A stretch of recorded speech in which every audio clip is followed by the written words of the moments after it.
All right. This begins the 42nd session of Roses Are Red, where you're all going to learn the meaning of the life, universe, and everything. Maybe Godric at least is going to learn some of that shit. So when last we left off, everyone was sort of gathering their thoughts and preparing for whatever might come next, as you guys had just successfully prevented the assassination of Duchess Aylwyn at the Kaleidoscope Ball. There was some sorting out of the fallout of that, including the negativity that came with the slaying of Lord Denrod. A little bit of caution to Largo regarding, what his casting of a spell on the Nokiri princess might result in retribution. And there was the interrogation of Eric the Black, the leader of the Assassin's Guild, who divulged some unforeseen information about Godric's family history. There was also the B plot of Bort Neutrid trying to buy a bar in the most illegal way possible. And we'll revisit that too. But I think we'll get back on track by going back to Godric, who is walking the streets of Penrose in thought and consternation, as he's trying to make sense of this information that the assassin relayed to you guys. So, Godric, it is somewhat early in the morning, like maybe 9-10 o'clock. You guys pretty much left in the morning to go interrogate Eric after Lord Gavric told you were welcome to do so the previous evening. You guys did have some conversation with him. He told you that your father was a Ravager, and that you are probably also a Ravager, and that he was contracted to kill your father by your as yet unknown brother. So lots and lots to parse out there. And I'm sure Godric has a lot on his mind. So the way I see it, Godric kind of stormed off, get some frustration out, probably headed off to like an open field somewhere that's kind of like where he's alone.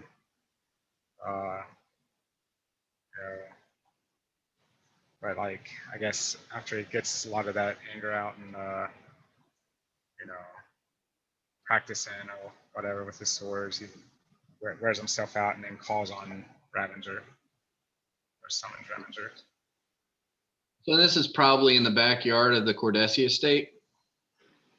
Okay. I mean, that's where you've done, practicing your sword play in the past. There's a small yard. It's maybe about 10 feet across, but about 70 or 80 feet long. There is a archery target back there that Saruk has left behind. Maybe he'll come and collect it at some point. And a patch of dirt, which has just started regrowing the grass on it from where Fui's hutch used to be. There's also apparently some sort of orientation of stones that Berg comes outside and meditates on from time to time. But you've set up some training dummies that you use you practice your sword play on. And so you're saying that, you maybe spend 15 minutes, half an hour getting out some frustration. And then once you've done that, you call on Ravenger? Yep. You call on Ravenger, and there is that beam of blue light and the crack of thunder as he arrives, standing before you. His sword raised and ready. He takes a scan around the surroundings and sees no enemies, and relaxes his posture and looks at you expectantly. Yeah. First question. Who are we?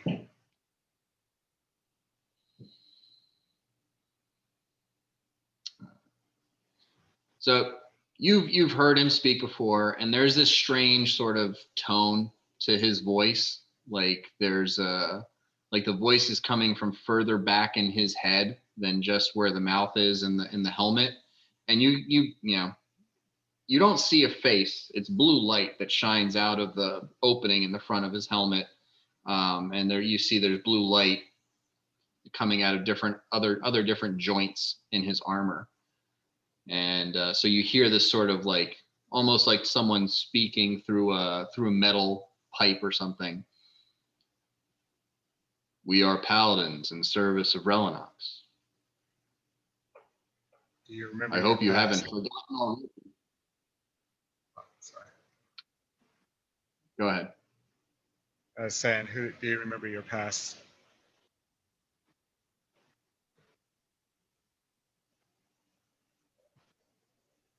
You mean when I was still alive? Right.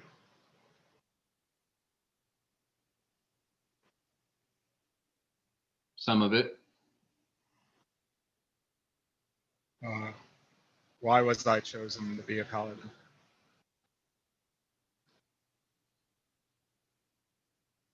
That is probably more a matter between you and Relinox than we're all called to service within our own reason and merit. But he obviously sees something in you. And you know positively that it's nothing to do with my bloodline.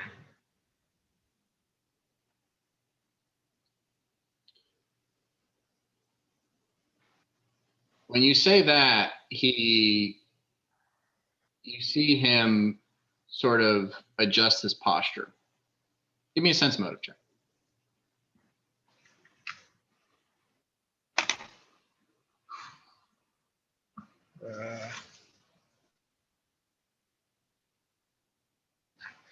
I got 11.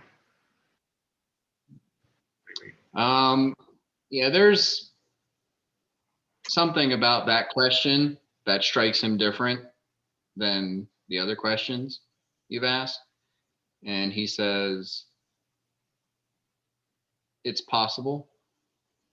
There are some families who have sworn fealty to Relinox, and the responsibility passes from parent to child. It's rare.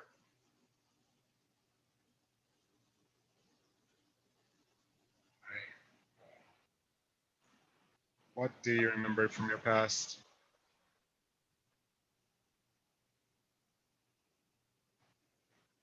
I remember service. I remember combat. I remember the slaying of evil. Who am I?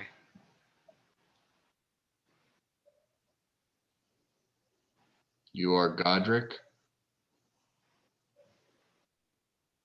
Am I a Ravenger?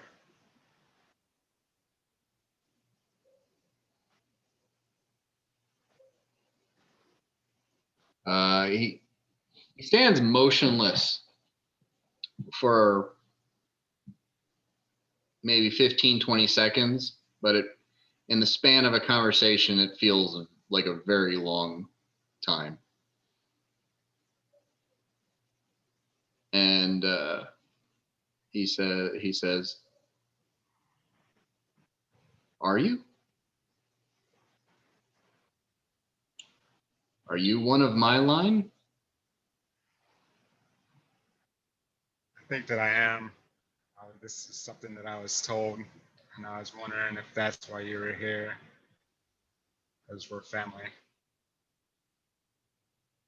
Also, I have a brother I don't know about.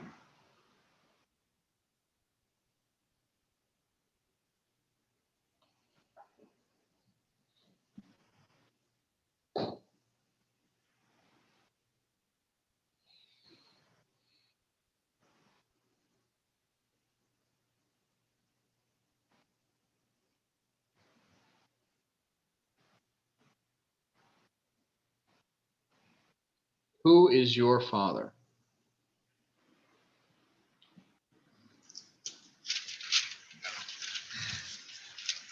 Uh,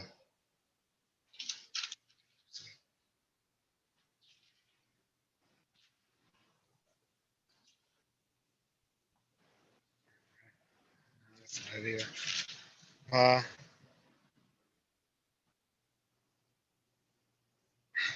I forgot it as a player. I'm not sure Godric knows. What's his name? Is it Albert? Albrecht? Yeah, that's it. Okay. Sir Albert Ravenger.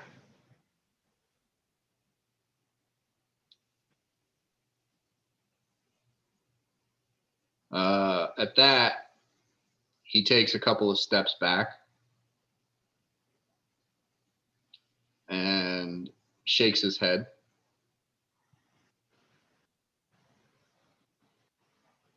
And he says,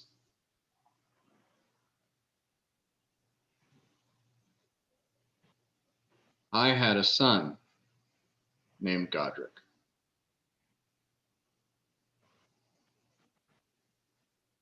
Do I have a brother?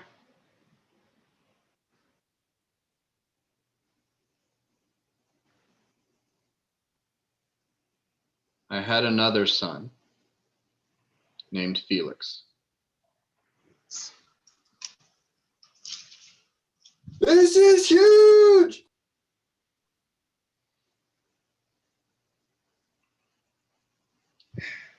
Do you remember what happened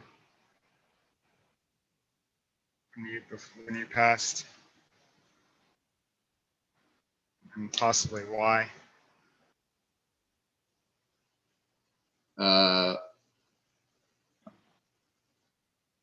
Give me another sense motive check.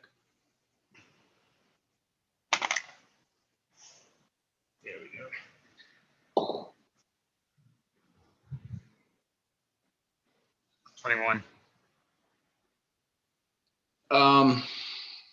This information is causing Ravenger a lot of discomfort. And you can even see the light that comes out, the blue light that comes out from the seams of his armor and from behind his helmet is dimming considerably.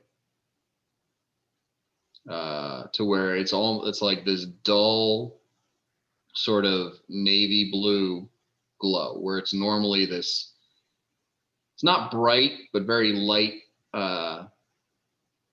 light blue color. And it has significantly washed. And at this point, you can barely notice the features of a face behind the helmet. Okay, as soon as I noticed that, I'm just gonna like put my hand on his shoulder and just like stop. It's like stop thinking about it. Don't worry. Just answer me if you can tell me where I can find Phoenix.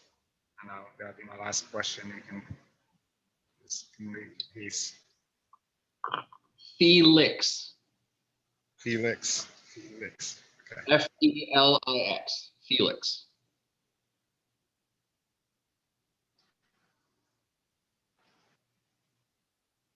I grew up next to a kid named Felix, and he was cool. So your brother's probably cool. I don't think he's cool. Cool kids always have assassins to kill their parents, so it's probably fine. Uh, Felix Menendez is the last name. I was thinking about the Menendez brothers just then. Yeah. Got the he topical humor, top current events. he looks at you, and you can, as he looks up at you, the darkened space behind his mask, you can actually see a little bit of like the reflection of light on his eyes. You can actually see where his eyes are. This is the first time you actually look like you actually feel like you're looking at a person and not like a being behind the armor.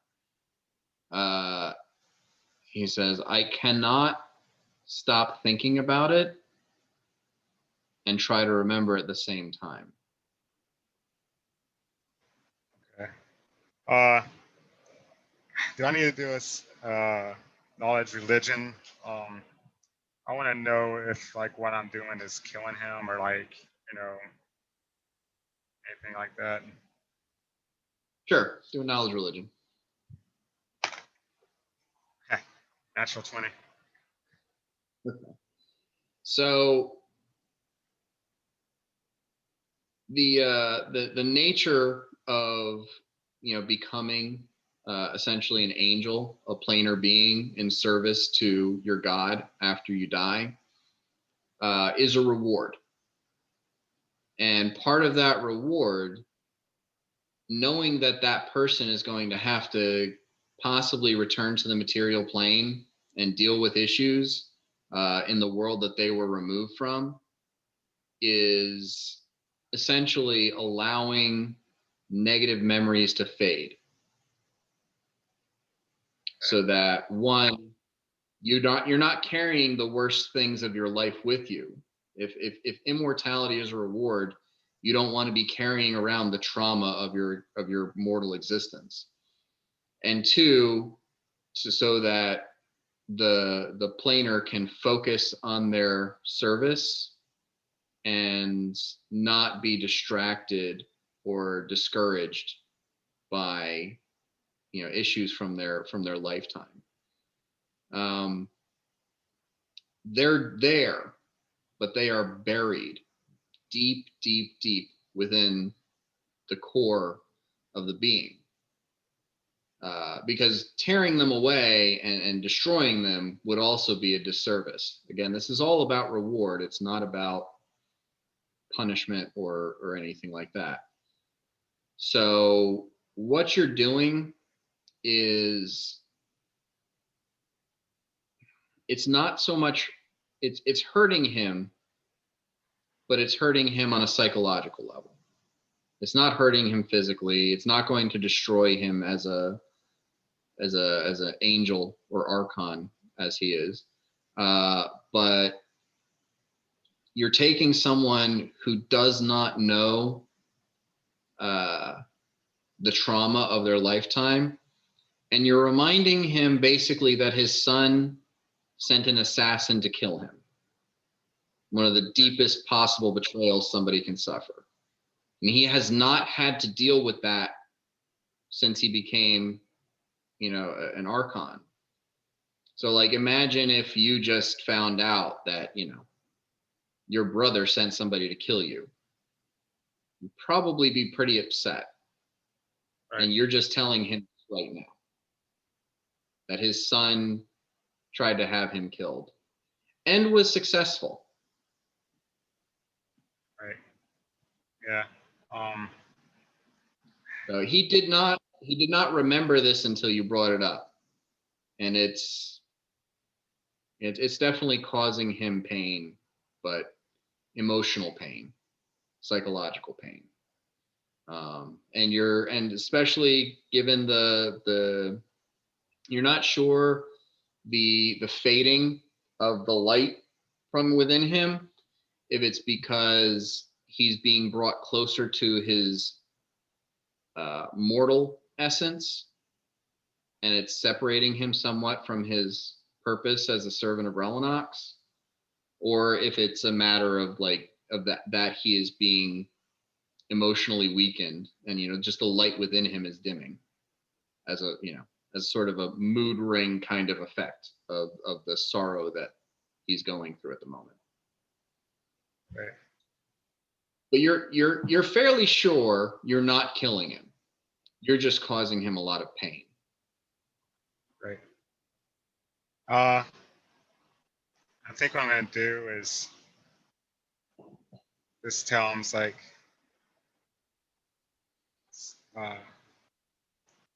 like, stop thinking about it, and then I'm gonna send him back. Just cut off the conversation. Just like send him back out, Right. Because Godric's still pissed off too, and like upset as well, but he doesn't want to cause Ravager more pain.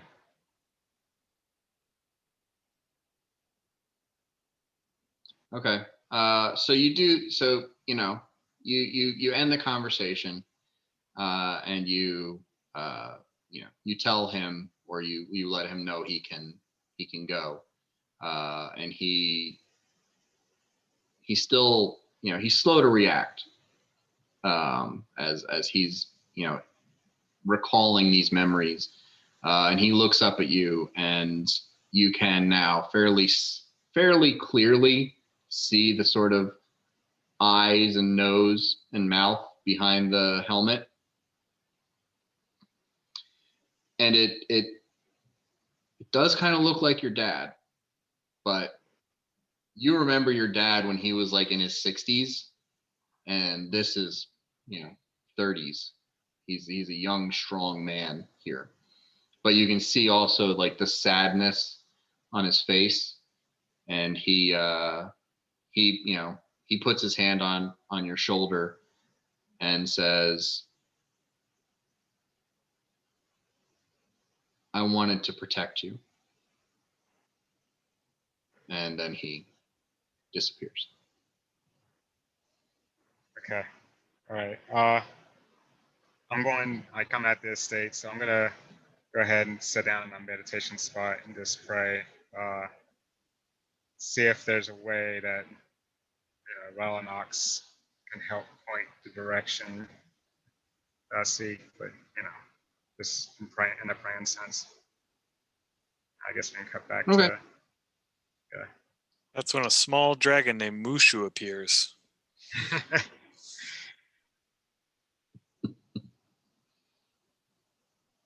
Red dragon, kill it. All right.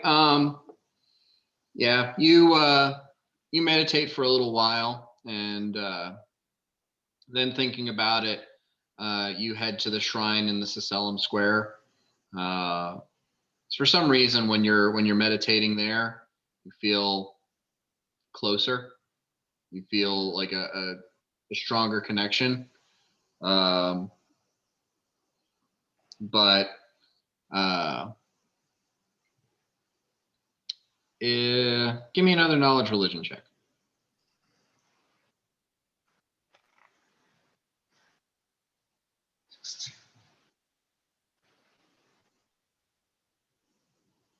'23. Sorry? 23. 23. You don't get an answer, but you feel like someone's listening. You get this sense of support that there's your message has been received, and what can be done will be done. Okay. The kind of things I'll be asking would be like, is Felix alive, and where I can find him, kind of thing.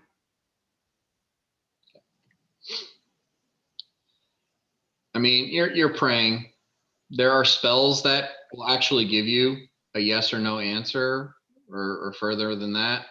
Yeah. But I don't think you have access to them yet. Right. Yeah, that's I what I don't was even know. thinking next. So yeah, it's just at this point, it's more of like a feeling and a connection with Relinox that you're getting, but you're not getting any concrete answers. It's just you have to put more effort into it than that to actually get a response. Okay. All right. So, is there anything else you wanted to do? No, I mean, I'm gonna spend this time right now. I figured that the rest of the group will come back. I'm just kind of like meditating and doing my thing, trying to figure things out. Okay. All right. So, Godric is taking some personal time. He left the rest of you in the dungeon with Eric the Black. Does anybody else have anything else they want to do or ask of him or say to him before you guys move on to other things? I am done with this lowlife. May he rot in hell. Did we find out anything about the dude with the glasses? We He asked. told you that, yeah, he didn't know who that was. He didn't know what role that person was supposed to play. He was as much of a surprise to him as he was to you, apparently. If you can believe this guy.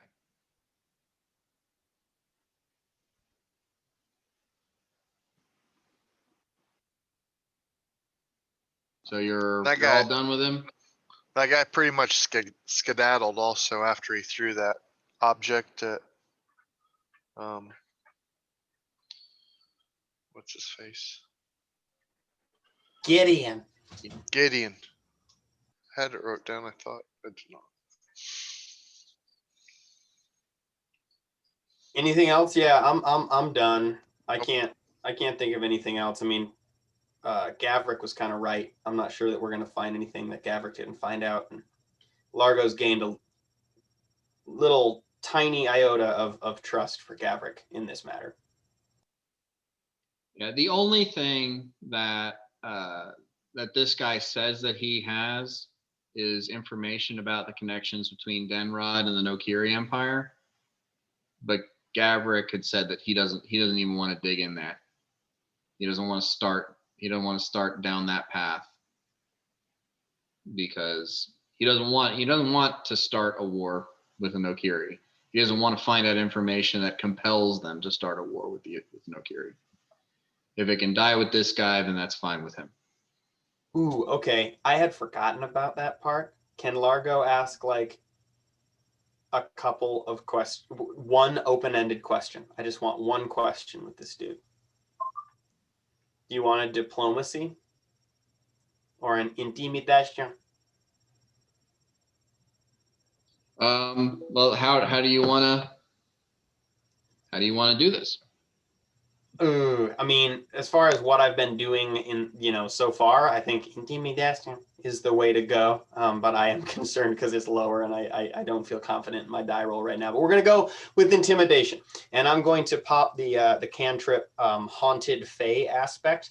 So I look like a little purple, blue, terrifying Fae interplanar creature when I ask the following. Yeah, with only a 20.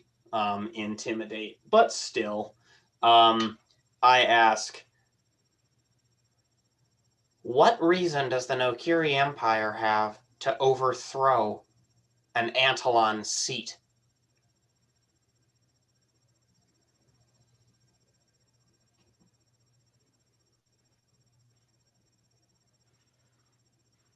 That part should be evident. If there is ties, if there are ties between Denrod and the Nokiri Empire, Duke would be placed very high within the court. Follow-up question, if I may. Do you have the time? I would guess that you have all the time in the world until tomorrow.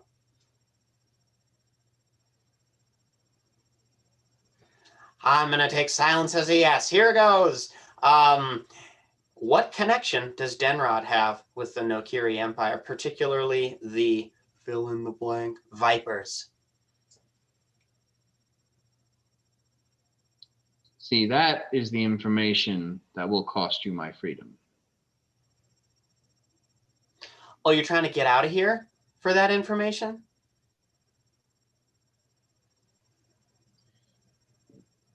It's a valuable string of words.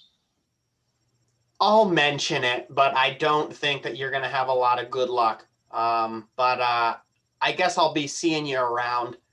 I'll be sure to attend the execution and whisper that to the executioner to see if he wants to give you a chance. But I don't think I'm in the position to make that happen. Let me confer with my friends, and I may be back.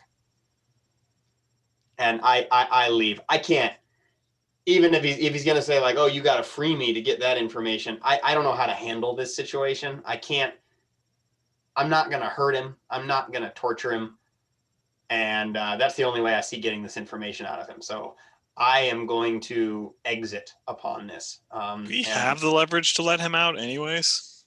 We can't do that. We can't do that to Godric. We can't do that to Bort. We can find out this information. I don't know how we're going to find it out, but Yeah, I'm just saying, I don't think we would be allowed to do that by the Duchess or Gavric. And I don't know why this guy thinks we have that ability. I'm actively volunteering to execute him. Volunteering with the guard to execute him. Yeah, I'm only bringing it up because it's like, if this guy's under the expectation that him telling us something, we can put in a good word, I'm happy to use that because we're not going to do that. He thinks he has leverage. He thinks the information that he has is valuable. And I'm sure to someone it is, but I would rather he died with it and leave this war unprovoked.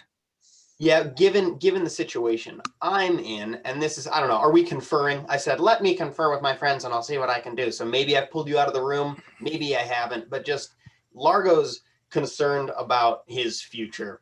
As far as like the Nokiri Empire maybe coming after him. So anything that he can learn about the connection between a former noble of the Antlion Empire and the, this faction, this crazy assassin faction of the Nokiri Empire would be valid. Well, right now it's just you and Bort and Juro, I believe, who are there. Okay. I understand, Okay. for Largo, if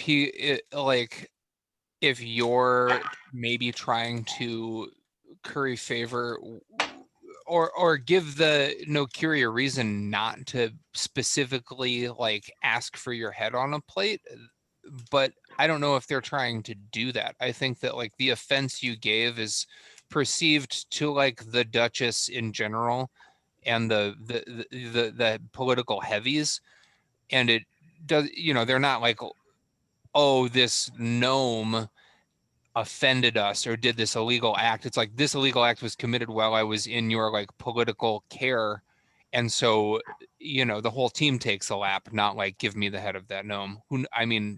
That's just my perception. It might be a little bit of both. I thought that Gavric kind of said hey, get ready, there's going to be assassins coming after you. Oh, okay. But here's the thing.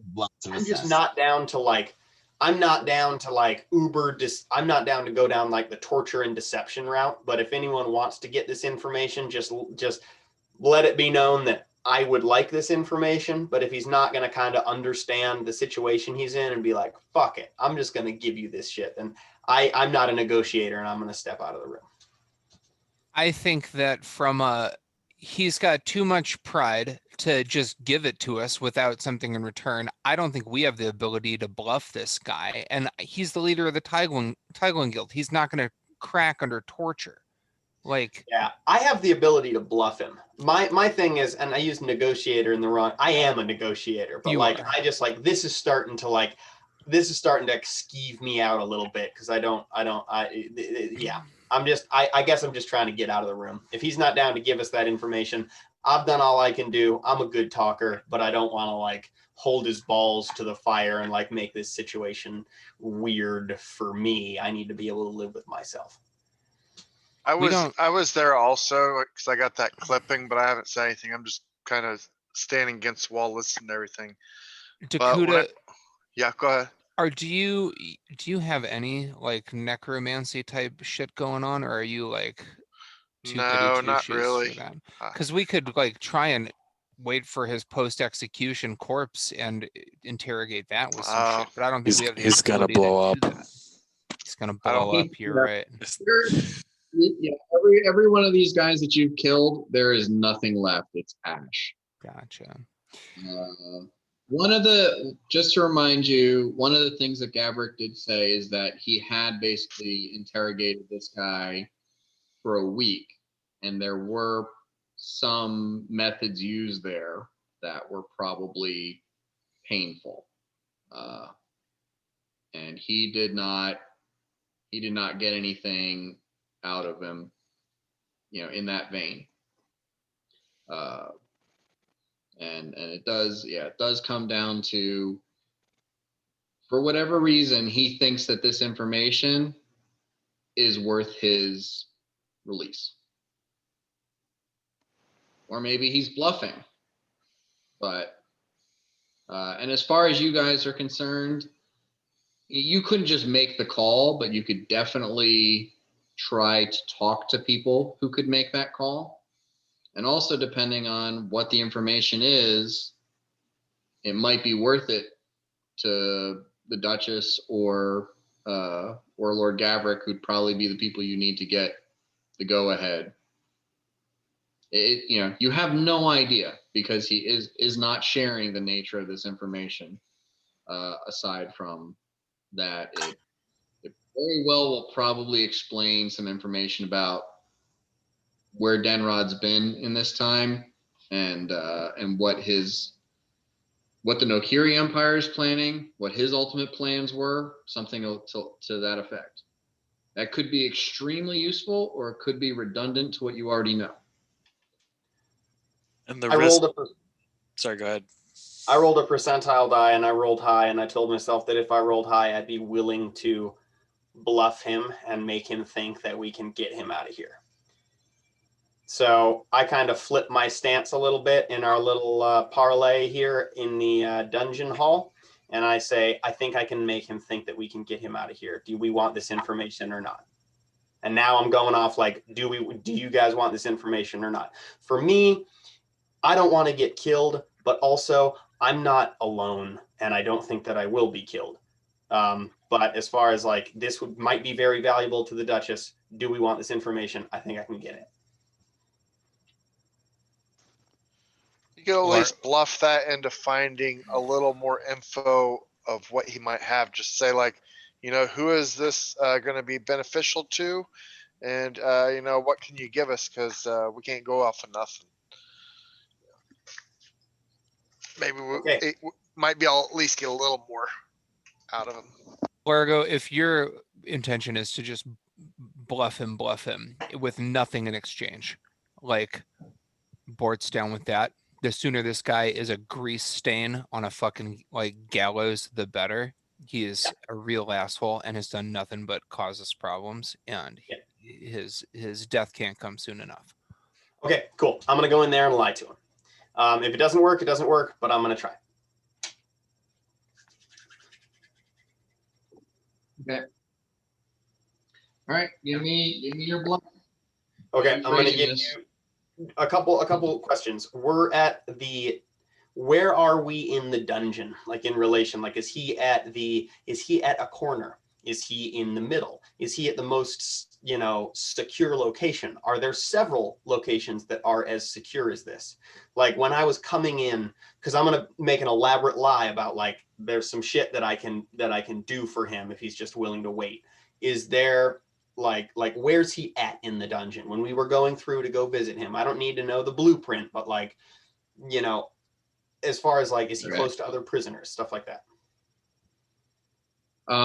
He is not close to other prisoners. From what you can tell, there are about 12 cells in this dungeon, and each cell could probably hold 2 or 3 people. He is in the second cell from the front. basically, maybe not entirely within eyesight of the stairway and the guard room just outside of the cell area, but definitely within earshot. And there is an apparatus that has been attached to the wall that has him completely immobilized. Pretty much the only thing he can move is his neck and his head. Okay. You just basically you do think that they're for whatever reason, from whatever intuition, from whatever perception check, you do believe that there are other prisoners, but they are probably further back at the other end of the dungeon. You're not sure how many or whatever, but it doesn't seem like this dungeon has drastically different cells. They all seem to be fairly uniform. There's 2 cots in here, but he's strapped to a wall in a sitting position, and he's immobilized. Down to his fingers. His fingers are immobilized. His arms are immobilized. His legs are immobilized. So. Okay, here we go. Well, I was going to ask a quick question, but Yeah, what's up? do we know when his execution is exactly? Like what day the execution is going to be? I mean, tomorrow, right? Yeah. This is the night before. The night before? Okay. All right. Gavrick gave you the go ahead to interrogate him as you like, and said, and when you're done, execute him. If that's the result that comes out of the interrogation. The only thing he said is, take whatever time you need, but sooner is better. So there is no execution date. You guys are basically in a position to decide when he gets executed. And he also asked that you guys figure out how to execute him, because he doesn't want the city executioner to go up there and try to hang him or chop his head off and explode. So he kind of wants one of you guys to do the executing, because there's a good chance somebody else would die attempting to do so. One other thing that I want to make of note is he does not look in good shape. His wounds have been treated and closed, but they do not look like they have healed. He looks that like he is, a stone's throw away of taking a mortal wound. So he's been here. He has not been in a restful position. He could not, heal from resting because he can't rest. And they healed him the bare minimum to keep him conscious and get the information they need out of him. So there is somewhat of a concern. Like if you guys decide to slap him around, he could explode. If need be, I could take care of him without him exploding. With calcific touch, I just sit there and keep touching him. He would end up turning to stone permanently. That wouldn't explode, I wouldn't think. Let's move the bluff forward and we can talk about that. I'm just throwing it out there. Yeah. Okay, I'm going to roll a bluff, and I really, really hope that it's very, very high. It's a 5. Here's the thing, not total. I'm going to use an action die. I might use several. Remember, the action dice are D8 now. Oh, that's awesome, because I just rolled a 1 on a D6. Are you comfortable with me rolling now a D8?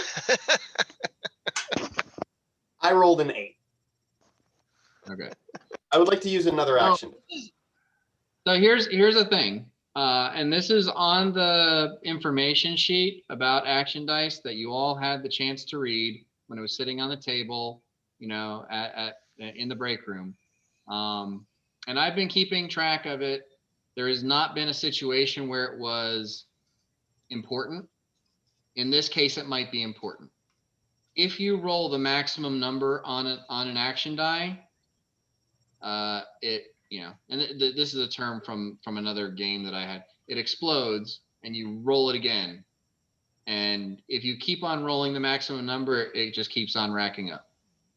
So in this case, rolling max means you need those extra numbers.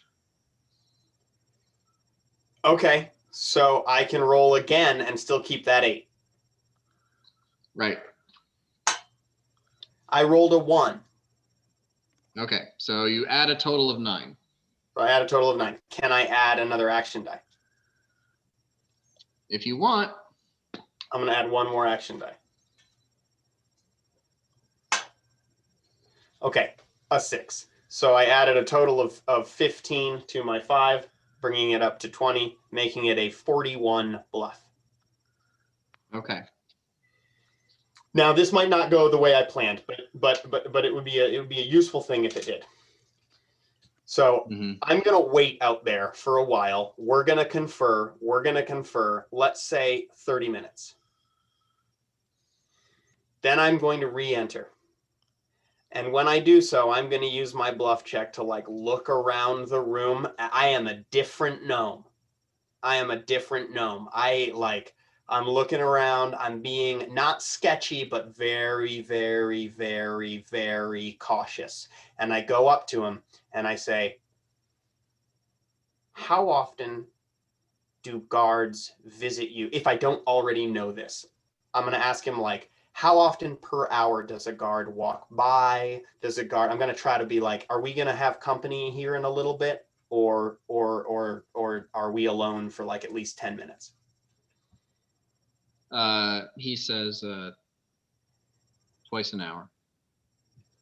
Twice an hour. And I do a little bit of math in my head, and we're probably good, right, Dan? I mean, at this point, you guys have been interrogating him for probably close to an hour, and they're just they're not coming in to check because you're there. Now, okay. Captain Tallow is standing not far away. Okay. She's not right over your shoulder, but she's there. How there? Can she hear what I'm saying? Because it would really throw a wrench in these spokes, man. Well, she's out of sight. Yeah. You don't know how keen her hearing is. There's some people in your group who you might expect would be able to hear you whispering in this guy's ear from where she's standing, but most of you couldn't. So it's. I'm going to cast Major Image. And that major image is going to create a globe around the cell and therefore around me and this Eric the Black guy. And it's going to be shimmery. It's going to be clear, but you can see that it's there. And as I cast this image, I'm going to associate with it the sound of static. Okay. That's going to be a will save to disbelieve of 23.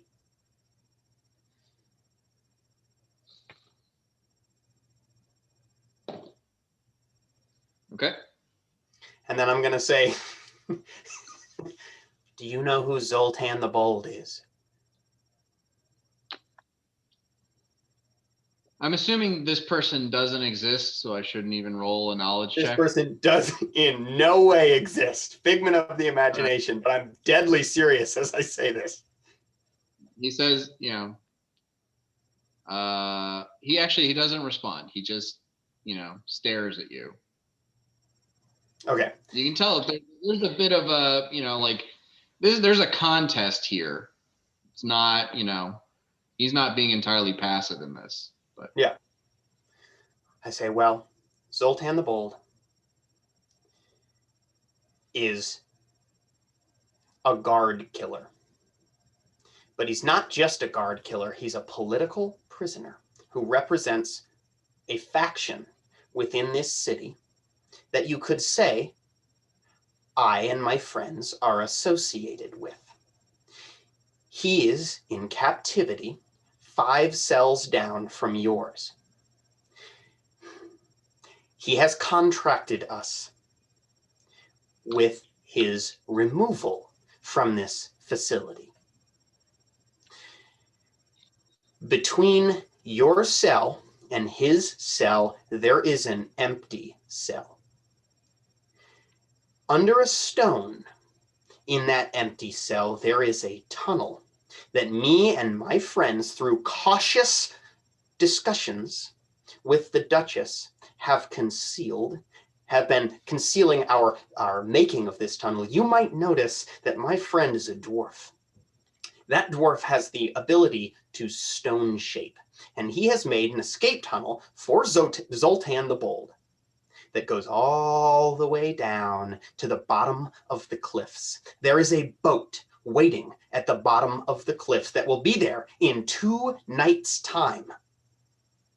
If you give me this information, I can try my best to get you on that boat. Get you on that boat. I have put myself in a precarious situation, my friend. And this situation involves me casting spells on the Nokiri princess. And I am concerned about the Nokiri Empire sending assassins out to get me. So any information you can give me about the connection between Denrod and the Nokiri Empire would help me preserve my own life and therefore the lives of my compatriots. The plan is happening in 2 nights' time. If you give me this information, then I will try, like I said, as hard as I can to get you on that boat. However, you are under extreme lock and key, more even than Zoltan the Bold. So it will be very difficult, but I will stick my fucking neck out for you. But I need that information. It is a matter of life and death. That's my lie.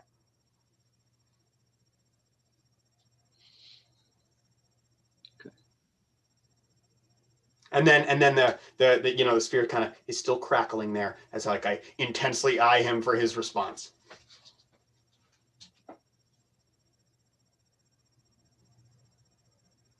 He looks at you and he says, Zoltan the Bold.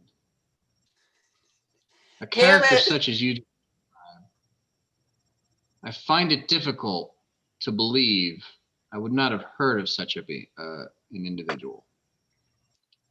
With his 35 knowledge local.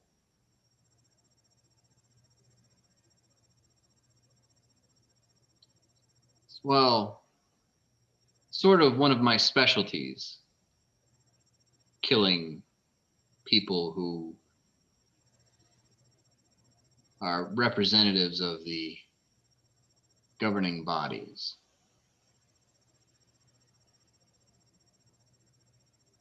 Your plan is intriguing, but I'm more interested in a piece of paper that would allow me to walk out the front gates unhindered. If I abscond with you in tunnel escape, I am still hunted. My information is more valuable than me looking over my shoulder. I have made you the offer I can make you. I drop the illusion and wordlessly walk out of the cell to join my friends. But before I look out and I say, you know how to contact me, I hope. And I'm gone. I disappear. I don't disappear. I don't cast invisibility, but I rejoin my friends. I am very sorry. I rolled a natural 20 on his sense motive. No, yeah, that's all good. It's all right. I still have 1 more action die left, and I don't use them very often anyway. So it's a pretty fucking good lie. Zoltan the Bold, come on. He's Zoltan the Bold is kind of somebody he would know about, given his shtick. You made a very, you made an almost impossible to believe lie with an extremely compelling argument. Yeah, sorry. I just figured him being from Kyla may have affected that, but considering it didn't, I am happy to rejoin my compatriots. However, I do think that we should come back 2 nights later and like come through his chamber and be like, we're going to get Zoltan. I guess you didn't make it. And then that's when like Godric should roll in there and kill him. Out of disguise too. We'll use that and just have a random dude. And we're like, that's Zoltan. Fuck Zoltan you. the Bull, man. You missed it. You fucking missed it. You dumb piece of shit. You missed it. And then we'll have Godric just go in there and fucking run through him with a broadsword. Let's do it. Trevor, did you I love that idea. I think that's great. Yeah. did you plan that, or did that come out on the spot? That was completely drinky talkie. That's awesome, man. Yeah. I have to piss, but I will be back. And yeah, just think about that, right? Like we need to make him believe that he missed out on the opportunity of a lifetime as Godric is just fucking completely eviscerating him. Literally a lifetime. Yeah. All right, I'll be right back. Meanwhile, Well- Mirok is just staring out windows at the Cordesi estate like a Narcos meme. Yeah, I'm gonna say if you guys plan on having him executed before the end of the week, then chronologically this is going to be the next thing that happens. I do want to move to Bort and Uhtred open a bar, but that will be chronologically later. So I'd rather do this first, including the fake jailbreak. That makes sense. I think we definitely see this through. It's getting good. Yeah. So we're back at the Cordesi estate. Largo is in the latrine. He's outlined his plan to us. Bort was there. Who else was there? Dakuta was there. Pretty much None of everybody you- but Godric. None of you could hear it because he surrounded the room in a static hiss. Gotcha. So, But, he very successfully made sure that what was being shared in that cell was not a thing that could be done. So Largo, you've filled the group in on this fishing, this On my catfishing failed mission. plan. Yeah. Yeah. The follow-up though, going back 2 days we kind of have an open ticket to this dungeon to ultimately interrogate and then execute this guy. How is Godric going to kill him without getting exploded? Because I do think Godric should be the one that executes him. I think Godric goes in there fucking fully healed and ready to receive healing. And I think Mirok like life links to him, and we put a hat of disguise on Godric so that he's Zoltan the Bold until he fucking rips it off and goes, haha, it's me, Godric, and then just bam, and then just fucking takes it. That's what I think. I don't think there's any, there's a couple magical things that we could do to kind of protect him, but I'm not sure it would be a killing blow when this guy explodes. But then again, I don't know. What if we send Godric in like an executioner, like a full-on paladin of Relinox, and we have somebody else in the hat of disguise as Zoltan the Bold, and we try and we try and fake him out a second time. He's sweating right now. He's like, he thinks you're bluffing, but we present to him, visual confirmation, irrefutable evidence that like Zoltan the Bold ostensibly is a real person.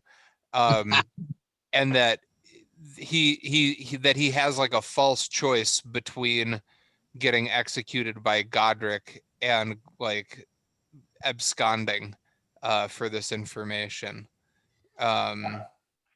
or just Godric just goes in and kills him.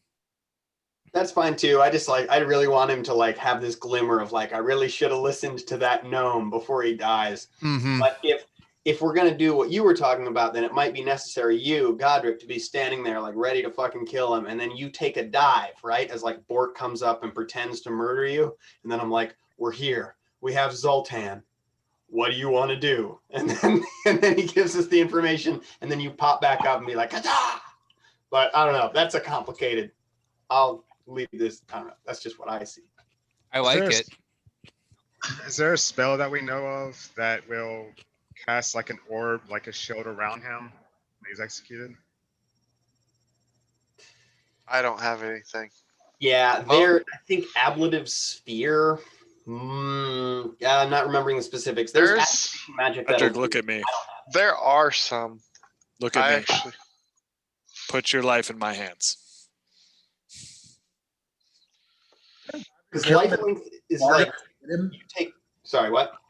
They couldn't God kill him and then you just pit him and drop him down and then say, we'll walk out of the fucking ring? Huh? He's gonna explode when he dies. Right. But I mean, you kill him, you drop him down, however, what is it, 15 feet? Into a pit. Yeah. Into the dungeon that's carved out of the bedrock, the living stone of the foundation underneath the castle. It creates it's a interdimensional pit. So it's just as long as it's like a flat surface, it doesn't have to have anything below it.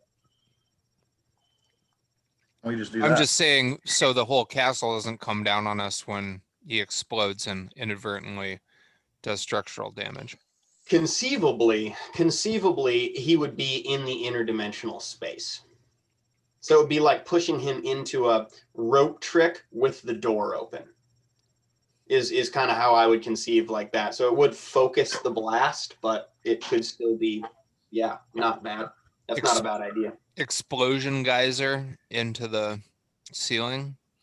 Is there a thing we can do? Is there a... We have mend.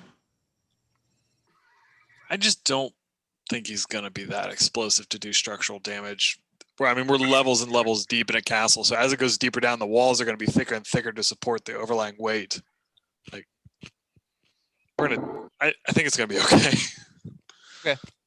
Yeah, I think that, it might be a little overthinky, but it really might not. And then like, look at us, we do all this planning and then we're like, no, Bort, you're overthinking it. And then we go in there and the castle comes down. But I personally don't think we need to worry about that.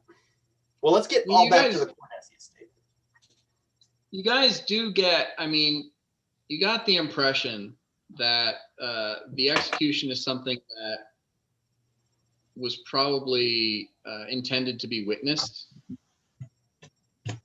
Not, like you going in there and stabbing him in the head when you feel like it is not really the sort of execution, like it's supposed to be an execution. Like he's going to get taken out into the courtyard and killed somehow, where the Duchess and the captain of the guard and witnesses can see that it happens. Because if you kill him in secret, then they don't know that he's dead and that you didn't let him go. Right, because he's just going to be a pile of ash. Let's do the Zoltan the Bold move. Yeah, let's roll. The Zoltan the Bold sans execution. This is personal vendetta. We just go in there like Berg with a hat of disguise on, looking like I don't know, a half orc or something, and we just roll past his cell and we're like, it sucks that you didn't believe us. And then we don't even give him the opportunity. Fuck it. Don't even give him the opportunity to give us the information we were looking for. Just be like, damn, dude, you really should have had more faith. And then just bam, peace out. And then just stone shape into a tunnel or something. And I agree. I would just have Joro be the guy. So we're not rolling with an NPC.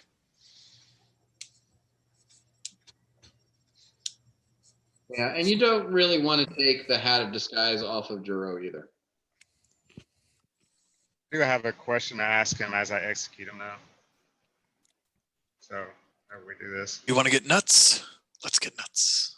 totally. But this whole, this is just the whole sneaking by his cell and being like, you should have rethunk what I told you. It doesn't have any, we'll do that before the execution and everything. So let's just, let's tell Paolo, hey, let's do the execution in 3 days. So then he has a whole day to think about how he should have made the right decision. I like that. And then in the execution crowd, let's just have Yokai still looking like Zoltan the Bold, just waving at him. Yeah. Up, down. Yeah, let's do it. Even though there's supposed to be a ship, whatever. At that point, it doesn't really matter. So Yeah, he'd be dead anyway. Sorry, I thought I was muted. Good. all right, let's do it.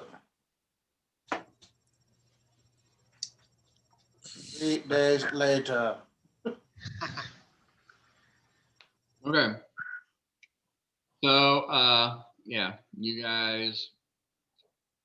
Are you guys? I mean, are you informing Captain Tallow of this entire, charade that you're planning on pulling off? I was thinking about that. If you'll give me a little time with Captain Tallow, I'll roll a diplomacy just for shits and giggles.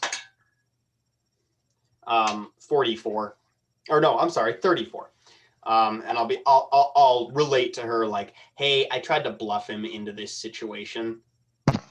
He didn't believe me. I was looking for information. He didn't believe me. But in order to kind of put this pit of despair in his stomach, are you okay with us rolling back and pretending that we're busting this dude out and fucking that he missed his boat? Are you okay with that, Tallow, to give him that last stab and twist before we execute him? She, confirms you're not going to unlock his cell. You're not going to do anything with him. You're just going to walk past the cell and put on this show. So she's just making, checks on certain security concerns. Yeah. And once you, confirm 3 times that that's the way it's going to go. She basically just says, I don't pretend to understand your methods. You've been successful so far. So, sure. Okay, cool. And so just to be clear here, just real quick, I told him it was 5 cells down. So what we're going to do is we're going to approach his cell. We're going to be like, hey, you missed out, buddy. Then we are going to go back because I said between their 2 cells is where the tunnel is. Mm-hmm. Just to have that one little piece that he doesn't go, oh, wait, never mind. They're lying this time, too, because fuck that dude. All right, sweet. Okay. Trevor, remind me, what's the main information that you were wanting from him? I was wanting the connection between Lord Denrod and the Nokiri Empire. Particularly, I forget the Silver Serpents or something like that. The Onyx. The Onyx Serpents. Particularly that because they're the ruling house of the Nokiri Empire right now. I really want to know what the connection between Denrod and the Onyx Serpents are, because for my life and that just for the continuation of our saga. But I wasn't able to get it, so let's make this dude feel like shit. Okay. Okay. So you're planning on doing this in the evening? Is this a late thing? Oh, yeah. Midnight Yeah, thing? This is post midnight. This is a 2 Yes, a.m. middle of the night. Yeah. Oh, but I might be napping. Oh no, wait a minute. All right. So who is part of this? Who is part of this? I'm gonna be elsewhere.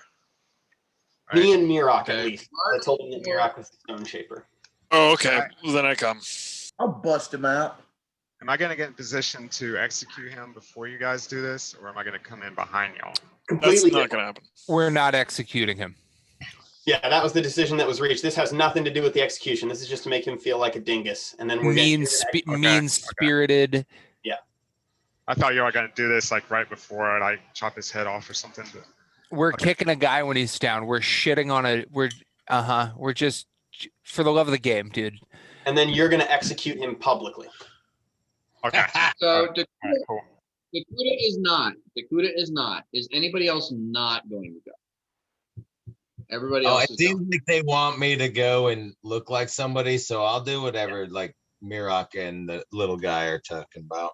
Just as long as it doesn't look like you, Juro, but like it looks like some sort of like half orc or some like mean looking human or something like that. Just as long as it doesn't look like you, it needs to look like a criminal. Takes like 10 times or so, right? If you me changing this shit and you've been like, no, but we get somewhere where you're like, Okay. yeah, like that, It's you know. Daryl Hammond with a scar. Like really buff. I like that. Like a really buff Daryl Hammond. Yeah. With a scar. All right, that's gonna be Zoltan the Bold. I'm not going with you on this one. Okay. Okay. So it's me, Mirok, Bort, Juro, aka Zoltan, and Uhtred. Okay. And Dan, just let us know what we need to roll, because I could see this taking all night or just like a short, little role play. All right. So, you guys go to the castle. You meet with Captain Tallow. She gives the okay. She's not wearing her normal armor. She is wearing like some leather armor, so that she can be at the end of the hall, but not her armor is loud. And she takes you down to the dungeon, and the five of you are standing there at the dungeon, and she gives a nod to the guard, and the guard goes, "Ugh!" and falls on the ground. A loud clattering noise. She goes like that. I'm gonna roll a stealth.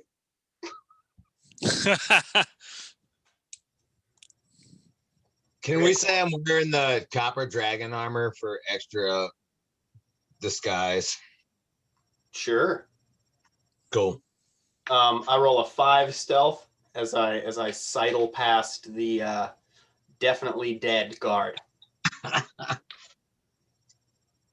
Well, like it's not in view of his cell. It's at the end of the hall. It's just more like he made the noise and fell over to sound like a body hitting the floor. Cool. Yeah. I'm still trying to stealthily roll by, but you can probably hear like the shuffle. I moved down the hall very clankily in my armor. I rolled an 18 to try to not make too much noise, but I'm in armor, so it's gonna be a little. All right, so Okay. we do this. We see the little T. We go off one way, the way that I told him Zoltan's cell was, and then we double back to his cell. And I cast light real quick, like on the lock of his cell to illuminate, and I roll a bluff check. Okay. Not great. 31. I'm going to use an action die. I'm going to use my last one. 35. And I go, "Oh, I'd like to introduce you to somebody." And I point at Juro. And I go, "This is Zoltan the Bold. You should have listened." And then then it's out. I'm done. Right. So you cast light on the lock, and when you do, he kind of winces at the light, and he squints his eyes and he looks at you, and he goes, "Ah, Sultan the Bold, the one you were going to break out, the one that walked in here with you just 3 seconds ago." No, we went past him. We're coming back through him. I tried to handle this. So maybe I didn't have all the information. I tried to address this. Yeah. Okay, how? By asking you, by saying like, "Hey, we're not gonna fucking walk by him," because I told him that the Zoltan the Bold cell was 5 cells down from him, so we're not gonna just peace out and go the other way. Okay, I didn't exactly clarify where the entrance. Yeah, there's the guard room, then there's a string of cells. And so you're assuming that we didn't take this into account. I don't know. I as a player didn't know it. Can you just give me this? You took it into account. How do you address the fact that Juro can't come in, but he has to leave? Because the corridor tees off before I picture the corridor teeing off before Eric's cell. Two different hall, like boom, boom. You know, so if you're looking at like, and I'm down to be wrong, I'm down for this to go as badly as Bort and Uhtred trying to steal the beef and beer. But I just want to know that we've worked out all the kinks. I thought we had, but I'm down. Like I said, I'm down for this to crash and burn. I just kind of hope it doesn't, because it would be kind of fun. If Mira casts silence on me and I use vanish, which is a natural thing I can do, then Yeah, but we should have thought of that. I'm Well, just I mean, saying. the thing is, I think we would have. Like, we're. Yeah, I don't think we would have just walked by. Yeah. I mean, what I'm thinking is like if the Okay, so Eric is there, and then Zoltan is at the end. We came in Okay. from that left I like side. how you did the C for Zoltan with someone that does not exist. Zoltan. So Zoltan. like, yeah. So there's the stairs that come in, and then Okay. the guard post in the hallway lined with cells. And Eric was very close to the first one. Yeah, you said that. Okay. So then, yeah, I think He what would we would have done been would in the first cell, except that cell's lock was broken. Okay. Okay, yeah. So I think we would do what Aaron's talking about. We would vanish him, so we're coming in silently with this invisible guy, and then as we're going back, there's fucking Zoltan. If you'll let us Because we would have known that layout. I'm totally fine with it. I was just curious if you guys were gonna think of it. I mean, your characters would absolutely realize that this was ridiculous to walk past this cell with somebody and then walk back out acting like that's the person you're breaking. I pictured a T configuration. Okay, so given the I think 35 bluff, do we get any rise out of him? Okay. I need a stealth check from Juro. Fair. I rolled one. It was 17 plus 1, but I'm in that armor, so I think I got a minus, right? Yeah, it's like a -4. Ooh, Yeah, so that's what I'm saying. It's only a 13. But you're But that's also, why but you're also silenced. Right. Yeah. Which once we get to the end of the hall, I would dispel that. Okay, well, silence is a radius effect. Yeah. Okay, so all of you would be silenced. Yeah, that's what I'd be doing if I was trying to break someone out of prison. Okay. I'm covered in plate. But then again, I mean, All you'd right. have to drop the silence in order for me to say something snarky. But maybe he'll just. We are that petty, and he We knows are it. that petty. Yeah. All right. So you come back through. You drop the silence. Largo makes his comment, and like, yeah, you get the impression that he begrudgingly realizes he missed an opportunity, and he just kind of like sneers, and he can only move his head and his neck, and he's just like, you can tell he wants to hit something, he wants to destroy something, but he can't. All right. As that happens, I cast Phantasmal Asphyxiation on him. That's going to be a 24 will save, followed by a 24 fortitude save to not pass out. It is in no way harming him. He just thinks he can't breathe. So what he does is he holds his breath until he passes out. Okay. Yeah. He. I mean, I assume you're not going to just stand there and watch him for. Right. Yeah. I just want him to go like, and then I'm going to peace out. I mean, he's definitely more angry than he is scared. Yeah. Cool. And you also have gotten the impression from past interactions with him. I mean, he wants to die and blow shit up. Yeah. So he's not scared of dying. He's almost excited to die and do some damage. Yeah. That makes sense. But yeah, if he this is not going to. He'll take that. So it's more like, you do that and he's like, just, he holds his breath, and you can hear him like when you said it, and he looked like he was shit out of luck. He's like, and then he goes to, but he's still there's no fear. There's no fear here. I'm just trying to needle him just a little bit. I'm not trying to hurt him. I don't try to hurt many people. I'm not trying to needle him just a little bit. Okay, cool. I'm satisfied. Thank you for letting that happen. I escort Zoltan out of the building.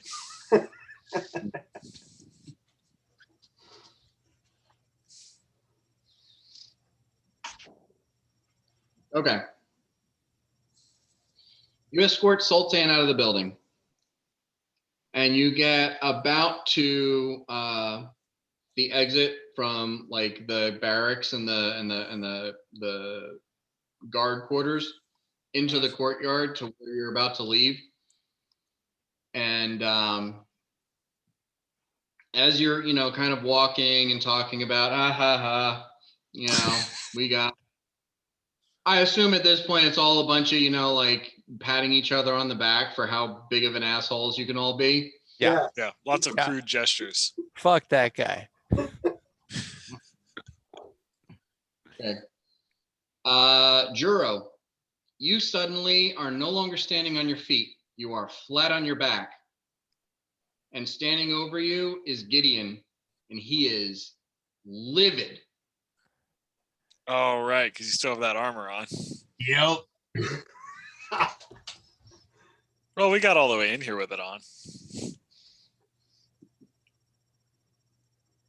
And he just hisses down at you. Take it off. Right in the middle of the courtyard.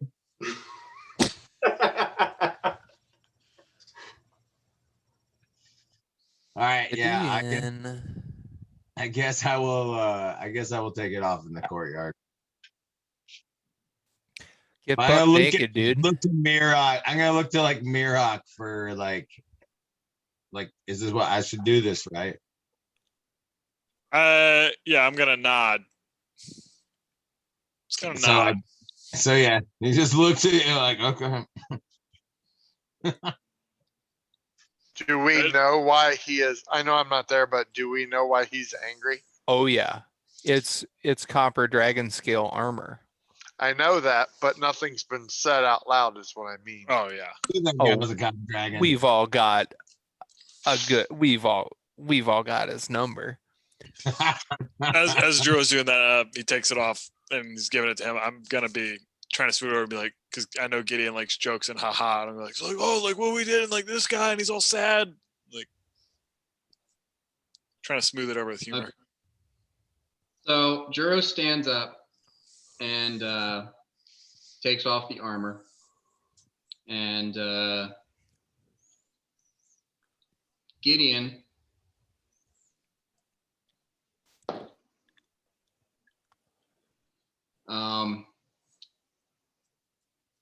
grabs Juro by the shirt and tries to like lift him up and take him off his feet, which seems ridiculous given he's a half elf and Juro is a Goliath, and just like he twists and grabs and just rips Juro's shirt right off and hisses, throws the cloth on the ground, grabs the armor, and walks away, but walks away at a speed of like 90 feet per round. So like he's not running. He doesn't have the impression of running, but his strides seem to cover like 20 feet every time he moves his feet. It's obviously magical. It's obviously strange and some, power that you guys are not familiar with. And he's just across the courtyard and into one of the tower entrances and gone with the copper dragons. Like that speed walking in Star Wars Episode 1, The Phantom Menace, that we never see ever again. They're just like very, very similar to that, where it's just like he is moving way too fast. It doesn't make any sense, but there you see him. It's like when the dad in Malcolm in the Middle is like a speed walker. I don't remember that episode. Hasted. But no, I know it's not like that. I know it's much more magical. We know he can be huffy. Yeah, only bummer is we lost out on some cash for that. It's the risk Right? we took putting that thing on. But we know he's a dragon now. Not that I do. Keep on walking home. Why exactly did you guys think that prisoner would be allowed to keep copper dragon scale armor on them? I mean, we didn't. It was a last minute. It was a last minute decision. Yeah, Aaron wanted to put it on. Let him put it on. It didn't affect the show, but yeah, it was a strange choice. We were just like, yeah, put it on. Yeah, we were already. He was a badass hero he hadn't seen about. So I was like, oh yeah, we brought him his badass armor. This is this guy. Yeah. Zoltan, man. Zoltan's always rocking that copper. He's a bad dude. Interesting choice. Well, I mean, at least you got some information, I suppose. Mm-hmm. Well, that was weird. I got one more try, boys. Juro, I mend your little T-shirt when we get back to the Cordessi estate. We're gonna lose the gold, guys. It's okay. Lutrud, you need to calm down. I hate losing money. That No, don't bastard's worry about an egg from us and some dragon armor. And Euros made me lose money twice now. Don't worry about it, Lutrud. I give Lutrud a gold piece. Well, this will pay for one hair braiding. You like to get my hair braided. All right. You don't know I have a So- luscious lock of hair right now. So that being done, and then 2 days later, you guys had, or 1 day later or whatever, you had planned to execute Eric the Black. How? Yeah. So, is it up to us to have this set up, or like are Castle gonna set this up?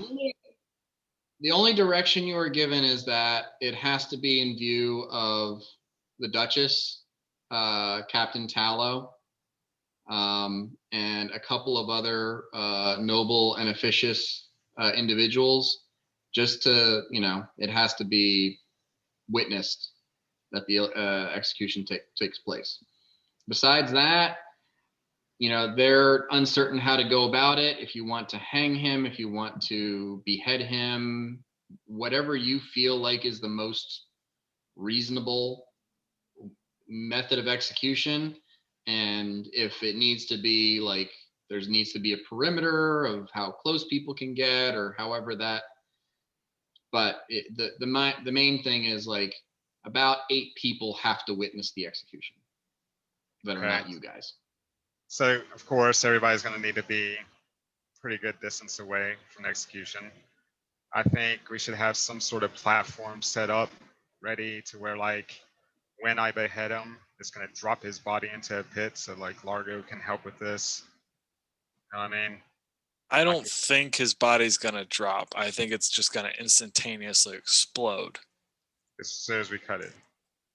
I mean, that's what's happened with the other little guys, right, Dan? They just like, the second they're dead, they just, there's no delay. It's not something that happens on their turn. It is a reaction to the action that's. We can Yeah, in your experience, the bodies don't. If you do enough damage to outright kill them, their bodies don't hit the floor. I do think you got the right idea, Nick, with putting back a radius. I'd say at least 30 feet. What about an arrow? Pin him against the wall and then shoot an arrow to his head. It's however you want to kill him, man. He's your guy. Roses are red. Are we going to make this a very public execution? Is this going to be a show execution? Dan says the Duchess and those kind of people have to be there, but it seems like there will likely be some kind of a crowd if we want that. I think we promote this as the execution of the leader of the Tiglin Guild. Argo raises objection to that because he doesn't think that this sort of thing should be a public event. But Just like on moral grounds. yeah, Oh. on moral grounds, like the losing of life should not be a show. But if I get outruled, I'm outruled. I'm not gonna die on the hill. I would say that would be up to the Duchess. You know, that she is the one that's going to be executed. This is like, you know, she wants this to be something that, you know, this is what happens when you mess with the Duchess kind of thing, or she wants to keep it private between the right people. I think that Roses Are Red could use this as an opportunity to maybe sort of flip the rock and see what sort of bugs scurry out underneath of the Tiglin Guild, because their leader, you know, is in custody and is being executed by the state. And so there's going to be a power vacuum. So I don't like, how can we use that to our advantage? Are there, you know, members of the Tiglin Guild that would either show up that we could identify in some way? They're not discreet with their like garments and their insignia, because they've been, you know, they've been coming after us. We've had multiple attempts on our lives personally by this Assassin's Guild. If this guy has to be executed, you know, with witnesses, can we make it a spectacle and use that to our advantage? My argument against that, as Largo and as a player, I totally feel you. But as Largo, I would say, like, we could have killed him during the Kaleidoscope Ball. So at this point in our level of power, the Tiglin Guild is no longer a concern.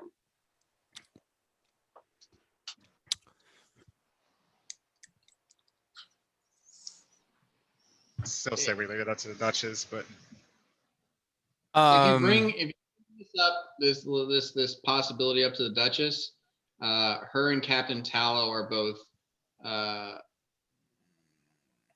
they don't seem to be thrilled with the idea, but they do ask, if this is the way you want to carry this out, how do you secure him from transportation to the dungeon, to outside the castle, to wherever? Like, where do you want to do this? Like, the town square is a religious center, so an execution in the town square would not be okay. And like, there's some concern, like taking him out of the dungeon to the castle courtyard is, you know, is the smallest amount of concern, but taking him out into the city and maintaining the security of that, and then additionally, if you are thinking that members of his guild are going to show up, how do you secure against them making an attempt to free him or take, you know, like, they don't want to invite anyone into the castle at this point. So like, there's a lot of security concerns with doing a public execution. They're not saying no. They're saying, explain to me how you make this safe if this is what you want to do.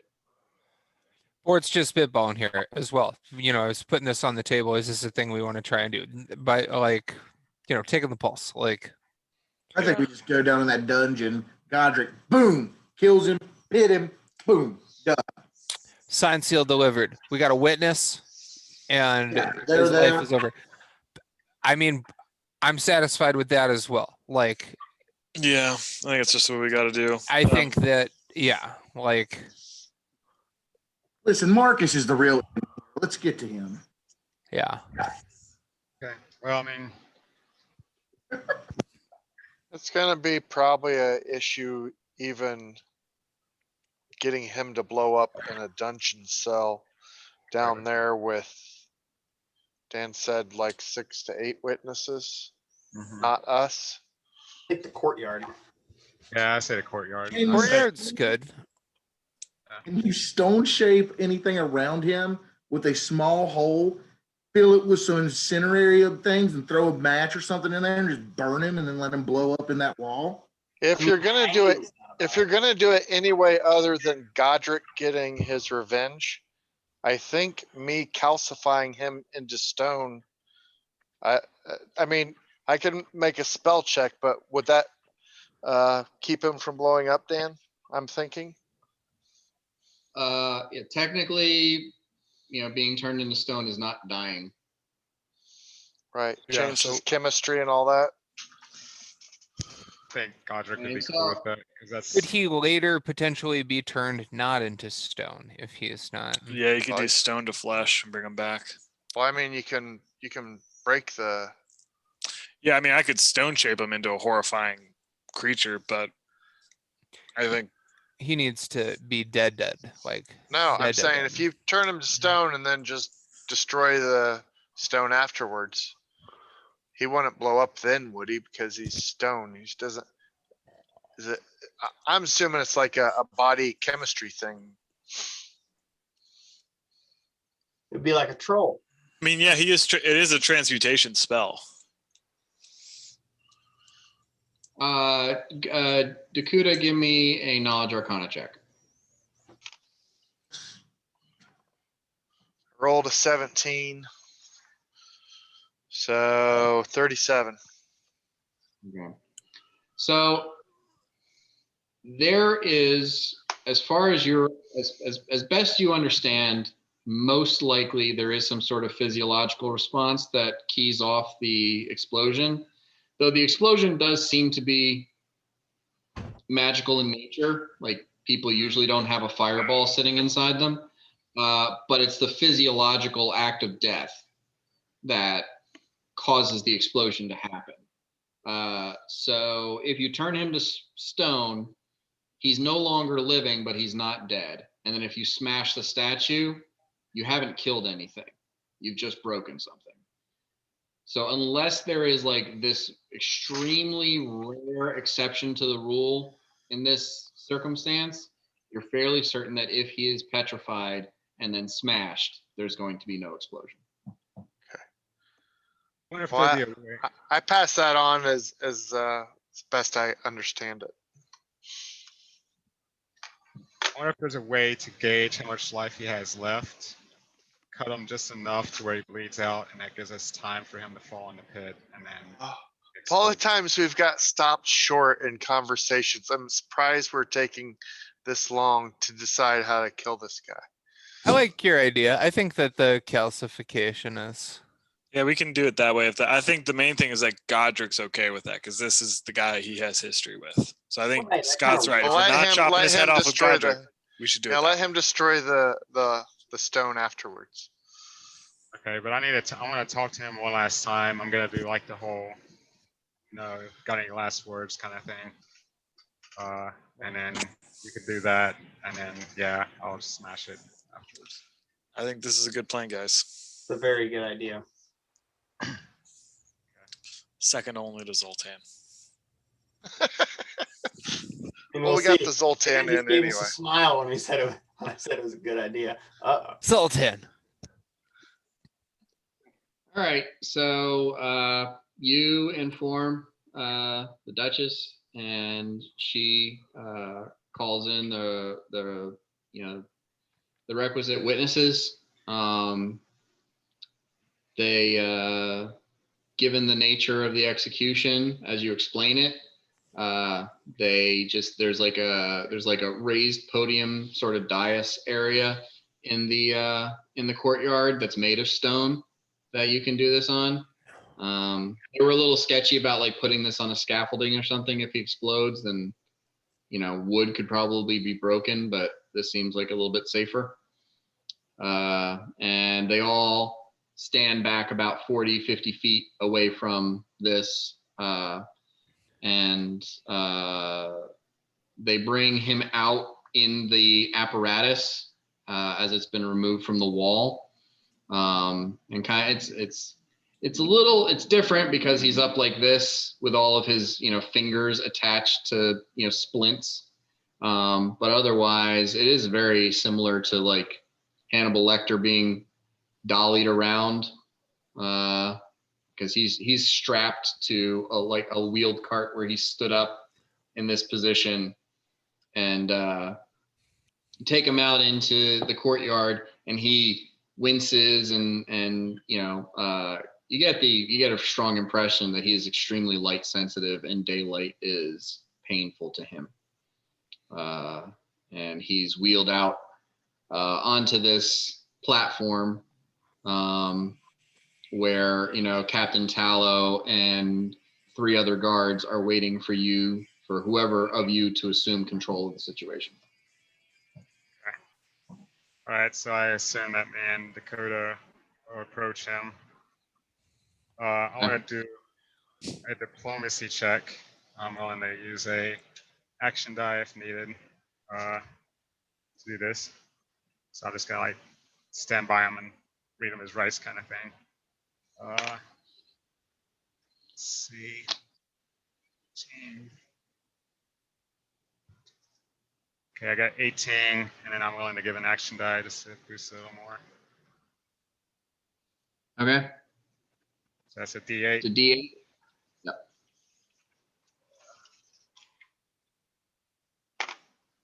That's an 8. Sweet. Okay. Roll it again. 7. Okay. So add 15. There's 18. So it's 33. Okay. All right. I'm gonna say. Yeah. Okay. Okay. Before you're executed, you know that I'm a paladin. I'm a paladin of Revenox, and you know I'm a man of honor and a man of my word. Is there anything you want after your death in exchange for some information? Tell me now. It's your last words.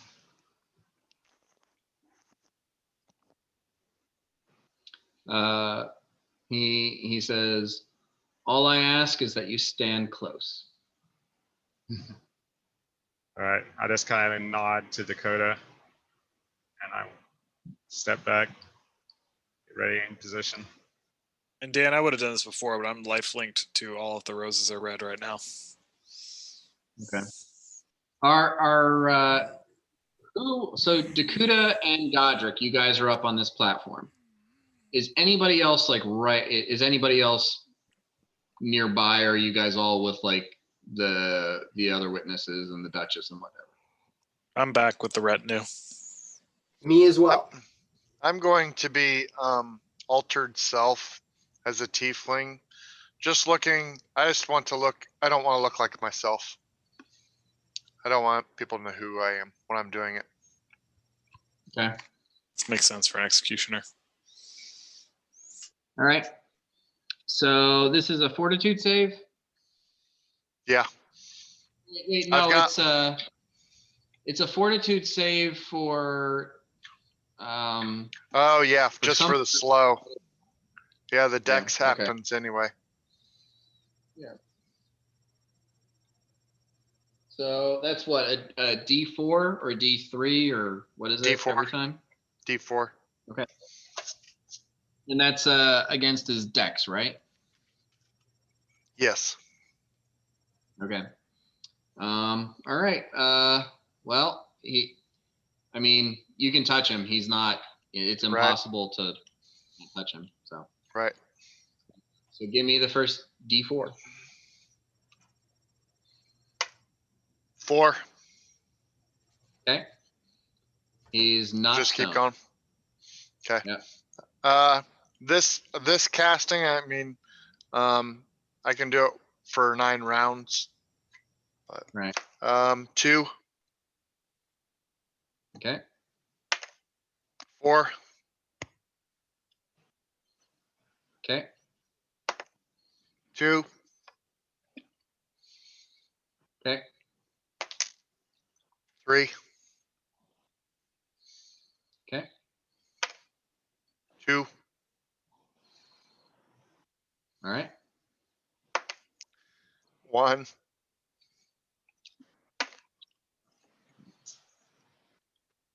3. I don't know how many rounds that is so far.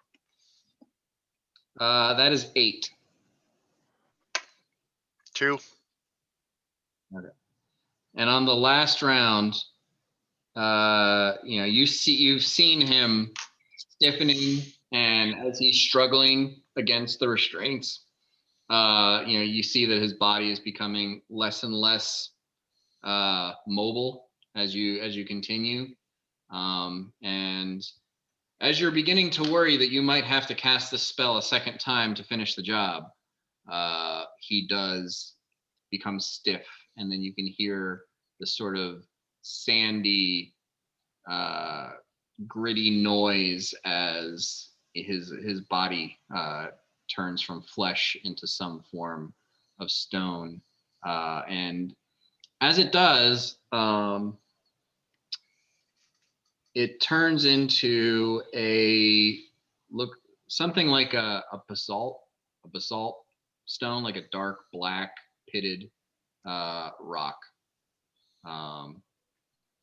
and he is there immobilized. I step back and look at Godric. Yep. I throw my first attack, I guess. Should be good. What are you using? Something? You have a warhammer or something? I figured. Oh. Yeah. I mean, can we just say I have a hammer for this? I guess. Or would be my attack. You can use my hand. I have like a war axe. Yeah. Okay. Yeah, if you want to take Uhtred's axe up there for it. Okay. Yeah, that'd be a good choice. Cool. Got a hammer side. So a D6, right? It is. No, it's a D. D12. Okay. Yeah. Where are you? What are you trying? What are you hitting? This broad center. Okay, so like right into his stomach. Yeah. This like. Okay. Do like a smash his head into his chest. Do like a whack-a-mole type deal. This is a 11 on the D8. Okay. So I mean, adamantine ignores hardness, so you do damage directly to him, and he is a very thin, very spindly person to begin with. So now as stone is, he's not sturdy. You're hitting like his waist is maybe 18 inches around. And you hit him in the center, he cracks, and basically everything from his waist down to his knees fall out of the restraints, and chunks of his chest fall out of the banding that has him tied to the dolly that he was wheeled out on, and basically everything from his sternum down to his knees is lying in rubble on the ground, and he's not exploded. nice. Okay. But his face is still there, like with this sneer and this open mouth look of anger and distaste for what's just happened. That kind of stone you said it turned into, is that reminiscent of something explodey or hot, or that balls? Volcanic. It's a igneous rock. So give me another knowledge arcana check. My point in this is if seeing that, I might gather some stone for a focus later. I rolled a 16 arcana, you said? Yeah. So that'll be 30 something. Okay. 30, You're 36. You're getting curious about this. You think, you kind of recall in some of your studies that when you turn flesh to stone, depending on the nature of the flesh, it turns into different types of stone. And apparently dark folk turn into basalt. I'm having so much trouble pronouncing that. Dan, Mirak's going to see that, and he's going to ask the Duchess if she has any use for that stone, or if she minds if we take it with us.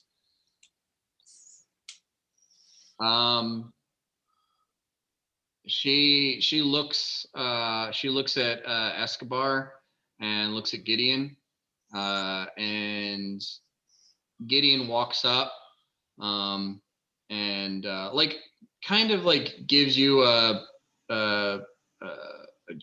gesture or expression of, may I? And he walks over and he cracks the pinky finger off and puts it in a pocket and says, "It's all yours." That's a great call. I walk over and I stone shape it into a more movable cube, and then at some point later on, I wave a wagon over and I take it back to the Cordesi estate. I was so hoping you guys were going to turn him into a coat rack or something. I got plans for this stone. As long as this thing don't explode later.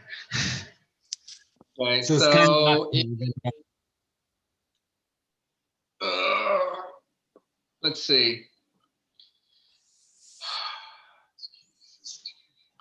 It's probably around. Let's see.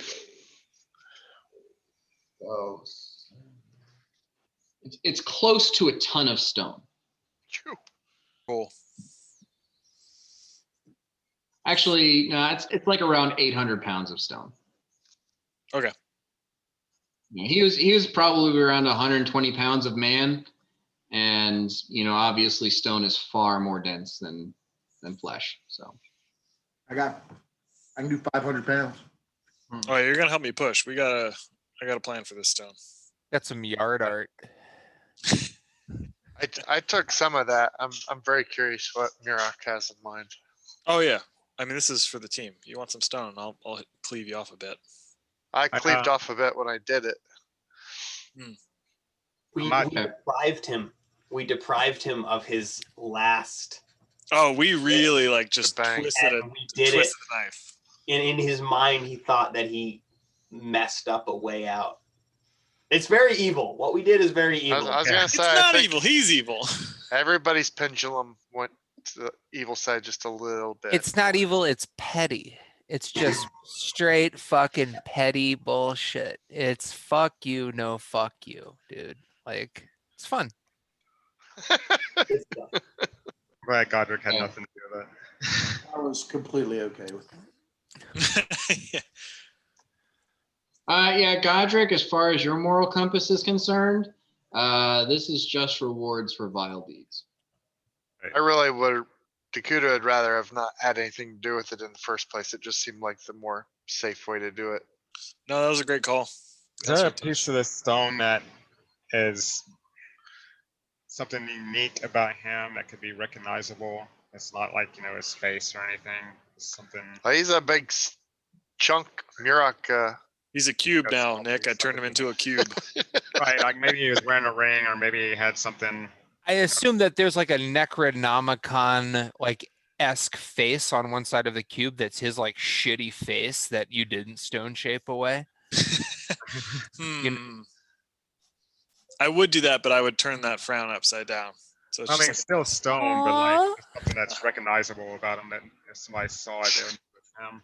No, and I think that's why Gideon took a piece of the pinky, so that we're not taking him away and then turning him back alive. They know he can't be brought back because he's not whole. Right.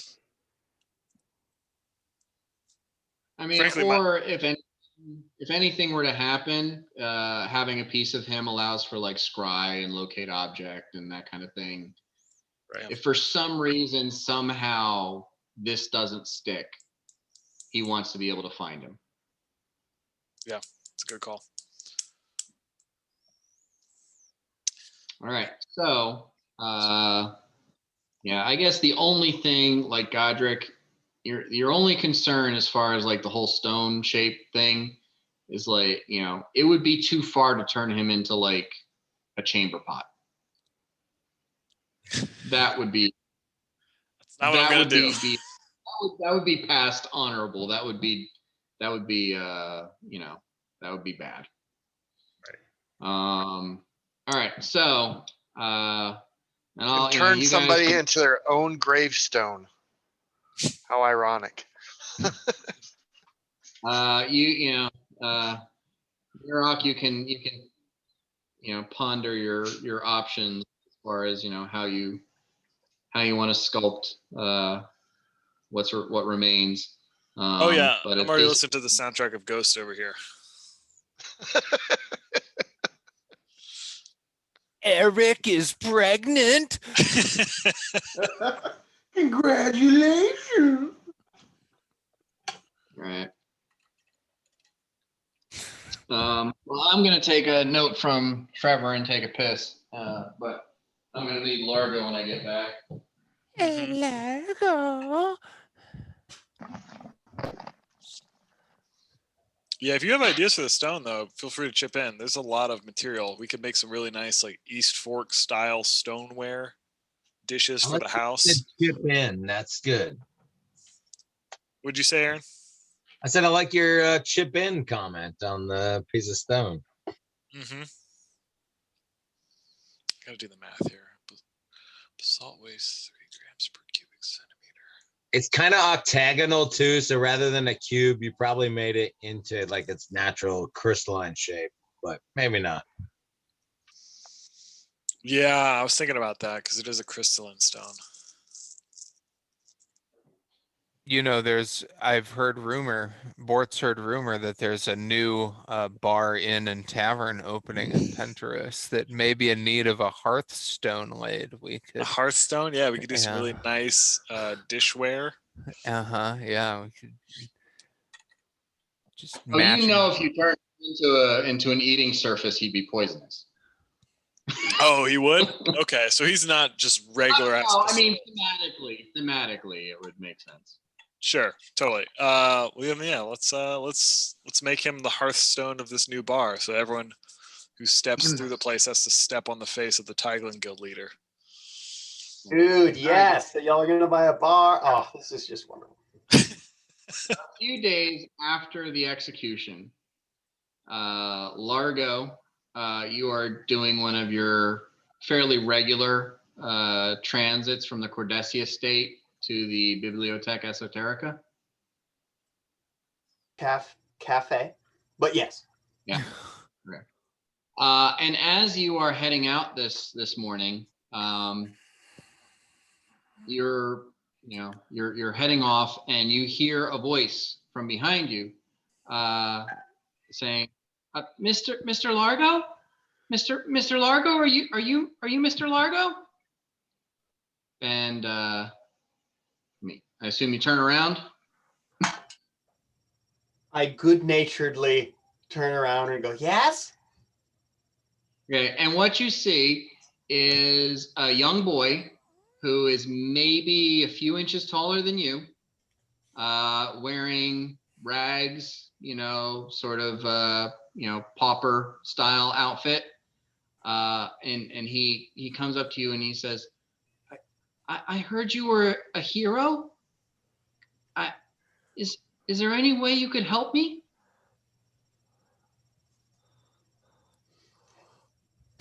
What do you require? I wouldn't call myself a hero, but what do you require? There's someone who, I'm just really scared. Someone has been threatening me and some other kids, and I really need help. And I heard you save the Duchess, and I'm just so scared. My boy, no reason to cry, but if you do, it doesn't mean you're any less strong. And and I say, give me more information, but walk with me. I have an important place to be. Do you understand? But walk with me, talk with me. Well, is there some place we could go private? I don't feel safe out in the street talking about this. Yeah, totally. Come with me. We go to the Bibliotheca Esoterica, and if the dude has a problem with me bringing a little kid in, then I'm going to argue with him. At least into the lobby. Okay. So you start walking that way, and he's like, "Are we going to see the other roses? Are we going to see the?" No, is that what your desire is? I was on the way to a library. I have some important reading to get done. If you'd like to go visit the other roses, I can escort you back to what we call the Cordessi estate, and you can speak with them, and that's totally fine. I want you to feel safe. But if you come with me, you can feel safe where we're going. Well, if you're in charge and you can make these decisions, then that's okay. Wherever is fine.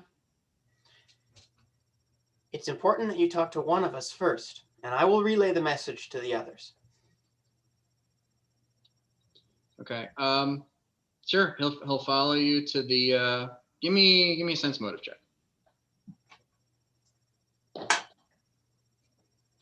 Oh boy, 11. Okay. Argo's very nice. He seems, just like scared. He wants to go someplace safe.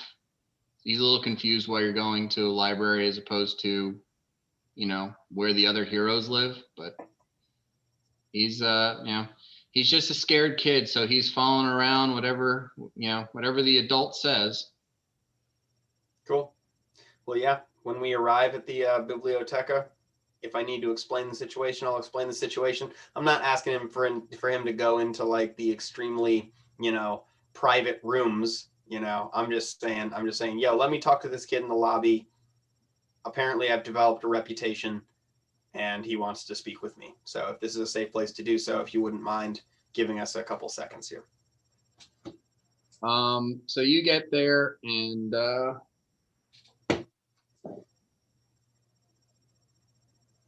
okay. The previous attendant that you had been dealing with the last couple of weeks is not there. And there's a new, there is a female dwarf with like bright red hair to the point where she probably does something to dye it or change the color of it. It is absurdly bright red. And you can see that she's got like dwarven style tattoos coming down the side of her face and onto her neck, and she's got tattoos on the backs of her hands with dwarven runic words and geometric sort of like architectural shapes and so on and so forth. She doesn't know you. She greets you and asks for your credentials before she lets you go anywhere. Yes. I give her my credentials and mention, oh my God, is it Martok? Marcotte. Marcotte. I say I am a good friend of Marcotte's. I know that it might be surprising that a customer of the Biblioteca Esoterica comes in with what seems to be a street urchin child, but I have developed a reputation for myself, and this child seems to be in grave danger. I want to make sure this child gets to a safe place, and they have enlisted me to help in that. Is it appropriate if we discuss the problem that is going on with someone threatening this child's life in the lobby of this great library? I promise I won't take it further into the library itself. I need to make sure this child is one, safe, and second, telling me the truth. Okay. She listens, you tell her your name, she checks some paperwork behind the front desk. And when you say, you're a close friend of Marcotte, she discounts it as less like you're bragging and more like that's not possible. Nobody likes this guy. And then she checks paperwork and says,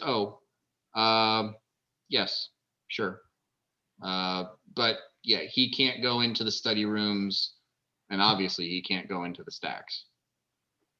That's fair. If we may have our conversation here, I would appreciate it. And I turn to the child and I go, what's going on? She nods and she goes to the front door and pulls down the locking latch and says, I'll give you 15 minutes. Yeah, and if this situation is as dire as it may be, we won't be here long. And then she leaves the front room and heads back into the, into that back area that you guys haven't gone into yet. There's like an exit from the behind the front desk, not into the library, but someplace else. And he, he waits patiently for all of this to transpire, and then looks to you, sort of waiting for you to give a go ahead or something. Absolutely. Speak to me. This is a safe place. I metagamed that a little bit because I thought he might be scared of Bort, but he says, there's this me and some of the other orphans in the city. We live and we try to scrape by, and we try to, just kind of, get enough food and keep a roof over our heads. But there's a man, and he's forcing us to do things, and he's threatened us that he'll hurt us if we don't do what he says. And we don't know what to do. None of us are strong enough to do anything. We're all just kids. do you know his name, his real name, and do you know what he looks like? Can you tell me what he looks like? He's a half orc, and he's tall, and he wears leather armor and a hooded cloak, and he won't tell us his name. He says that, we don't need to know it. We just need to do what he tells us to do. Oh, I really hope this isn't like a secret halfling. I hope that that I'd be able to tell if it was fucking Teak. Maybe it's one of the other ones. Do I know intelligence check? I mean, do I know anything about Bort's connection to like the do I know anything about Bort's connections in general? As far as I'm aware, Bort has not shared with anybody his little band of orphans. Okay. The most you know about where Bort goes when he leaves is sometimes he goes and talks to Erica. Okay. Then, okay. I am going to say,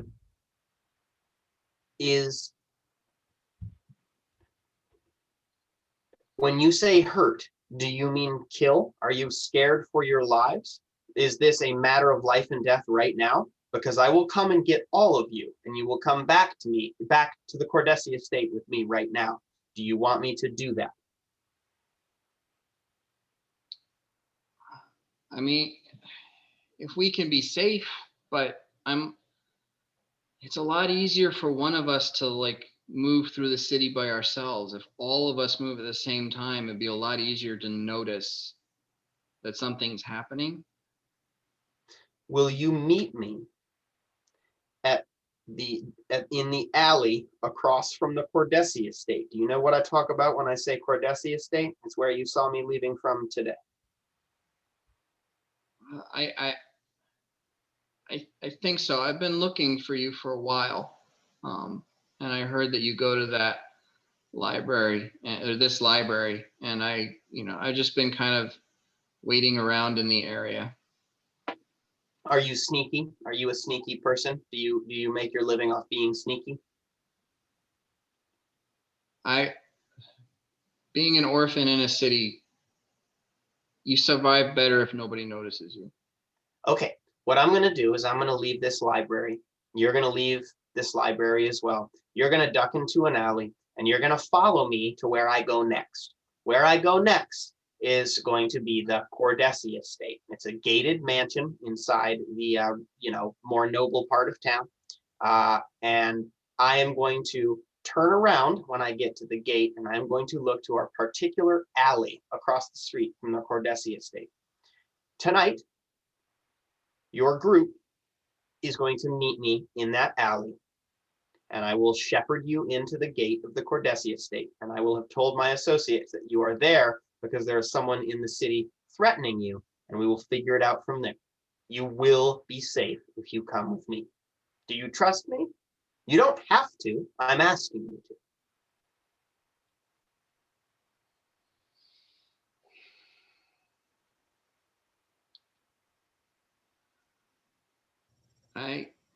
Tonight?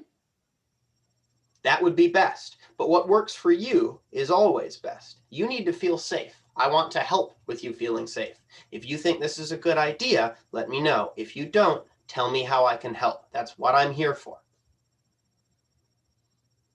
I'm just more worried because he's more dangerous at night. This afternoon? I thought you were worried about being seen as a group.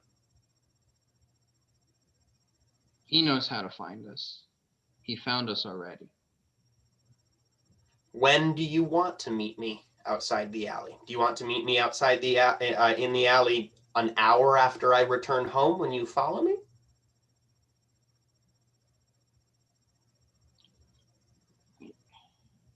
Or do you want me to come with you? I feel safer in the daylight, when there's people on the street. At night, all of us by ourselves in the dark. He's a dangerous, dangerous man. Okay, so what we're going to do, and this is just a suggestion, my boy, is that we're going to do that hour thing. Replace night with in an hour. You're going to follow me home. You're going to be really sneaky about it. You're going to make sure no one follows you because we don't want you to be unsafe. You're then going to get all of your friends, and within an hour to an hour and a half, I'm going to meet you in the alley, and I will escort you across to the Cordessi estate. As long as you are with me, you are safe. I am one of the most powerful people in this city, and you can trust me when I say that. Are you ready? We'll start now. And when you say you're one of the most powerful people in the city, like his face lights up. Like there's a sense of, safety and, the assurance in that statement that, hits home for him. And this for me is a small step towards redemption for what happened in my gnomish village. So just so you know, Ross, Largo is going to be furious that you scared a bunch of children. Just in preparation. But all right, cool. So that's the plan. So That's the way she goes. You head back to the Cordessi estate.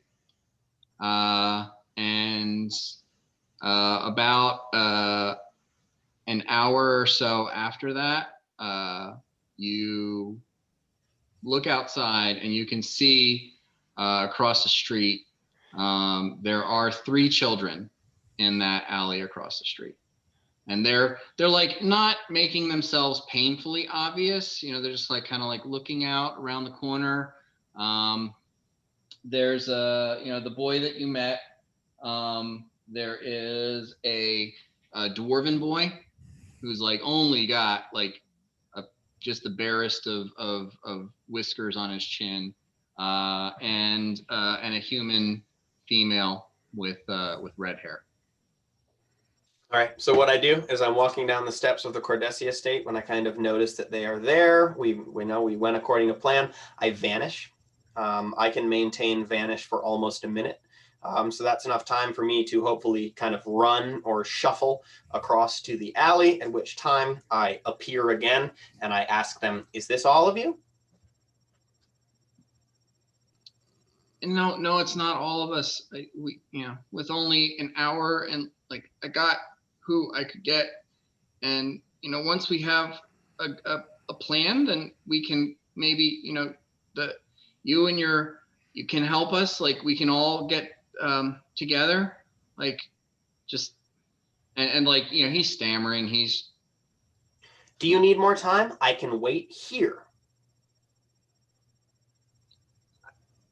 Well, I don't want to like leave.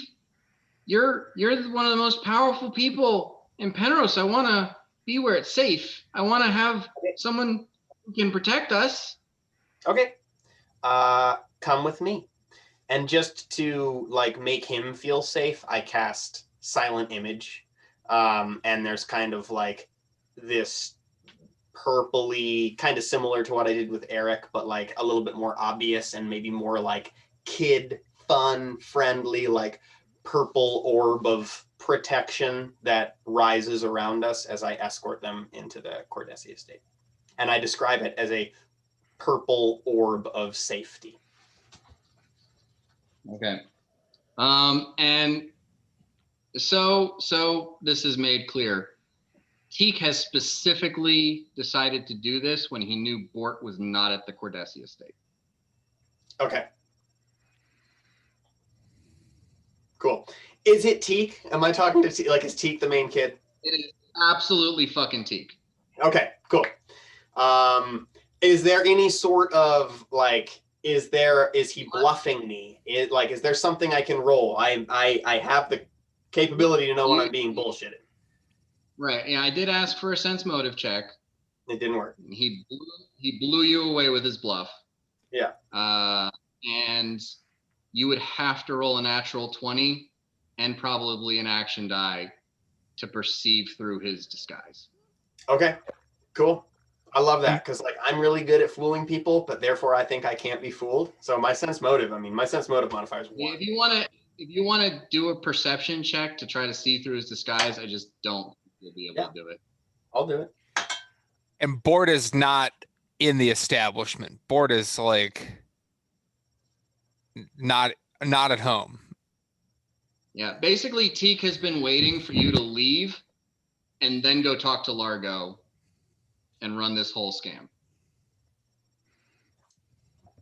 I rolled a 17 plus 3 for a total of 20. Okay. Not even. Well, yeah, then I escort them in, and I think I'm helping out some kids. Okay. And for me, like I said, this is a redemption narrative. Like I take this kind of thing very seriously. Just wanna.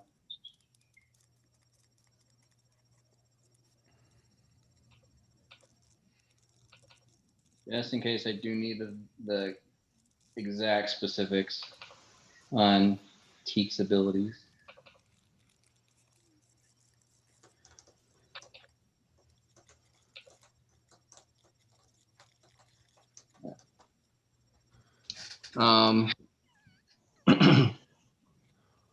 So yeah. All right. Cool. Yeah, he and the other two follow you inside. And he does tell you his name is Teak. And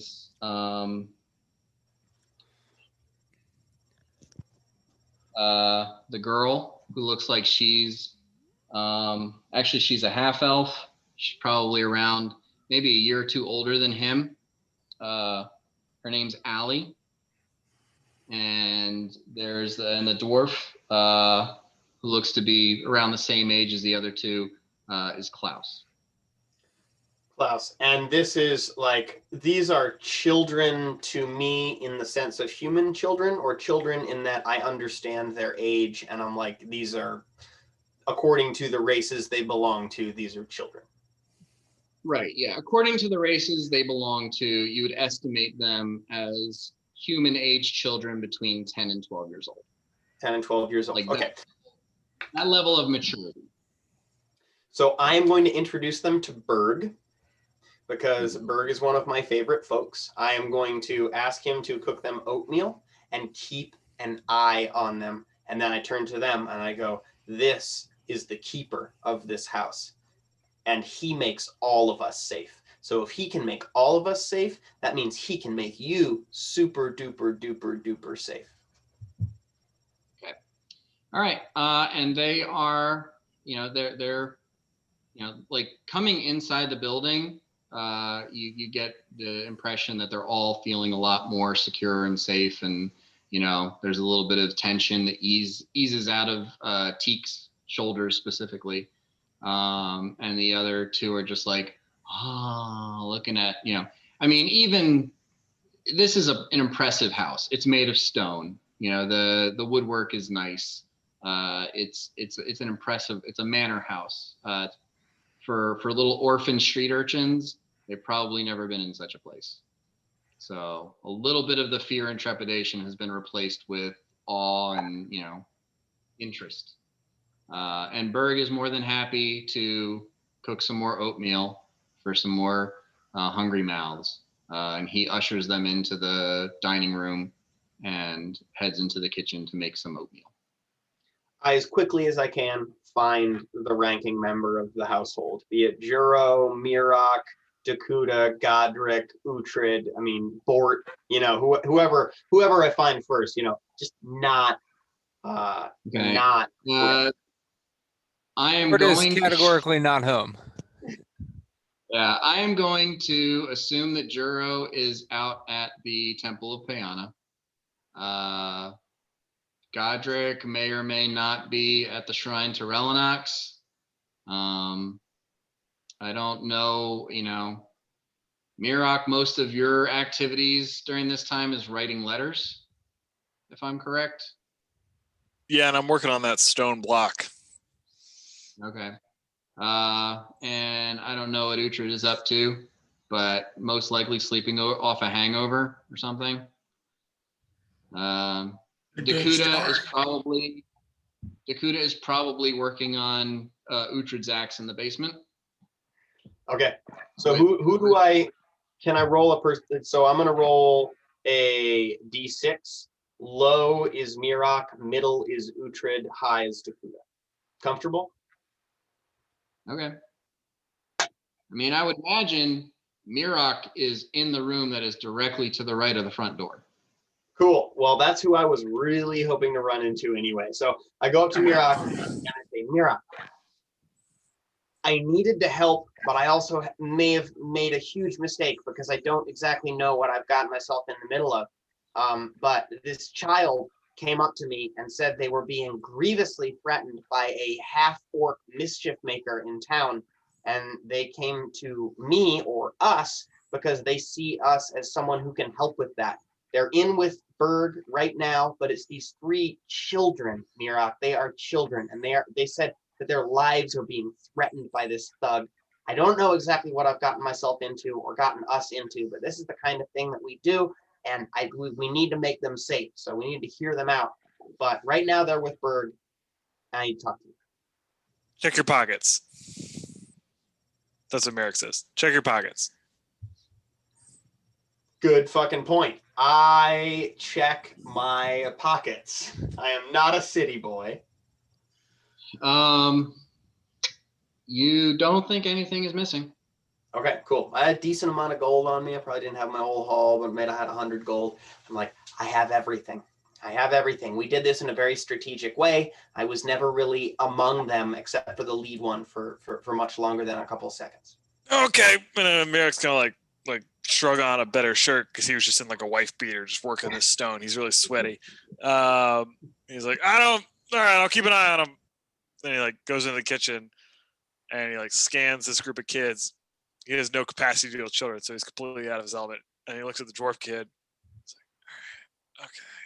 And he just goes like, Blana! He's like yells up the stairs. And he like waits for her to come down. He's like, I don't just entertain them. I don't know. And he like sits somewhere in the kitchen and watches them. I think Bleda has head to Merrick to facilitate your plans. Fuck, she's a Merrick. Okay. I sit next to the dwarf kid and I just really awkwardly try to make small talk. Like, so you like sticks? What do you do? And I just do that for the period of time. Who's good with kids? Bort. Uhtred is good with everyone. I mean, I'm mostly just like making sure these kids aren't like Uhtred is good with no one. Everyone he thinks he's good with, though. All right. So you guys make some awkward small talk with these kids and try to, you know, set them at ease. And, you know,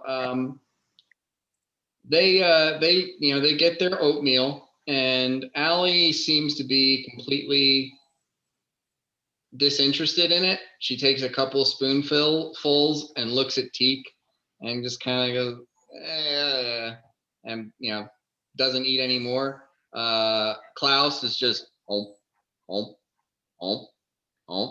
I see that. I see Klaus is a good boy here. That's our boy, Mirok. Klaus is He's good a boy. good eater.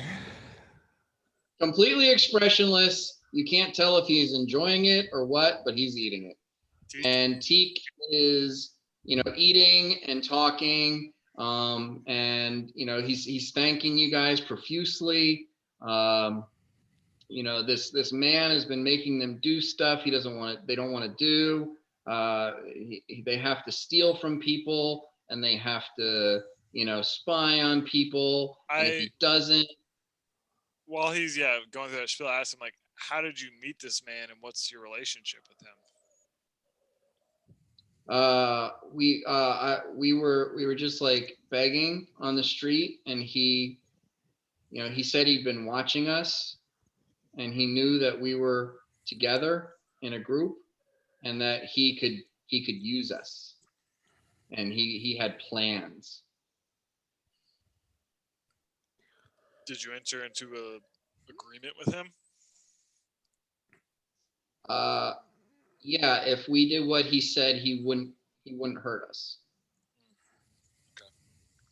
Okay. Go ahead, Mirok, make a perception check and a sense motive check. Yeah, because in my mind it's like these are kids, so I'm not like, well, you made a business deal, so fuck you. All right, that's a pretty good roll. Modified by my wisdom. 21. That's perception? Yeah, so I rolled a 19 on the die with my wisdom modifier. Okay. It's 21. Okay. I got a 20. Okay. Yeah, they look like kids.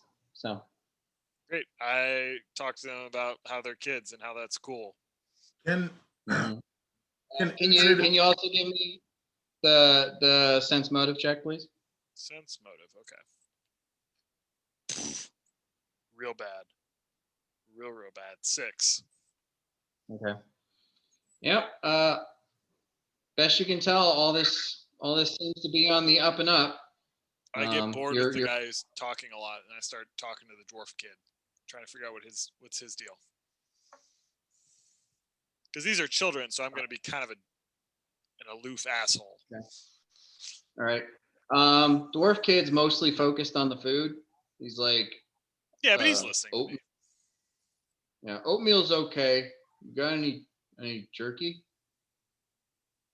I nod and say we might. There's a guy in the house that might have some, but I don't go in his room anymore. Yeah, you're looking at this guy and you're like, this is probably a lot what Uhtred was like when he was little. I need to meet them. Cool. But yeah, so like it goes on for a little while, as you guys are trying to like piece together this story, and Teak rambles off onto tangents, and like any child does, telling a fantastic tale. It's a journey, and you're both of you give me intelligence checks.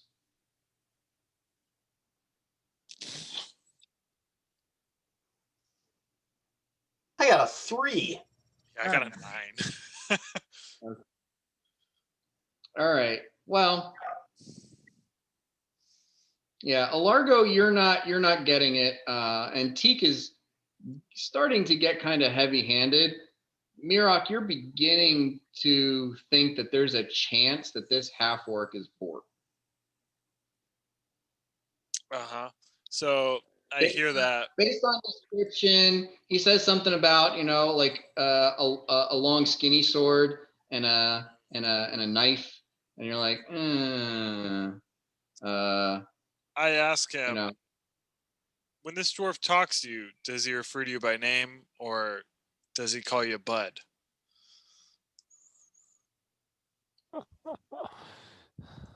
He said Bud. He also said son, and my board, and he just like starts rattling off the demeaning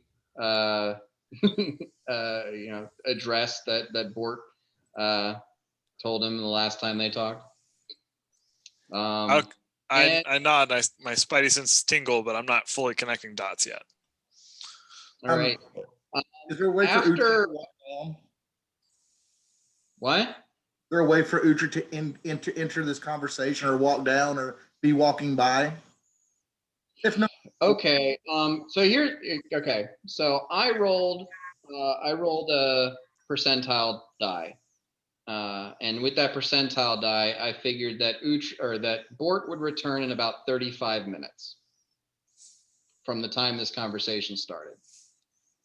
Uhtred, if you want to roll a percentile die to see how soon you can enter into the conversation, you can do so. well, I forget. Because before I take 2d10.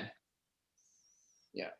Use one of the d10 that's got, two, like the 10th place, and one of the d10s that has a ones place. I got this. I don't know if I did this right. Sorry if I didn't, but I got a 60 and a 30. A 60 and a 30? Oh wait, D10. Sorry. There it is. Okay.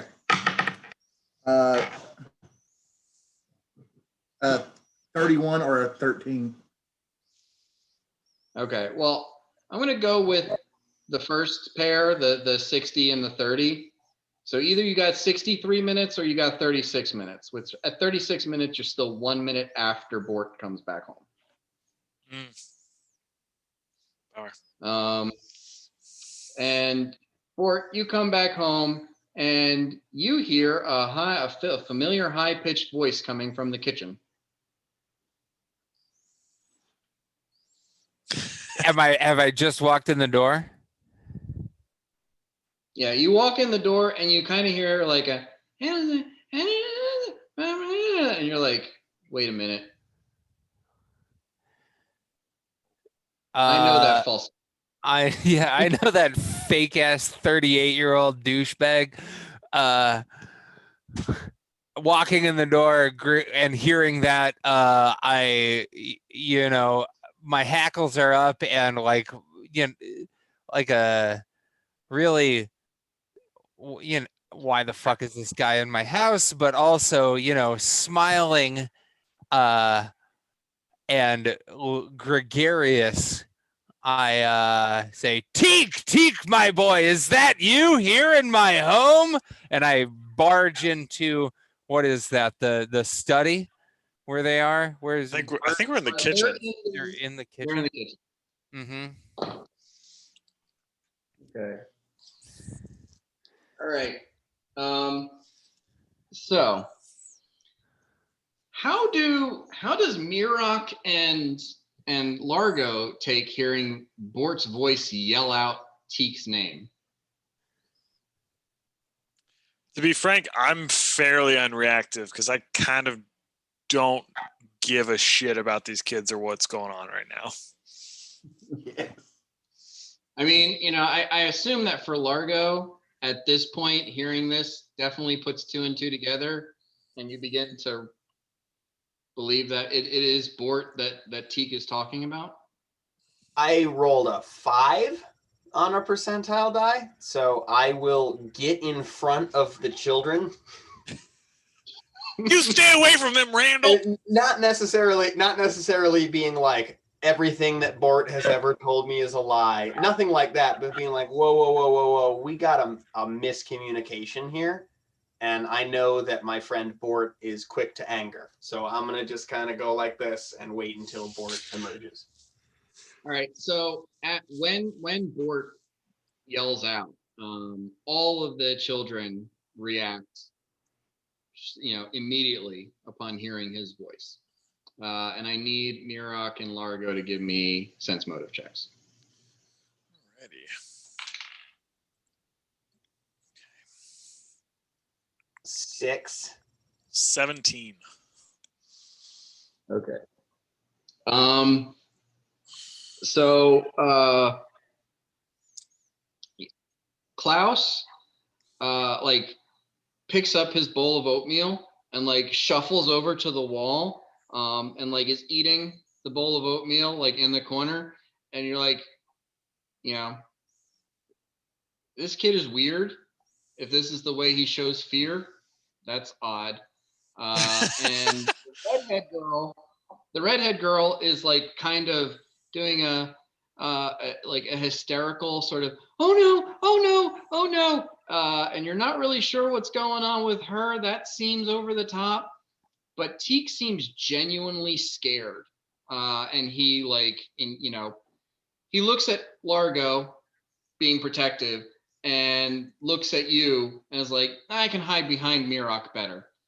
So he like jumps behind you, putting you between him and the door. He seems genuinely scared. And Largo, you think all three of these kids are legitimately terrified. And that doesn't make me hate my compatriot, but I'm very concerned and he has a story to tell. And yeah, and Bort, you walk into the kitchen and you see Largo doing this. You see Mirok standing there looking nonplussed. I got my hands in my pockets because I don't trust this kid behind me. You see, these two kids that you haven't seen before, because I don't think you ever met anybody beside Teak in the little troop. But you definitely do see Teak looking at you over Mirok's shoulders. And, initially there's fear in his eyes. But knowing that everyone's facing away from me, he's just grinning from ear to ear. Mm-hmm. That's great. Shite. I walk into the kitchen and I say, Teak, what a surprise to see you in my house. How are you, my good sir? Let's use this opportunity to do a social initiative. Yeah. Sure. So D12 plus charisma. Do I add improved initiative to that now, Dan? Sure. Fuck yeah. Do I add improved initiative to that? Yeah. Have I walked down at this point, Link? 1 minute, man. You got 1 minute. I was just curious. I got a 12. Bort's got a 17. Okay. Got a 14. Okay. All right. So Bort, you come in. You're, doing your thing. Oh, sorry. What was Largo? What was yours? 14. 14. Okay. All right. Go ahead. And Teak is standing behind Mirok? Yes. Correct. I enter the room. I say what I said, and I say, Mirok, have you met my colleague Teak? I've met many children this morning that I did not anticipate meeting. That's Mirok's like subtle way of saying like, I don't know what the fuck's going on. I was trying to get some work done. Well, Teak is no child. He is older than you or I. Incorrect. I look at Teak. There is no way. Yeah, Teak's not older than me, but I get your point. He is, for his species, older than I am for mine. And I look at Teak in a questioning way. All right. Okay, give me another perception check. And I say, Teak, why? All right, that's not bad. It's a total of 17. Okay, Teak is a child. Cool. I'm like, this looks like a little boy. And I look back at Bort. Okay, Largo. Dan? Largo. Yeah. Yeah. Okay, is there something you wanted to? Just trying to move things along Yeah. here. Keep going. Yeah, 6 seconds. Initiative. Let's go. I mean, I'm giving you more like 15, 20 seconds, but yeah. Largo, go ahead. Bort, these children are scared to death of you. What the hell did you do to them? Come on. What's going on here? We need to all sit down and hash this out. They're scared to death of you. Did you threaten them? Come on. May I retort? Well, let's say, Teak is continuing to cower behind Mirok. Mirok, do you want to add anything in at this point? Yes, I hear Largo being TLC channel level drama with Bort. I didn't sign up for any of this. I pointed the kid in the corner with the oatmeal, the dwarf kid. I'm like, you look like a strong kid. Why don't you help me in the back? And I try to like clap him and just exit the whole scene. We're gonna go do some stonework together, little dwarf buddy. He looks at Teak and he looks at Bort, and you know he's just like, if he could crawl into the bowl of oatmeal, that's what he'd be doing. But he's just like holding it and eating. When he looks at Bort, Doesn't look like he's interested in leaving the room. Okay. You don't want to leave the room? Well, then I go over and I scoop him some more oatmeal. You to go do chores. Not with you to go do chores. I'm not saying chores. We're gonna do a fun project like a Pinewood Derby car or something. We're gonna have a great time. This room sucks. I'm trying to get him out of here. I did roll a 20.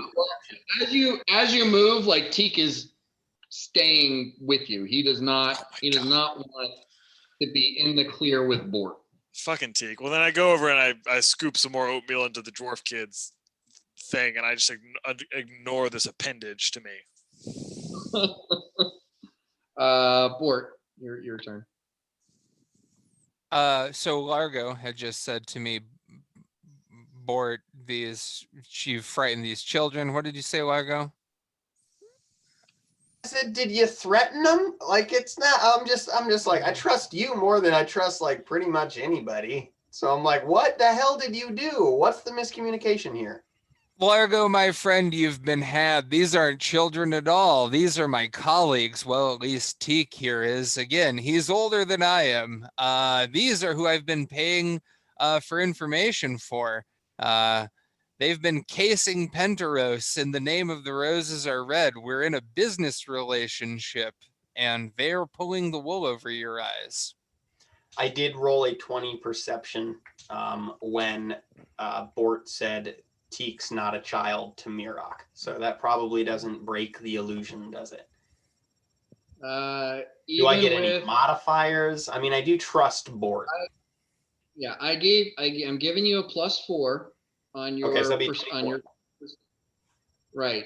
That does not beat his 34 disguise check. Yeah, I mean, my response is just like, we need to have a conversation, and it needs not to involve the three of these terrified children. And I gesture Berg to take the children into another room.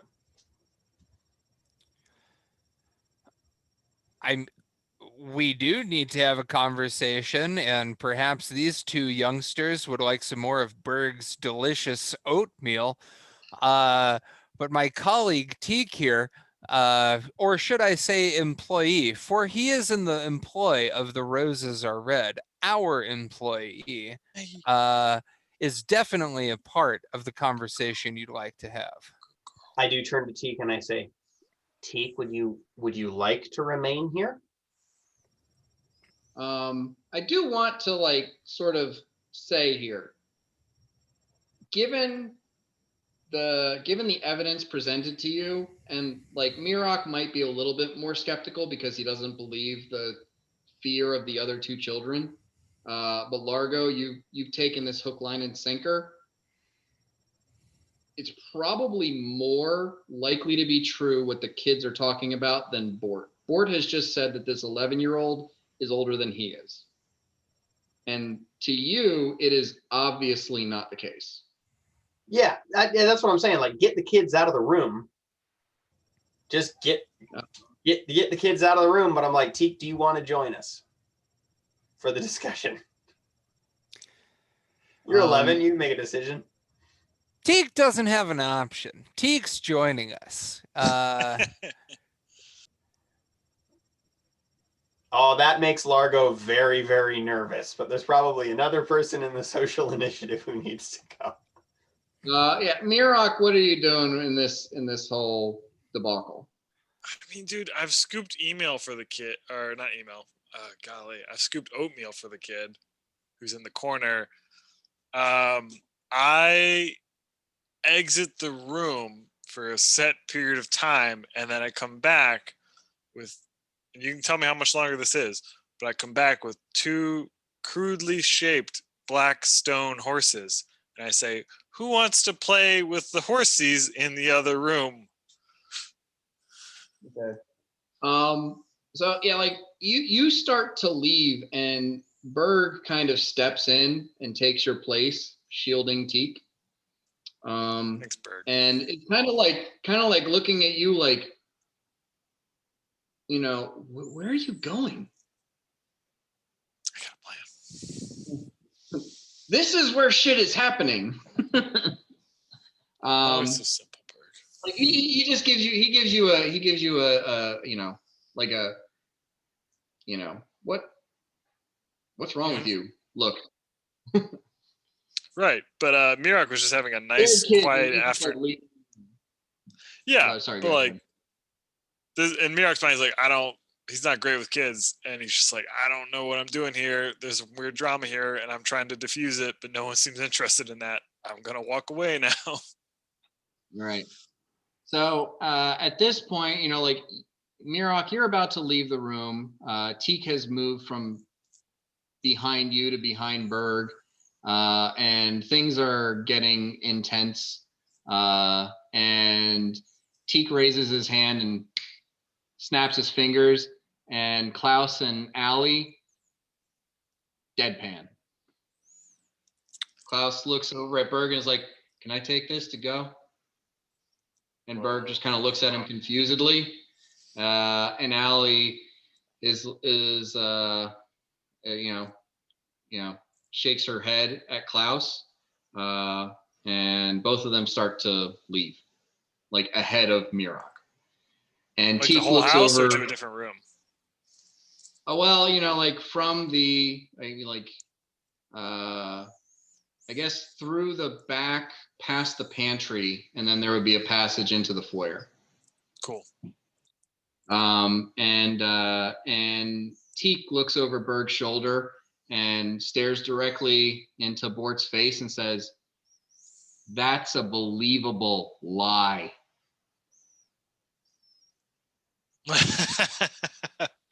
Well, yeah. I mean, you fooled Largo here. It helps if the person you're lying to doesn't know the truth.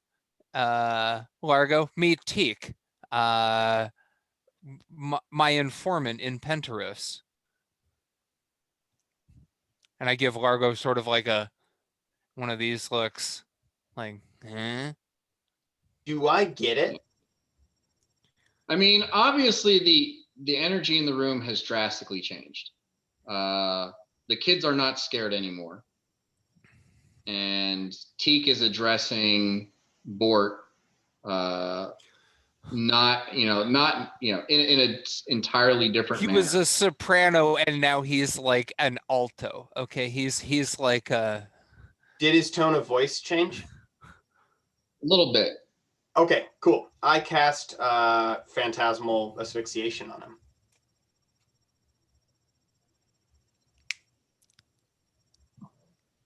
Because at this point, he has completely changed his thing. I'm on the lookout for assassins from the Nokiri Empire. I need to ask Bort, like, Bort, is this really your guy? Or do we need to fucking kill him? Does the spell take effect? It would be a 24 will save followed by a 24 fortitude save. The 24 will save is hold your breath because you think you can't breathe, the 24 fortitude save is to, does that make you pass out eventually? And that is a continuous save. Richard walks in the house and sees a small boy choking to death as Largo and Bort calmly discuss things.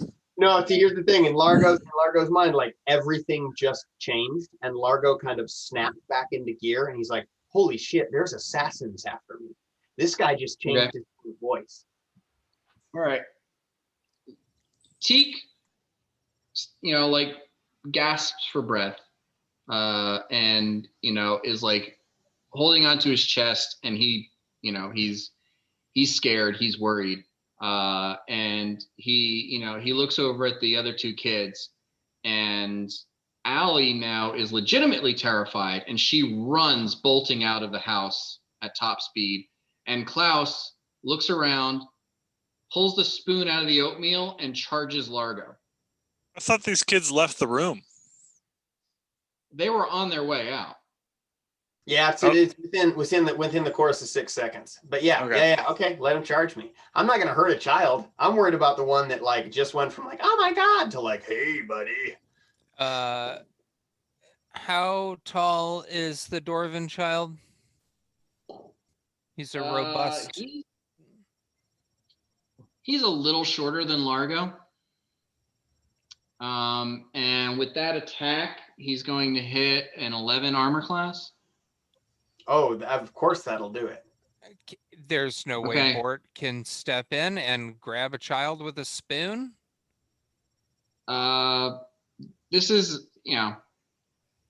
he's gonna do like 1 point of damage with a spoon. Yeah, to Largo. I'll take that 1 point. I can take it. I look at him and I go, it's non-lethal damage. He just pounds you in the shoulder blade with a spoon. I look at him and I go, I have no intention of hurting you. I also have no intention of hurting him. And I point at Teak and I go, he thinks he can't breathe. He actually can. Don't fucking worry. And I look at if I have the chance to, because, I look at Bort and I go, is this actually your associate or is this a Nokiri Empire spy? Bort says, yeah, he's my associate, but let him choke for another couple of minutes here. I don't do that. I immediately release the spell. Oh, come on. You're no fun, Largo. Dan, have I finished making my little stone horsies? Sure. Great. I walk back into my little stone horsies to the scene. Well, you start walking back and you see the little redhead girl like screaming, running out of the house. You forgot your horse! And you go into the kitchen and you see the dwarven, like the bowl of oatmeal on the ground, splattered across the floor. The dwarven boy, like with a spoon, like standing next to Largo, and Teak is like, and yeah, so, something happened while you were gone. Great. And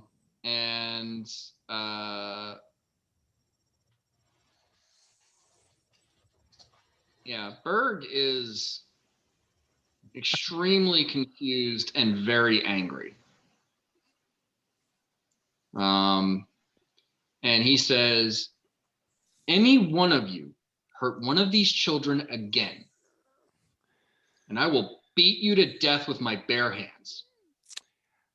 Oh, Berg, none of these children have been hurt yet. How could they be hurt again? Go make some more oatmeal, my good stone man. Bort, don't be disrespectful. We've all been deceived here, and it seems like it's your doing.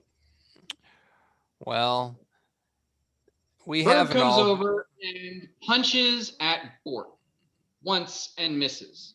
The second time does hit and takes 4 points of damage. The third time does hit and Bort takes another. Wait, what did I say? 4? The first time? Okay, I'm sorry, that's 10. It was 6 plus 4. Then you take another 10 points of damage, and he misses the third time. But on the second strike, it is a stunning fist. So please make a fortitude save. I'm not gonna stop any of this because I don't mind it. Bort has some explaining to do, and I haven't sensed his evil aura, so. And let me know when I can jump back in the social. 22 initiative. fortitude save. Okay, so you are not stunned. But yeah, Berg is very upset. And yeah, Mirok, whatever you want to jump in here. Great. With a 35 diplomacy check, I hold up my tiny stone horses. I go, whoa, whoa, whoa. And I start to like play, like, let's fine. I like hand Berg a stone horse and I hand Oatmeal a stone horse, the little dwarf kid, to be like, this is fine. I don't know what happened while I was gone, but here's now a stone horse. Settle down. Teak puts his hand on Klaus's shoulder and says, it's all right. Go ahead. You can go. And Klaus, kind of like still gripping that spoon with an iron grip, slams it on the table and like does a sort of like tough guy sort of saunter out, the same way Allie left the building. Does he take my stone horse? No. Damn it.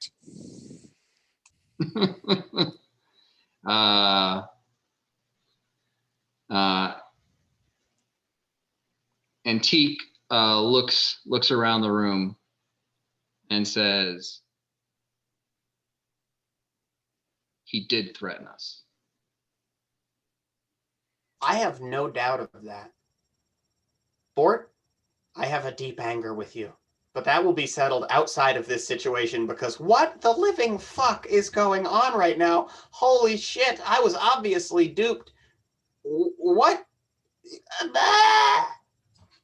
gonna ask Teak again because I know he's doing a voice and I'm assuming I know he's a Hobbit adult now. I'm gonna say like, did you enter into a contract with Bort? Like, did he request your services in exchange for payment? He says, yes, we were to feed him information for money. And just recently, he's trying to change the arrangement so that we actually try to shut down a business with some sort of rumor mill that I tried to explain to him is not something that children would be able to accomplish. So you declined that business arrangement. And my child. So you declined that business arrangement.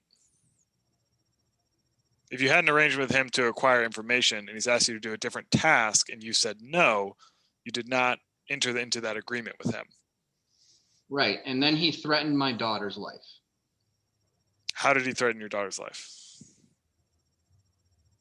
With violence.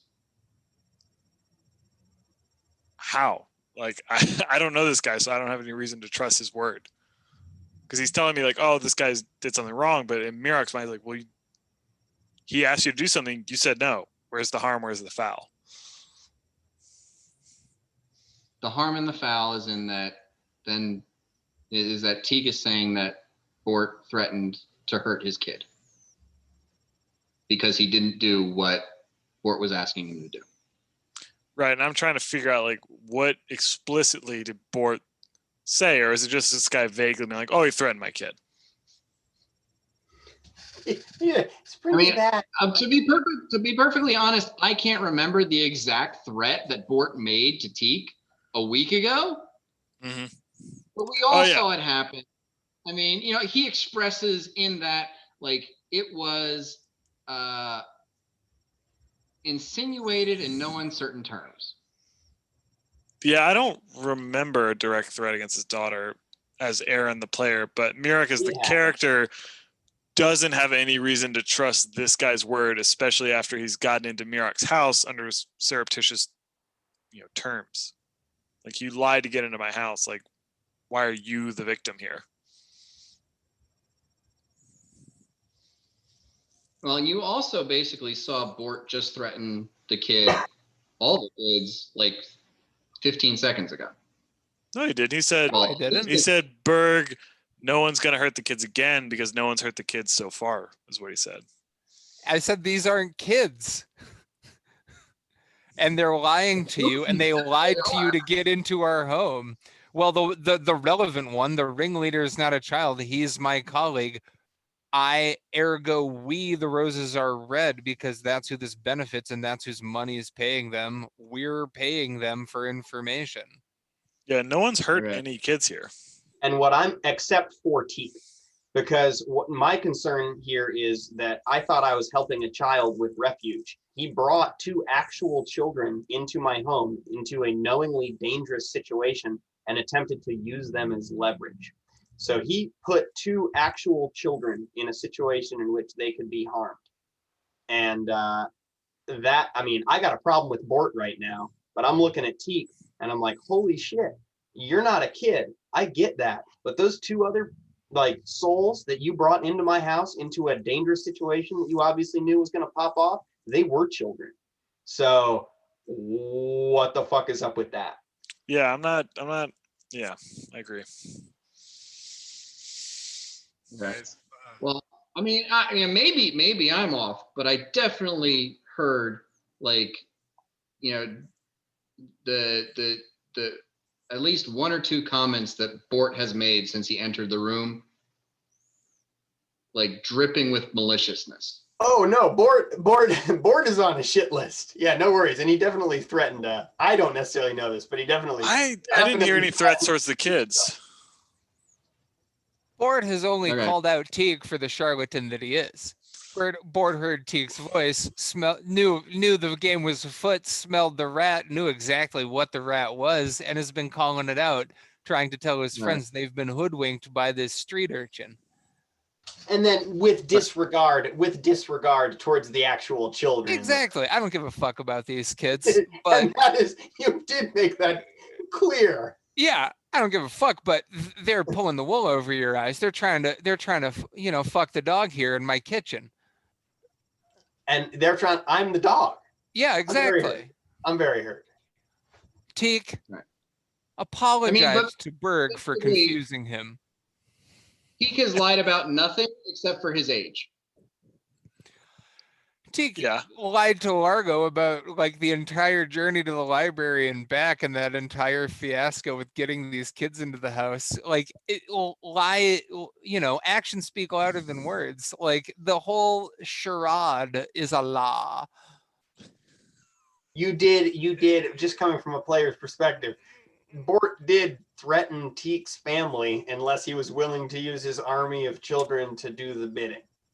I mean, they were oblique threats. It'd be a shame if something happened to your house full of urchins. But it wasn't, and it'd be a shame. It's not an explicit threat. It's plausible deniability. It's mafioso speak. Which we also don't know as characters. Totally. Exactly. But So I'm operating who from a place was of this Who was there halfling lied his besides way into Ford our and Teak? house. He's a proven liar at this point. It's a lying fake child. His Ford- entire existence is a lie to you. You thought he was 8 years old, and it turns out he's 38 years old. What does Teak want to get out of this? That's my curiosity as Mirok. Like, why did you do this, Teak? Well, let's find out. Teak, why did you do this? Because I'm smarter than you, you giant green ape. Well, be that as it may, who's in whose kitchen without any friends right now? Teak, what do you want, pal? You know what I want. I don't want the beef and the beer to exist anymore. I want it. What do you want? I want to continue the arrangement that we had, where I give you information and you give me money. You tried to change the terms of that, and when I said no, that's not what we're good at, you threatened me and my daughter. Well, I've got money. What information do you have for me, Teak? Make it worth my while. Convince me to reestablish our good relationship. Convince my friends. Convince us in our house. Make it worth our while. How about this? Has my information been good? Well, some of it has proved useful. I don't know if I'm getting a fair price. Nominally, it's been good, Teak. Nominally, it's been good. All right. Here's my proposition. You put gold pieces on that table, and when I think it's enough, I give you the information that's actually going to help you. See, here's your mistake, Teak. You're in my house with my friends and you lied to get here and you think you're smarter than us, and you might be on paper, but this isn't paper, Teak. This is real life. You think you have leverage, but we've also, got a witch in the basement. That's not a threat. That's just a fact. Largo's not okay with this. Tell Largo's me not, the information that you have, and I'll tell you the price I'm willing to pay for it. I mean, Dan, realistically, like Uhtred definitely is home by now, right? Uhtred, you're walking in and yeah, you see Bort threatening a child. Hey guys. Teak kind of looks around the room and looks at Largo, who's on his side, looks at Berg, who's Yes, on guys. his side, looks at Rock, who doesn't want to be in here, and is like, who's got friends? And see Bort arguing with a child. Yeah, it's a weird situation. Like you came down the stairs just as like this dwarven boy was leaving through the front door, trying to look as tough as possible. And you came into the kitchen and there's this whole thing happening. Once I see Uhtred, I walk over to him and I pull him aside and quickly I'm like, and I'm like, this is what's going on.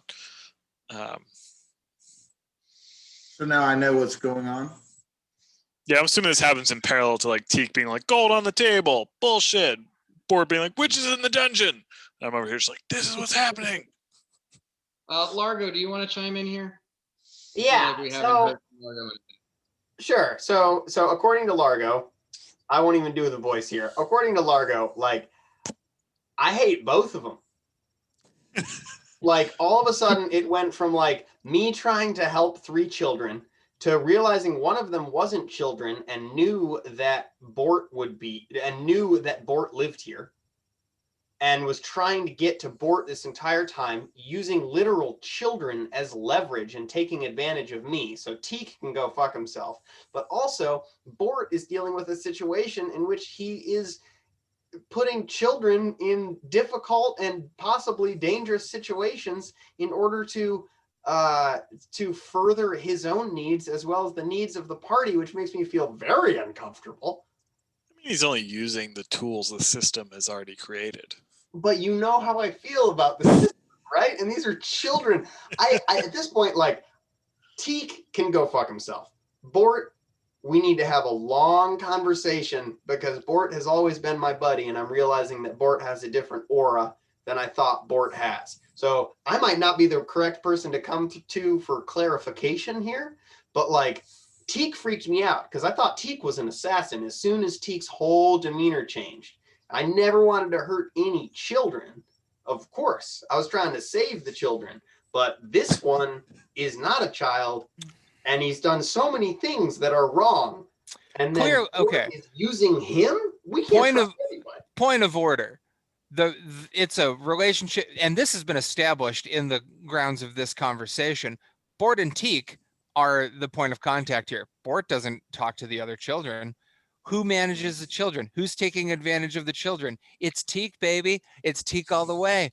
Teak's the stopgap between the Bort's just like Bort's dealing with another adult here, okay? And has been the entire time.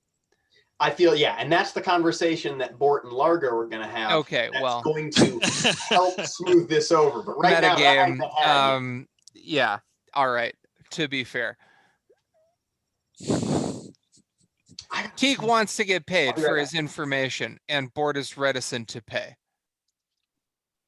Yeah, Teak says, this isn't a negotiation. This is an ultimatum. You make it worth my while to stay here and in your employ, or this all goes away. And you have no informants. You have no street urchins. we disappear. And I'm saying this in front of your compatriots. So if anything happens to us, they know exactly why. They're gonna disappear. Do you want to continue this arrangement? Money goes on the table. You want this to dry up and end? That's fine. I am not going to stay in a city where someone is threatening the life of my child. We have to reestablish the concepts of our working relationship right now. Teak, what do I pay you a day? How much have I put up front in gold? I've got my book straight here. It's 10 gold a week. It's 10 gold a week. So if I were to say, pay you for a week's worth of information, hypothetically, what would my money get me right here in my own home? I don't know. You're just going to have to start putting the gold on the table to find out, aren't you? Give me a taste, Teak. Make it worth my while. Just a little taste is all I'm asking. Hypothetically, what would a week's worth of 10 gold, a week's worth, what would that get me? Don't look for us, boss. We won't be here. And he starts to leave. Why? Bort pulls a money pouch containing, some coinage in it from his belt and does one of these classic maneuvers. It says, Teak, my good man, what would 20 gold get me? He looks at the bag. He looks at the table.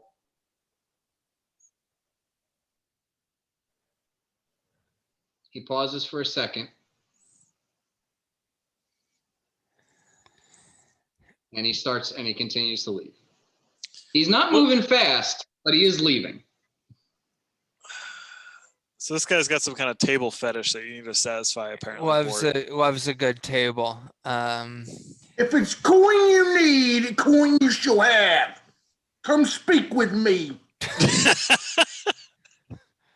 Uhtred runs the intelligence. Uhtred, come here, Uhtred. Have a bowl of porridge. I hand him the bowl that. Did the The dwarven weak child- stomach night of drinking. This I need. This is the grist you need. Uhtred, here, eat this. And I put a spoon full of porridge in Uhtred's mouth. It's delicious. Bort slowly undoes the drawstring on the sucker pouch of coins and empties, a couple of them out on the table. It says, "Oh, Teak, what, these gold coins? Is this what you want, buddy? Is this what you want, pal? You need more money than I'm paying you?" He stops and he watches the table, and you put like 3 or 4 coins on it, and he on the looks at table. them. He looks at you, and he's waiting. When it's enough,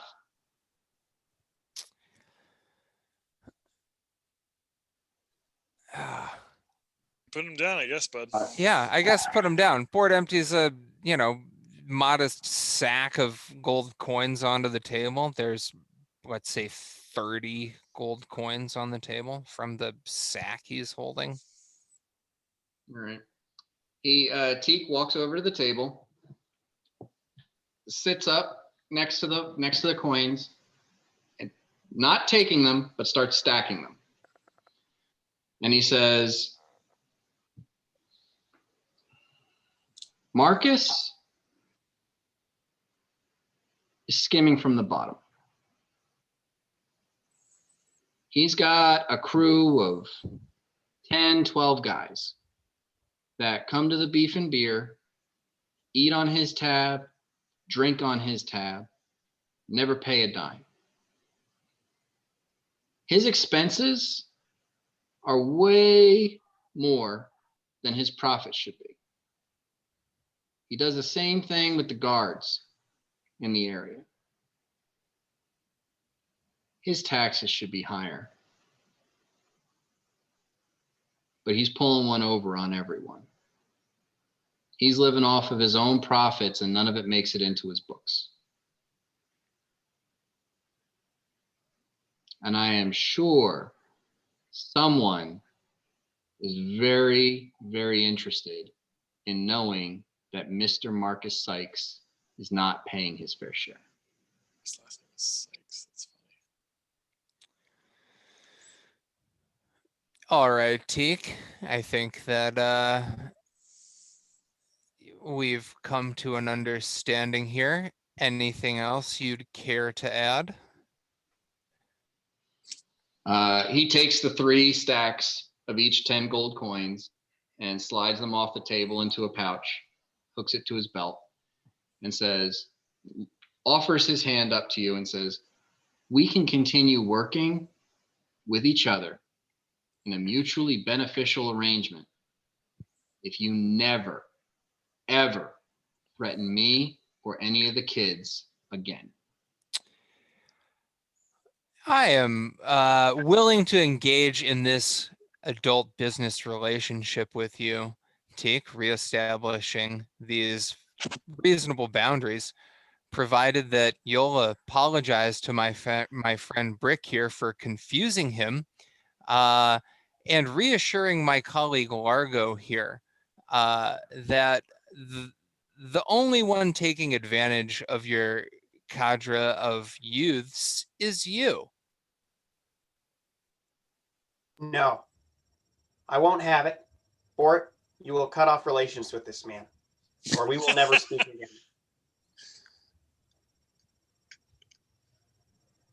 You know, Nice. we already need to have a conversation that might take longer than our entire prior journey together. In order to retain our friendship, you will never, ever speak to this man again. Or this is Mirak. You should just kill yourself now. It's the only way out. Teak is still holding out his hand to you, and he looks over at Largo and rolls his eyes. Damn. Listen here, eye roller. I'm not done with you either. Bort, I look back at Bort. Bort shakes Teak's hand and says, I'll see you. Well, I won't see you, ideally, but let's never see each other again. And he gives him like a wink. Right. Yeah. No He winking. takes your hand and says, well, if we got to go past the oak tree and onto the meadow, Yeah. and there's just no turn around, is there? And you get he's speaking thieves' cant to you. He's like, yeah, we'll once the rubes are out of the picture, we'll continue this negotiation. He turns to Largo and says, I'm taking care of my kids. This is how we make enough money to make ends meet. Don't take food out of my kids' mouths. I hope you never put them in the position you just put them in. Ever again. Do you? He's wagging a finger. And he pats you on the shoulder and says, I was never scared because I was in the company of one of the most powerful people in the city. Oh, that's cute. You got that right. You got that right. You get out of my house. I never want to see you again. Stay off my lawn. Dan, as he's heading out the door, I want to give him the stone little horsey, and I say, give this to Klaus. Please. He wanted the strongest man in the city. Does he apologize to Brick for confusing him, or Berg for confusing him? Yeah, he does like so. Says that to Largo, turns to Berg and says, "It's a huge misunderstanding. I'm sorry for deceiving you." Please unpunch your friend. And he heads out, and Mirak, you give him the horse, and he's like, honestly, I think Klaus might pick his ass with this. I stone shape it into an ass picker as he's saying that right in front of him. Like a nice spade handle shovel looking thing. I am not going to give a child an item that I expect him to shove in his ass. I shape it right back into a horse. He's like, Tiana would love this. Which one was Tiana? Did I meet her? New name to you. Okay, have great. no idea. I say fuck it, whatever, and I hand it to him. He says as he's as he's like, I'm really sorry, I had to make a point. Who does he say that to? You. Oh. I do like an awkward, like, well, you got to do it like a Larry David thing. I'm like, yeah. And Teak leaves. Better bitch. I turn to Bort. I turn to Bort and I say, I'm not kidding. I know he spoke some weird mumbo jumbo to you right there at the end. But if I ever find out that you are meeting with that man again, I will fucking kill you. You understand? Oh, I don't ever anticipate. Okay, maybe I don't say that. Yeah, but I say okay. something close. Because Bort's never going to meet with him. I don't expect I'll see him anytime soon. I'm not talking about vision, buddy. I hope you value the relationship that you have with the rest of us. And I hope you're thinking of roses are red first. And if you're not, you can get the hell out of here. You know what I mean? Easy, Largo. Information is valuable. Largo, do you need a bowl of this delicious porridge? I feel like you're having. Yes, I would, but that doesn't help anything. Well, eat something. I take up the other stone horse and I say, whoa, whoa. And I clop it across the table until Largo is focused on it. I thought I was hanging out with the cool kids, and all of a sudden I think I'm hanging out with the bullies. Just give a child a toy. I'm a nice guy. Unless you guys really want to role play through a bunch of other like little piddly shit, Bort, Erica has like an envelope for you the next time you go to the Emporium, and it is a list of names of these people who are kind of in Marcus's inner circle, a list of names of the guards who get free food and beer at the Beef and Beer, and an estimation of about how much money Marcus is skimming from the bottom, where he's not reporting what should be meriting profit and therefore should be meriting taxes. You take this information to Vicar Escobar, who couldn't be happier about finding out that this asshole is cheating the city, because he relates to you that the tax man who collects taxes from him always has a tough time with him, constantly has to go back several times before he gets his money, and for whatever reason the guards just will not back him up, and they're always half-assed when they show up to collect his taxes. Like, they just won't back up the tax man. After about 2 weeks, Marcus is arrested, and Vicar Escobar asks if you know anybody who might be interested in taking over ownership of the Beef and Beer. Yeah. My good vicar, I do know someone who might be interested in taking over the proper management of this lawful establishment. I myself am in the backing game, and my esteemed colleague Uhtred is in the management game. I propose that we take over the license of this legal business within the fair city of Penteros. Uhtred wants to run a bar. What a surprise. Don't you fret. I'll be keeping the books, and everything will be on the up and up from a financial standpoint. I am sure it will be, because I'll be checking those books. And I also assume you might have some interest in perhaps a side business running somewhere in the establishment, maybe in the basement or around the back door. That's all well and good. These things exist in a city like ours. I get 10%. A reasonable proposition. It's been a pleasure doing business with you.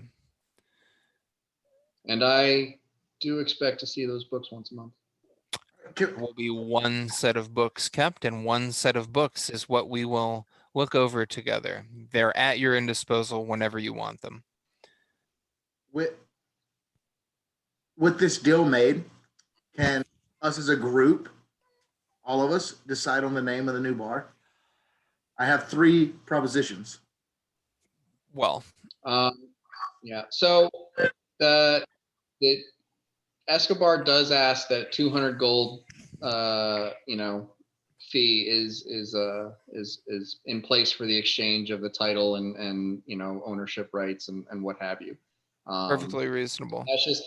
That's just to keep it above board. So if that's coming out of board, then make sure you mark that off somewhere. And yeah, to be specific, if you're going to run any black market operations out of it, he gets 10%. 10% gross, not 10%. Wait, yeah, 10. A real 10%, like an actual 10%, not a black market 10%, not a fucking shenanigan. Yeah, If you sell something for 10 gold, he gets 1. exactly. It's like Indonesian ATM fees, 10%. There's nothing you can do about it. But I mean, this does give you a storefront, and depending on what you sell and how you're trying to sell it, you can possibly get full price for things instead of half price. That sounds really good. Yeah. And there is a little bit of friction there with the wait staff. Ileana is a little concerned about Uhtred walking in the front door and saying he's the new owner. But I am just going to assume that you explain away the whole poison thing, more like, no, it's just like laxatives. Right. Yes. Just make them sick. And with going over the books and realizing that, Marcus was underpaying them and doing some stuff, raising their wages a little bit, being less of a massive douchebag about everything. You sort everything out. Everyone's a lot happier. And I did some spreadsheets and stuff. I'll tell you how much profit you make over how much time from the bar. Awesome. It's not going to get you rich, but it's going to be some money. We're not looking to get rich. We're looking to have a good time. Never does. There is now one large residence on the second floor of the Beef and Beer that is open. All the wait staff live on the 3rd and 4th floor, and you do find out that one of the reasons why, or the primary reason why, they couldn't just leave or do what you were asking them to do is pretty much everybody that works there is an ex-con. And Marcus had them all over a barrel. If he threw them out and said they were stealing from him, the guards were not going to question it. They were not going to be concerned about the fact that they left with bruises. They would just assume that they are criminals, and he was trying to give them a chance, and they fucked it up. Aside from that, the cook, the tiefling cook, is not an ex-con, but she is a tiefling, and she couldn't get a job anywhere else. Because there is some like, people don't trust somebody with devil horns growing out of their heads. It's unfortunate, but it is the case. Mirok, you getting all this? Yeah, I got it all. And I personally agree with it. I don't trust anyone with horns to make my food. How many total staff are there? Yeah. Shit. I mean, can I get back to you later? It's not important. Yeah, but it's not like a large staff, right? It's like less than 10. Yeah, totally. Might be 12.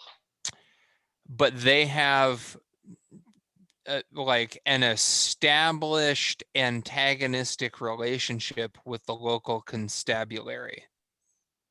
That is Your vocabulary Yeah. fucking big. Yeah. You get the impression that they are not going to go running to the law because that is going to get them in more trouble than it's worth. all right. Reasonable. Seems like good people. Seems like Bort's people. Yeah, I think we got a good crew on our shoulder. Just real quick, there's really, what do you guys think Uhtred. of Taiwan on Guild, the Cleave and the Beeve, or Houndsons? I like Houndsons. Okay. Does anybody else have a say in what they would like? So I like the Cleave and the Beeve too, though. Houndsons just has a real ring to it, and it's. So that's 2 for Houndsons. Anyone else? I want to group. I'm gonna say Houndsons just because if I'm out for a drink in Pentarose, what am I gonna say to my buddies? I'm gonna say let's go to Houndsons because it's a short, clean name. Yeah, but the guy behind the bar is Uhtred Houndson. Yeah, and Ileana says if you call this place the Cleave and the Beeve, we're all quitting. Because y'all have so much going on in life. So much pride. Yeah. Okay, Houndsons it is. All right, so a little bit of renovation, a little bit of changes, and the Beef and the Beer reopens as the Houndsons. Dan, I want to make one specific renovation. I take the part of the stone that still has the face of Eric, and I lay it and stone shape it into the threshold so that everyone who steps into the bar steps on the face of Eric. It's just like a clean, nice black basalt threshold at the door. Cool. Never saw Uhtred at the beginning of this being a businessman, did you, Dan? I still don't see it. Wow. And truth be told, Ileana runs the bar. Yeah. I was gonna say, she could probably even have that the main room since yeah, truth be told, Okay. Yeah, you know, I assume she actually knows how to run a bar. So, she becomes the de facto bar manager. You're the bar owner. She takes Marcus's old room. There's a little bit of shuffling done. Everybody seems to be fairly happy with the arrangement. Little concerned, a little trepidatious at first, but it pans out. Cool. That Hey, good job. Yeah. That being done,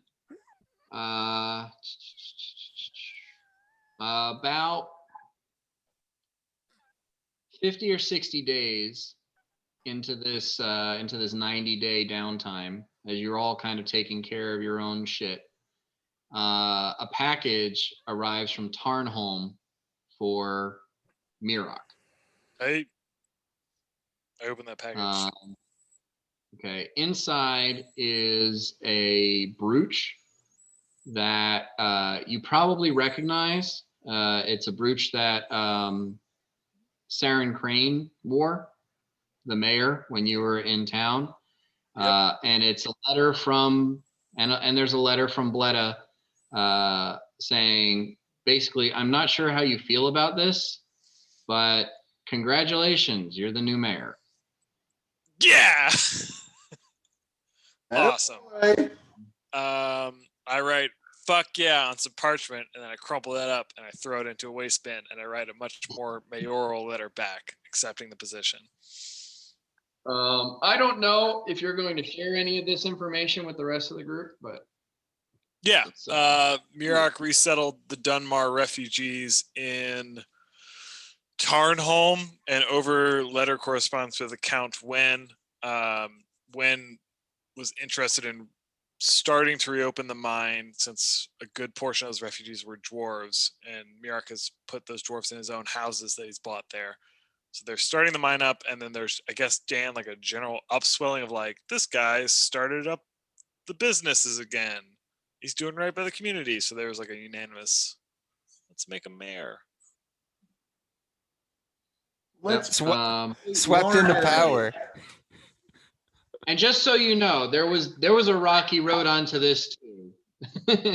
Mirak did not smooth sail into this. There was a little bit of there was some trouble, but that was all handled off screen. But yeah, there was much haggling. Largo is the biggest issue. I assume that Bort and I, over the course of these 90 days, at least come to a lukewarm arrangement where we can still continue to work with each other. However you guys want to do that, and if you two, if Trevor and Ross want to like do a little bit of conversation in private and express how this might play out, you're welcome to do so. Yeah, I mean, I have a thing just real quick. I would like Bort to put forward some capital with me to open a home for the young in Penteros. And after much like back and forth, I came upon the very brief name for this home as Anzam's School for the Betterment of the Young, who, although they may be disenfranchised, are also blessed with gifts we will nurture. So I need investment capital from Bort.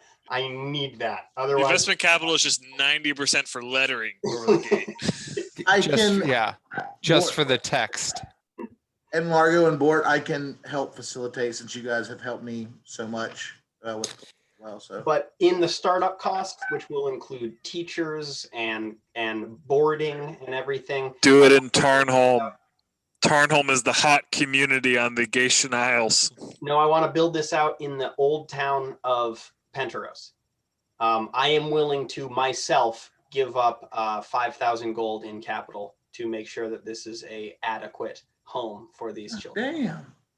And I would like to be the headmaster. Where are you guys getting all your money? Yeah, where are you getting all this money, dude? I mean, just to like give you a little bit of information before you go all the way off on this endeavor. They're one of the 5 major temples in this city is Baby's Creche, and it is a temple to the goddess of innocence and children, and it is an orphanage. And basically, if there's an orphan in town that needs a place to stay, it's there. So Anzam's is a pipe dream. There are no children in this town who have need of a place to stay. Whatever the situation with Teak is a choice. It is not they're not disenfranchised with no other option. He's our Kelly Dim. All the wind is just taken out of Largo's sails. And Anzam's becomes a figment of his own imagination, and back to the drawing board with what he would like to do with his time. However, there are several orphans from Dunmar. Okay, can it be in Tarnholm? I mean, can I go with Mirak and make Anzam's School for the Betterment of the Young, who, although they may be disenfranchised, are also blessed with gifts we will nurture in Tarnholm? We're gonna have to work on that name a little bit, but that seems fine. I'm open to Also, they're about to open up a mine, and mines are notorious for creating orphans. Well, not when they're ran by a life oracle. And I would hope that because it is not in Penteros, I will not require $5,000 gold to reopen the old town. So just let me know how much that will cost me, and I'm open to it. Yeah, absolutely. I got 5,000 gold because I've been saving. Any investment in the Turnholm community is welcomed by Mayor Mirock. We'll talk further, but as long as we can keep the name relatively. Oh yeah, I'll Okay. respect your gnomish inclinations. All right. You could probably set something up in one of the empty houses for around 500 gold to get, like a what do you call it? Like a marm or something to oversee it, and enough to like take care of 6 or 7 kids, which is about, more orphans than that in Tarnholm would be concerning. And I just want it to be nice, and I want to make sure that everyone's cool and that everything is tight. And then if any of them have any magical abilities, to let the Roses Are Red know, because those are the gifts we're talking about. We will nurture. You want to start Dr. Xavier's School for Mutants, basically. Yes, exactly. And also we'll talk about this independently, but I do also want to build my my condo in the old town. Okay. All right. All right. Nearing the end of this 90 days, you all receive a letter from Lord Jenkins of Senton, delivered by courier, and looks very officious and special. Everybody wants to roll a d20 to see who collects the letter when it arrives. 14. So, is this modified by initiative or is it a straight d20? This is straight d20. 11 for Bort. I also rolled an 11. I also rolled an 11. What was Dakuta? 2. 2? Okay. Largo, you received this letter. You were 14, right? Yeah. Okay. Wow. So you receive a letter, and it is from Lord Jenkins of Senton. He invites the Roses Are Red to join him for a dinner at Goldenrod Manor.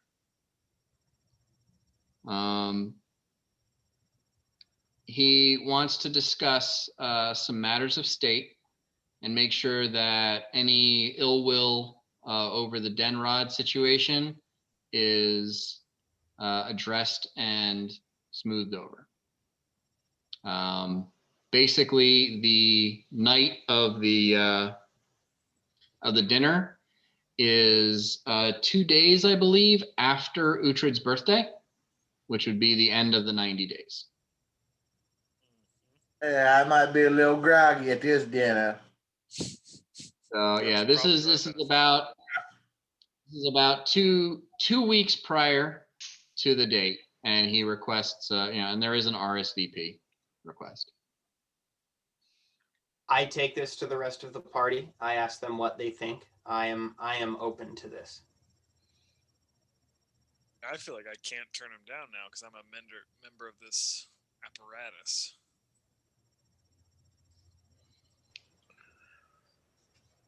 Yeah. I'll wear my finest armor that I'm wearing right now. I need a new braid. Yes, I think we all go. Yeah. Okay. It's free food. Booze. And there'll be booze? Oh, for sure. I have my elf with me if not. Let's do it. Yeah, I accept. Okay. All right. So, unless there's anything, Dakuta? Yeah, probably doesn't matter, but early on in the 90 days, Dakuta would have went to Marcotte's library a number of times, and if he wasn't there, he would be asking his whereabouts. As far as you can tell, the attendant, if you ask for Marcotte, they leave the front desk, go looking, and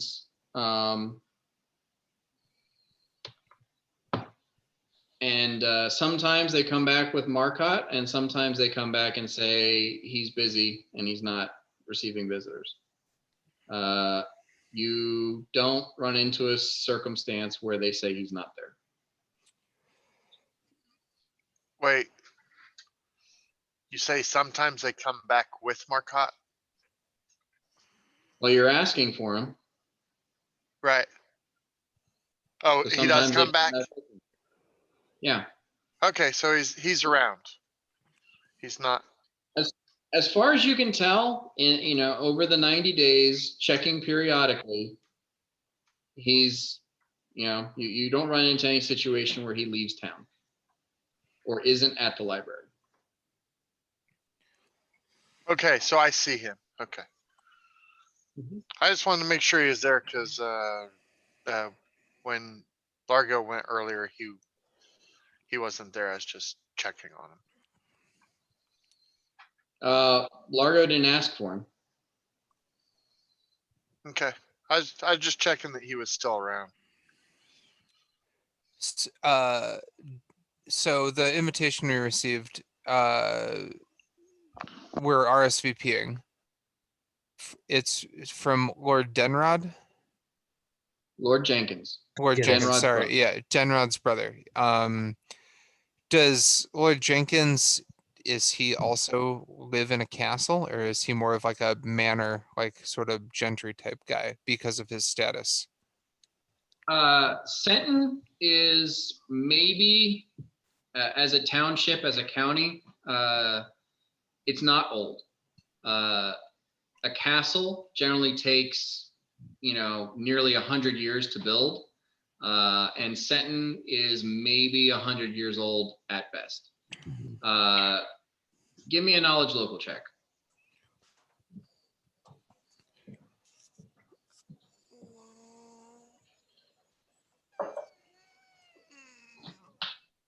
Uh, 31. Goldenrod Manor is effectively like the castle, where the Lord of, well, previously it was a count of Senton lives. It is a wooden building. It is maybe 50 or 60 years old. Very lavish, suited for a noble, but the town of Senton does not have a castle yet. But the Goldenrod Manor is effectively, where the ruler of the town lives, and it's a fancy place. For our RSVP, can we send Rosie as our courier, our personal courier, to deliver our confirmative RSVP? And can she give us a description of the manor and its grounds from the air, from her vantage point on the L? Give me a diplomacy check to convince Rosie to do this for you.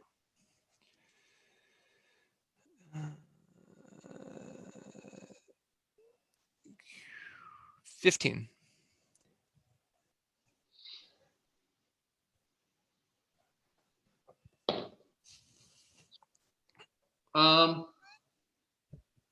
Yeah, she'll do it. She flies off, and with flying by owl definitely cuts the transport time. She arrives like maybe 4 or 5 days before. Well,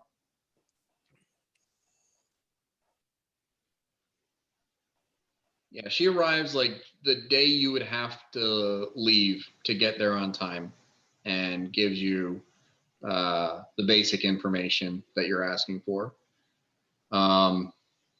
It's fairly, it's like a horseshoe shaped building, where the center part is thicker and deeper, and it looks like most of what's on the two legs of the horseshoe are like, what do you call it, bedrooms and like salons and that kind of a thing, whereas there looks like there'd at least be a ballroom or a large hall or something in the main section. There's a, you know, it's a gated estate, sits on maybe about 4 acres in the center of town. And, you know, it's got a landscaped grounds, but it's still growing in. It's not fully fleshed out yet, you know. And it is like centrally located in the sort of the town. It's not like a country estate. This is like it's a young community, and this like noble's like sort of seat of power is located like adjacent to the kind of like town area. It's not like way out there. Yeah, it is. It's not in the very dead center of the town, but it is inside the city walls.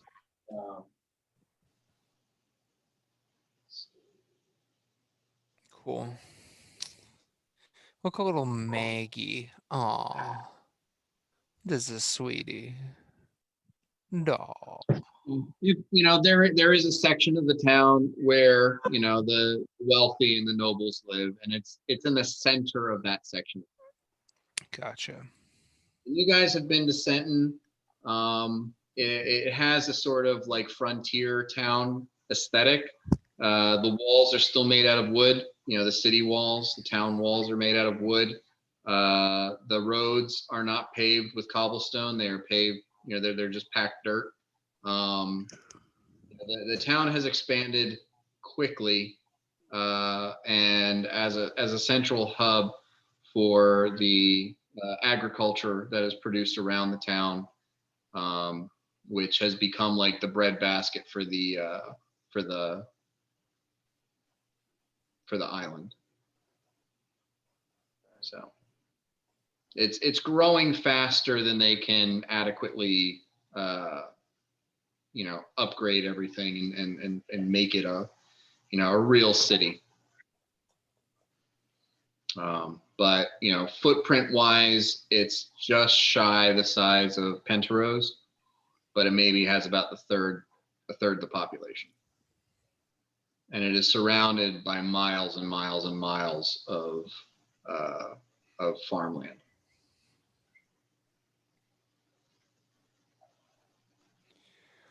Cool. So are we receiving this information like before we leave Penrose? Are we able? Yeah, basically she arrives like the night before you guys have to leave in the morning, if you want to fairly reliably get there in time for the dinner.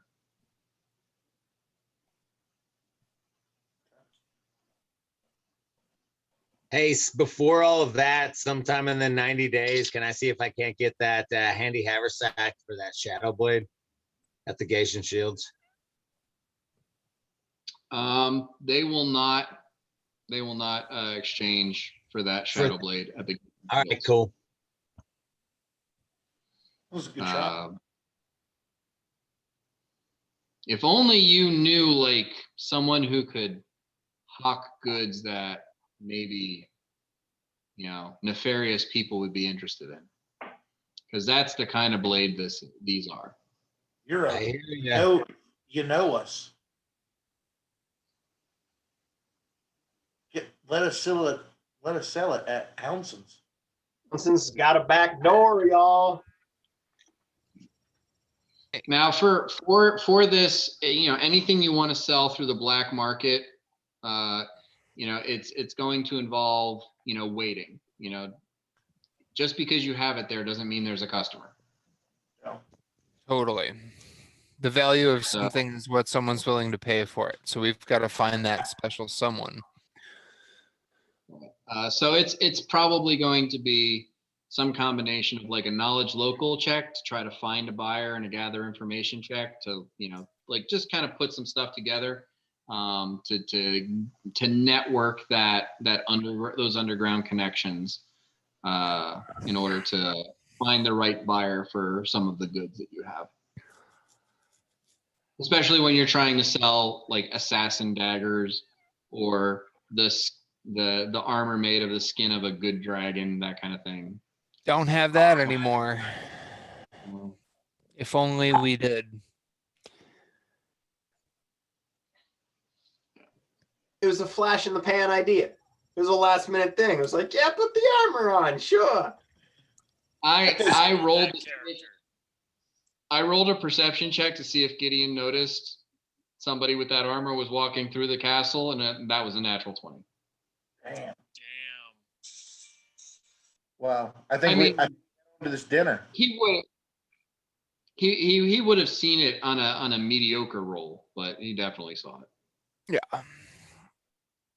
He does keep track when you guys come and go. He's interested.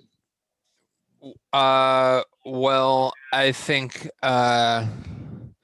maybe we leave these blades at the house. I don't think we try and move them right now. I think we gotta get to this fucking dinner and figure out what's going on. Let's hit the road. All right. So Just a little sidebar. Uhtred took a little tunic with him to look a little fancy for the dinner, but he'll put that on later. okay. Wonderful news. It's not gonna fit him after the 90 days. He's gonna have like a button split. And then Okay. So you guys arrive in Senton about midday, the day of the dinner. Is there anything you want to try to accomplish?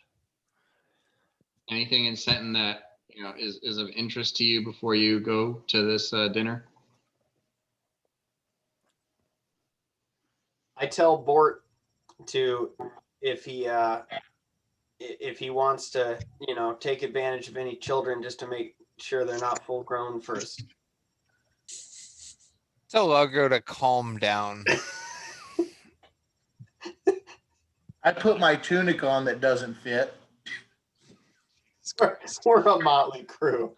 Yeah, I just walk around the town, Dan, and just like size it up. This is a growing community. I'm now responsible for a community. I want to see what they're doing right, what they're doing wrong. For those of us who can't keep up with all the families, what is it with Senton and this family? I know that Denrod was the brother. That's the bad guy. But Denrod about this was- family themselves, what do we know? Denrod was the cousin of Denrod was the older brother of Lord Jenkins. They're related to the Duke of Kyla. This local situation is Lord Jenkins' younger dude, kind of seems ineffectual in person. Is ruling over Senton. He is the heir apparent to the Duchy of Penteros when the Duchess dies, which apparently will never happen. And he was at the ball with the Count of Tarnholm's niece. That is all the information I have off the top of my head. Damn. Do a lot of Nice job. Pretty much it. So we get to town that morning before the dinner.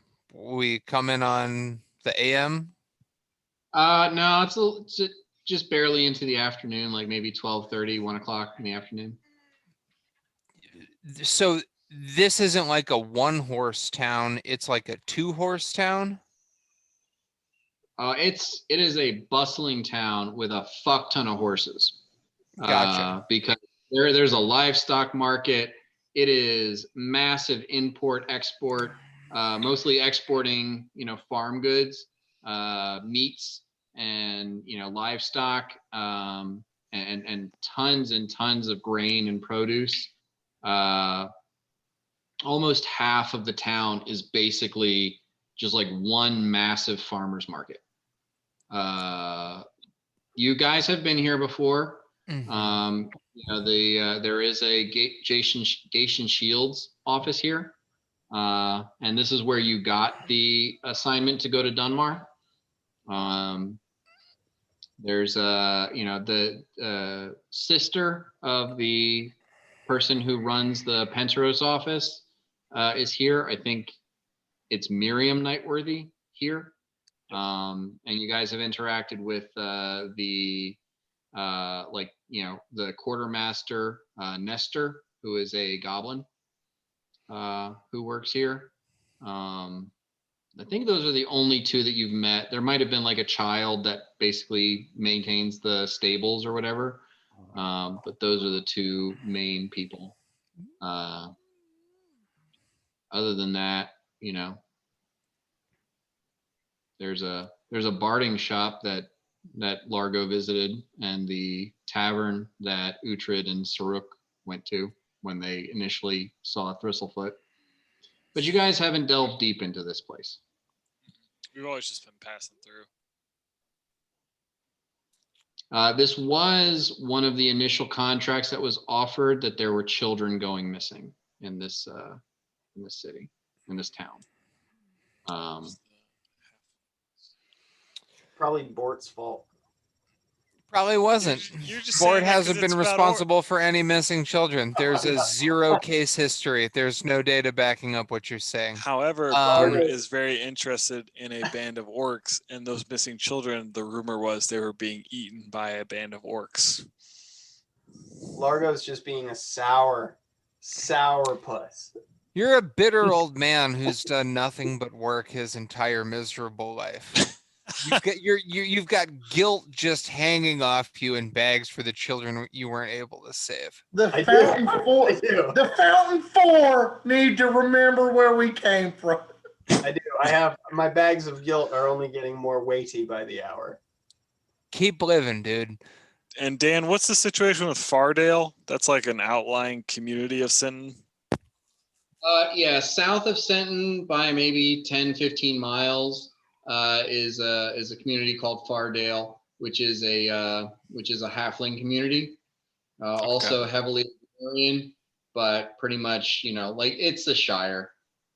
Got it. Bunch of hobbits living in holes, doing like farming and living this peaceful little life. Cool. When we hit town, Bort is looking for a drinking establishment comparable to the Beef and the Beer, now Hounson's. Something that is like, a block or two off of the main drag from where the sort of bustling, grain market or produce exchange is. It's on a cross street. Where's the tenderloin of this town? That's what I'm looking for. Uhtred would also do the same with Bort, but invite Dakuta because he's never drank with him or with her. With him. Okay. Just a second. And Largo, just because I want to see Bort and Largo become friends again. We'll be fine. We'll be fine. Well, do a little drinking. Largo will start dancing on the table and end up crying. Yeah, I know that. We want Maru. So the place that Uhtred has been before is the Tin Tankard, which is, colloquially known as the Tank. And it is a massive tavern with a huge open floor. There's a massive stage in the center where, if the posters on the walls have anything to, are accurate at all, every once in a while they hold fighting tournaments, boxing tournaments in the middle of the place. And no rooms for rent, but it's it's pretty much the first building you see when you come into the front gate, and it's just food and beer. There's also the Rusty Blade, which caters more to the local militia, and mercenaries. It's not far from the Gation Shields office, but it is more of a where you'd go to share war stories and act tough if that's that's your thing. What might be more interesting to Bort is the Laughing Goat. Laughing Goat is run by a satyr, a goat man, and it is directly across the street from the Horse and Nails. And the Horse and Nails is a brothel, but they don't sell any food or drink. So basically, you take your prostitute across the street to the Laughing Goat, eat and get drunk, and then you take her back across the street and fuck her upstairs. There is a posh tavern called the Wilshire in Senton. That is not at all what you're looking for. There's the Copper Flagon, which is in that, more of the near the stocks and the the business area. And then just at the south gate is a place called the Fat Halfling, and the door is just like ridiculously small for Bort. This place pretty much only caters to halflings coming in and out of Fardale to sell their wares and stay the night before they head back home. Yeah, what was the bar before the Copper Flagon? The Wilshire in Senton. It's the posh establishment where rich people stay. Okay. I mean, we're headed to the Laughing Goat. That's okay. Yeah, we're looking for some potential loose lips that might sink some ships. We're just posting up. I mean, that's what Bort's doing. He's getting a hot meal and a cold beverage, and it's just gonna, sit at the bar. And you never go to a dinner hungry, right? We're not going to eat, we're going to learn. So have a meal,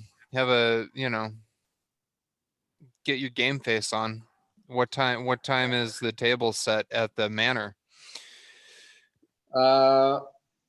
6 p.m. All right. So we're in town at like what, 1 early afternoon?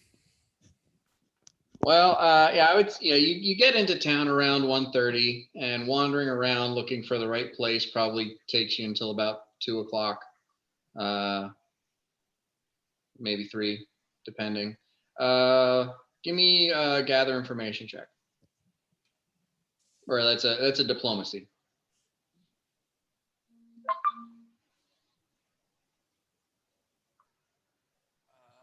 16. 16. Okay. Yeah. It takes you about a half an hour or so to find the place you're looking for. And you go in there.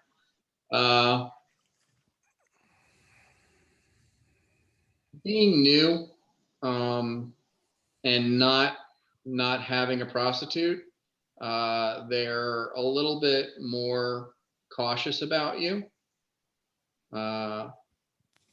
This place kind of serves a specific purpose, and while they're more than happy to, and you notice that it's overpriced. Gotcha. So, yeah, they serve you.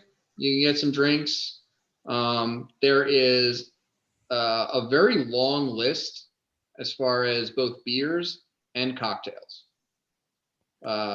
But they're all expensive. I mean, expensive in relative terms, it's like a silver piece for a beer, like 2 or 3 for a cocktail. So well over what you'd expect to pay, but not like 300 gold for a beer or something like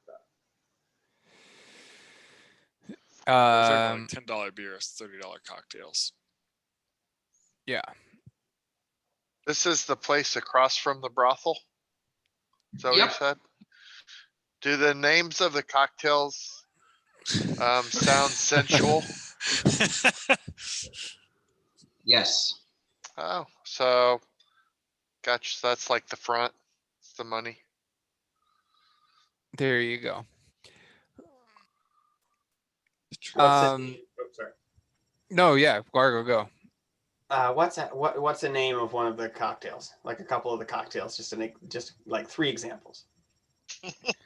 Um, The loose leg lager. It's a beer. That's not a Well, cocktail. No, it would be positions. the house drink is the horny goat. Sure. Which the proprietor seems to be more than happy to make jokes about him being a goat. There's the purple curtains, and the Backdoor bourbon. the deep and brown. What was the last one? I'm sorry, you cut out there. The deep and brown. Which is, it's some kind of like a stout mixed with like a whiskey. It's kind of like an Irish car bomb. Okay. Mhm. I sidle up to the bar. I order 2 purple curtains. Largo's drinking nice. So it'll be 6 copper, or sorry, 6 silver. Okay, I give him a gold, right? Nice little tip on top. And I sidle over to where Bort is sitting, sit next to Bort, and just wordlessly just put a purple curtain in front of Bort and just kind of face away as I'm sipping my own purple curtain, just being all like salty. But like, here you, like, I'm sorry, but like, I don't say anything. I'm sipping It's my all like unspoken. It's like a pomegranate infused gin, with some sort of a sour mixer. You can't really place, and there is salt on the rim. It sounds like a Largo drink. Doesn't sound like a Bort drink, but like, it's more, it's like the thought. It's the thought that counts. Uhtred buys the cocktails of the So Irish bomb for everyone. you guys pregame and you go to the fucking dinner so we can introduce Jacob's character, please. Yeah. Totally. Yeah. We're getting saucy. I mean, we're establishing that we've committed to getting like pretty loose before we get in. Okay. I don't drink while we're at the bar. Oh, I gotta. You guys do get, especially at Largo, after you start throwing around money and everyone realizes that you can afford the ridiculously priced beverages here. There are some women who start to like migrate to your tables and kind of hang around on you. Because they see Uhtred or Largo. All of you. because they see money, bro. Yeah. Oh, for sure. Okay, let's go to the thing. So because Mirok is being responsible, he drags you all out of the bar around 5:15, so you can arrive at the Golden Estate at like 5:45 and be respectfully early. You guys get there and you are brought in to a sitting room where you're informed that the dinner will be served shortly. The master of the house is currently dealing with some last minute business. And there is in this room another person who is waiting patiently. Brown hair, brown eyes, wearing a sort of gray robe, and looking, not dressed for this kind of a function.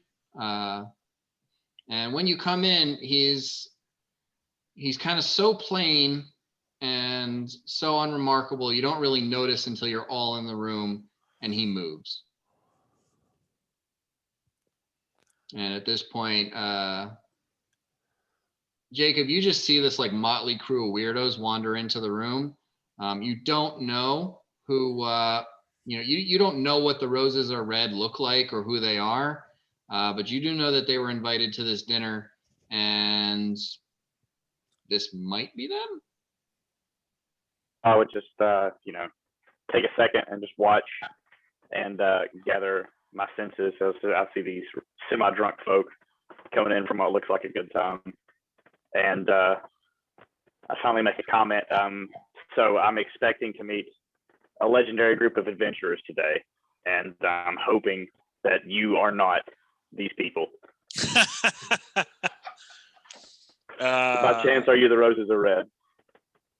I walk forward, the most sober of the group, and I shake his hand and I say, Mirak Slate Belt, how the hell are you? Oh, I'm The a, Roses Are Red. I think Euro's sober too. I can't get drunk. It's unfortunate. Yeah, he's sober because he's dead. Half dead. I can't even I taste would it. I would go ahead and introduce myself to everyone. Very simply, hello, I'm Yanni. I've been sent from the Steel Citadel to enjoy this dinner with you guys. I've heard many tales, and I can't make out if they're true or not. But could one of you tell me if you've encountered a green dragon in the past? How many stories would you like to hear, young man? I throw up my arms and I walk away. Green dragon, you say? We- I have a Green tooth on dragon, me right green- now. Have you ever seen one of these? And I whip out a green dragon's tooth. Jesus Christ. we just Green dragon, gold dragon, who gives a shit? Why are you here? So I guess I'm just kind of blown away by just the explosiveness of the group. Sheer awesomeness, all concentrated in one area. And just asked to see the tooth. I would like to examine that a little bit closer. I'm still kind of in disbelief that this lot is capable of what they claim. Caress the tooth. Since Touch the tooth. Taste since the the tooth could come from any colored dragon, I pull out one of my green dragon scales so he can. We're all in show and tell mode. And Jake, you said you were sent from the Citadel? Is that what you said? Yeah, the Steel Citadel. The Steel Citadel? Correct. Okay. Dan, would we know what that is? Give me. This might be one.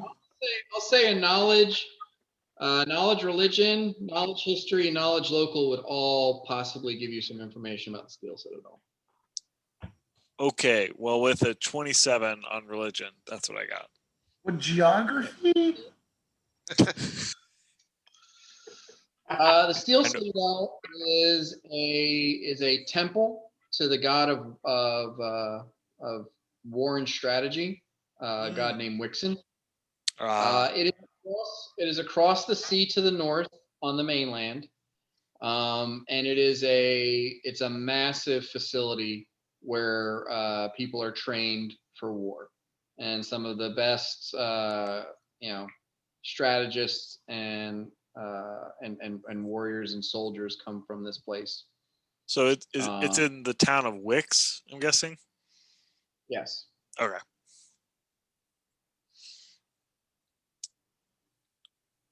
Cool. Yeah, basically, the whole fucking town was named after the temple.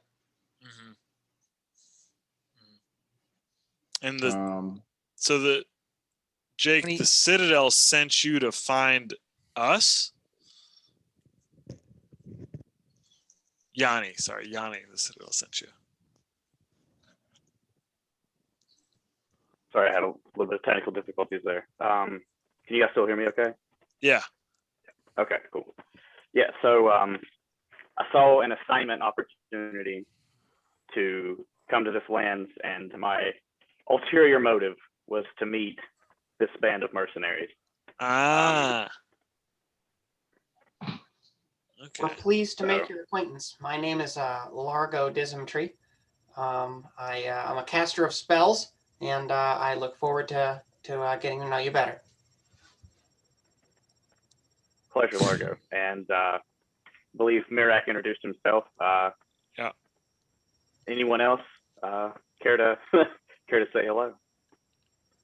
I believe my dwarven colleague here is about to introduce himself. I am Uhtred, son of Uhtred Houndson, the great cleaver of continents. You probably have heard of me through tales and ale. So you're the one responsible for that. It makes sense. It makes I sense. have not Seeing you seen, here, it but makes only sense. heard tell. Yes. After Uhtred's ostentatious introduction, the doors do open up, and an attendant says, "If you'll follow me, dinner is ready to be served, and the Lord Jenkins is waiting to meet all of you."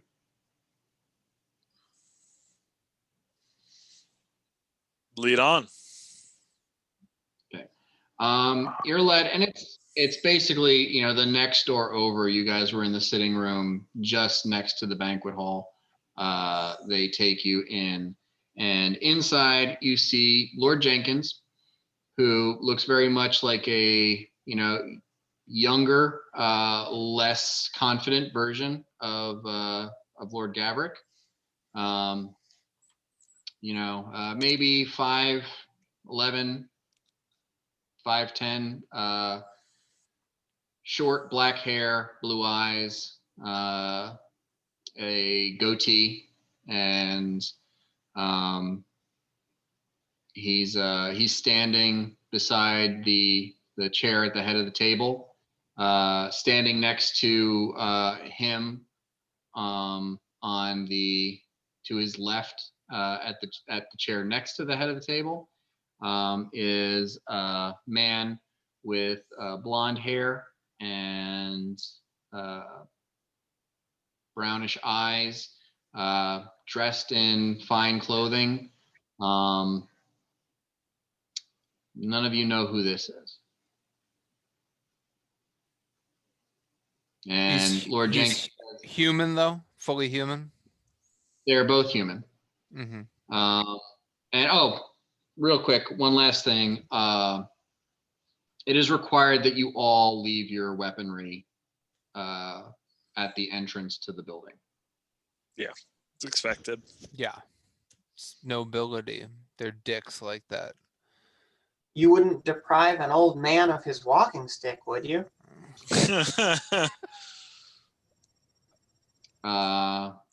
Apologetically, we know what you're capable of, and Lord Jenkins has told us that staff is a danger. I hand over the staff, and I reach to Yanni as if to ask for assistance with walking. Of course, sir. Let me help you through. Thank you. Bort, are you trying to hide any knives on your body? Trying to hide several knives on my body. Okay, here I'm not trying to hide anything.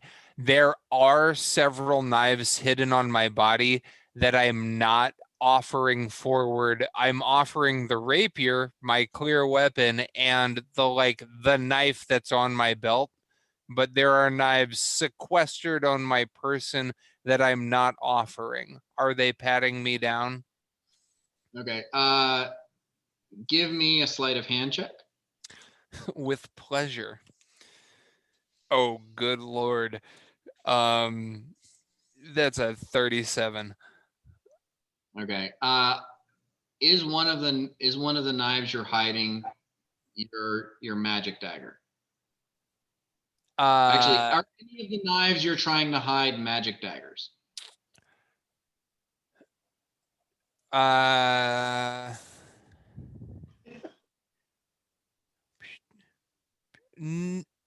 Well, is Construct Bane magic?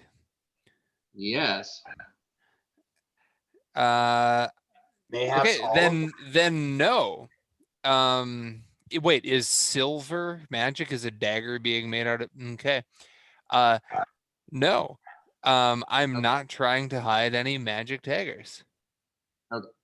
Yeah. Yeah. You do like one of the people there cast detect magic and is kind of scanning to make sure no weapon shaped items pop up as they're looking over you guys. But so long as the daggers you are hiding on your person are mundane, they don't notice them. All right. Is anybody else trying to sneak weapons in? Uhtred doesn't try to sneak anything in. He just much doesn't want to give his axe up. But, does to keep the game going. All right. Well, yeah. Yeah. If there is any, hesitation, they'll say, you are welcome to keep your weapons, but you are not welcome to go in. I'll stand here. Come on in, dude. Come on in. Yeah, I go in. You We're know all what friends time here, it Mr. is. Dwarf. I go in. My weapon's right. from the Lord. Yeah, they take your weapons, all your shit on a cart and kind of wheel it down the hall and off someplace. And you're allowed in, and all that other preface happens. And Lord Jenkins says, I appreciate you all coming. I wanted to make sure that we understood each other and that there is no ill will had between your group and my house.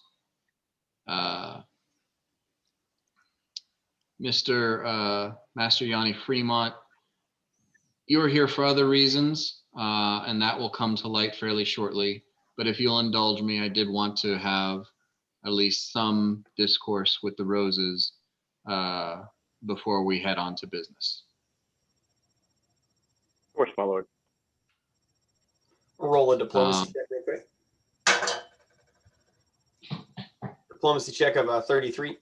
As I say, the ill will is subsiding, my lord, as we have talked and therefore gained a certain amount of surprising trust with your brother Gavric. My cousin, I can understand how the family resemblance makes things confusing. He did tell me about your audience with him, and that was a part of my decision to ask you all here today. This is High Magistrate William Archer. He's the person who is explaining to me the intricacies of running a county, as I assume the responsibilities bestowed upon me. His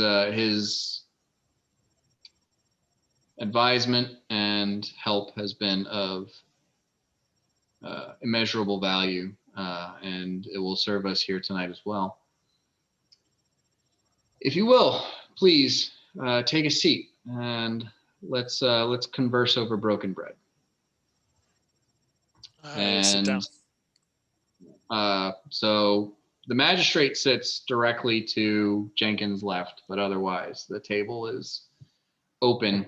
There is no seat at the far end. There's only one seat at the one head of the table. Everyone else is free to sit on the sides. Uhtred, you should just take one of the side seats and just move it around to the other head of the table. Yeah. And I was going to say, also, I apologize, but I always just assume Otis is with me. Was he allowed into this, or is he outside?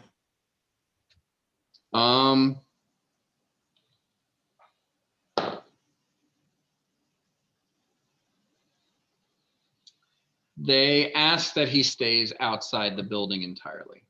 All right. That's cool. I totally get it. Just And I want to sit directly across from Will Archer because I want to discuss municipal administration with him.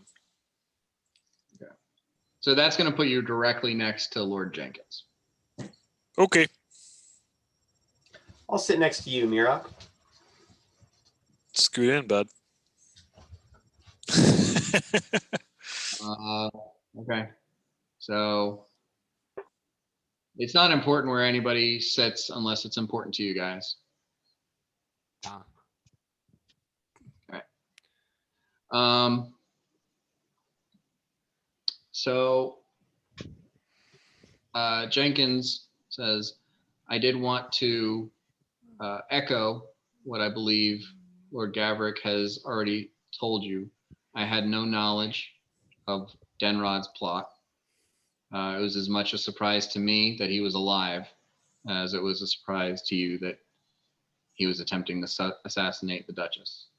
And I hope that my family can recover their good name after my father and my brother both attempted to assassinate Duchess Aylwin. It falls far short of what is expected of noble behavior and bearing.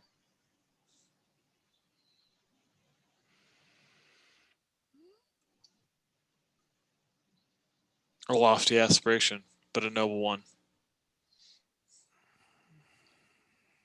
Do you And I ever? Hmm?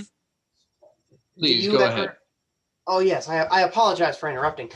Do you ever at times lament that you may never be able to take your rightful place in the seat of Penteros, or do you understand that this is a unique situation and that Duchess Aylwin is doing a tremendous job running Penteros in her own way? He before answering, he looks at the magistrate, and then turns to you and says, I do. It is my family's birthright that we take the seat of the Penteros Duchy. It is unfortunate the nature of the treaty that placed the Elven woman in that seat, but it is an agreement that we, as members and representatives of the Empire of Antolon, are bound to follow and honor. An honest answer from a seemingly honest man, and I certainly do appreciate it. She runs that city very well, and I think a lot can be learned from her handling of matters of state. And I would hope that she is not swept under the rug of diplomacy, and that you do look to her as a shining star of a way to cater to the citizens of a fair city such as Penteros. Thank you. Your statement there definitely elicits a snicker from the High Magistrate. He doesn't like outright call you out, but you definitely get a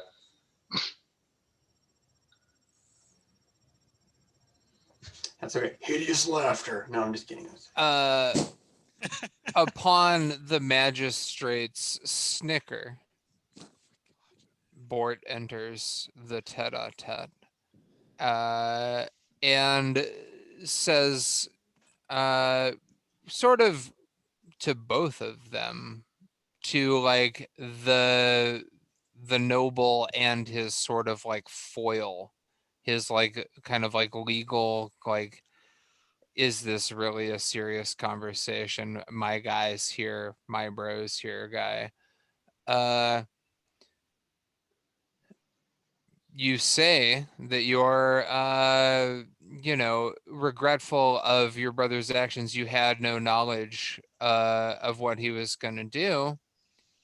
and that you do have regard for the rule of law, that you can simultaneously hold in your mind that you'd prefer to rule, and that you can acknowledge that the rule is being enacted by someone else. You say this, and you say that you had no knowledge of the assassination attempt, and that you repudiate an assassination attempt on the current ruler or the rightful ruler of Penteros. As you know, we are the sworn protectors, the the the agents of the Duchess, protecting her body against harm. Are you willing to make a financial commitment? Are you willing to go beyond words, and make it real? How serious are you in the protection of the rule of Penteros? The Jenkins, is trying to search for a response. And as he does so, Magistrate Archer speaks up and says, I would expect that perhaps that sort of circumlocution would work in a back alley street, or amongst some ruffians that you might cohort with, but you apparently have no idea how a country is run, how the nobles are responsible for their own, and that it is not Lord Jenkins' duty to protect the Duchess Aylwyn. And the reason that she has hired you is because that is her responsibility herself. So with And Archer, the very insinuation that Lord Jenkins should owe any sort of money to her is laughable ignorance. with Archer talking to Bort, Mirak wants to talk directly to Lord Jenkins, thanking him for his table of salted pork and asking, acknowledging his denial of his knowing this and apology of any ill will, etc. And asking, basically, hey, you could have sent a letter about this. Like, it seems like there's more here. What is your interest in bringing us here? And also, pointing down the table at this Yanni fella, like, how does he figure into this? So as you're saying that, let's say everybody give me perception checks. Not great. 15. 33. 10. 47. Nice. So we have 42, natural 20. I'm 27 also. Around 37. Is the lowest of 15? Yanni, what did you get?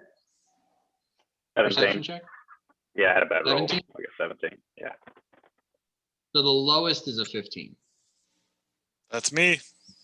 I rolled the only So 20 then that night for me. all of you notice that the magistrate, as he is down dressing Bort, and he hears Mirak having this side conversation with Jenkins, is visibly annoyed at someone else speaking while he's speaking. And on top of that, Jenkins is like only giving Mirak scant glances as he is focusing on the High Magistrate, as though this is the person he's supposed to be listening to, and he's trying to ignore the fact that you're trying to talk to him on the side. Very interesting. Cool.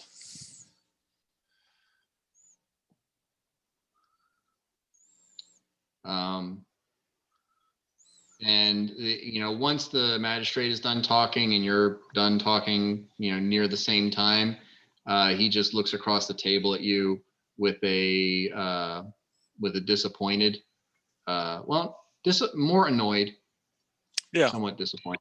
because disappointed would imply like I knowingly did something wrong. And Jenkins kind of looks to the magistrate, waiting for something, and the magistrate, gives him a nod.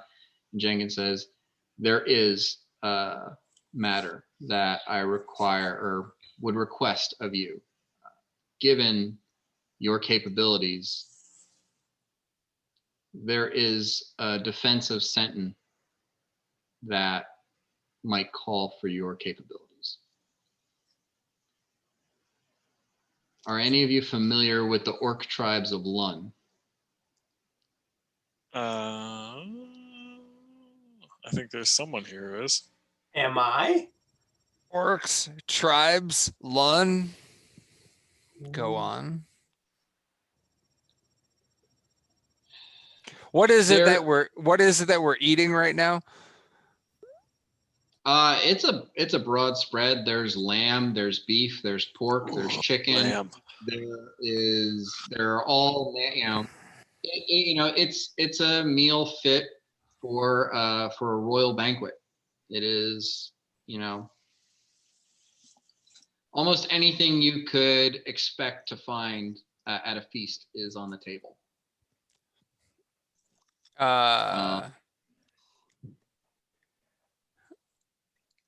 Doing there was a whole sort of a Cornish game hen or a pheasant on a plate, and Bort had it in one hand and put the whole thing in his mouth and then pulled out just bones from that game fowl and swallows once.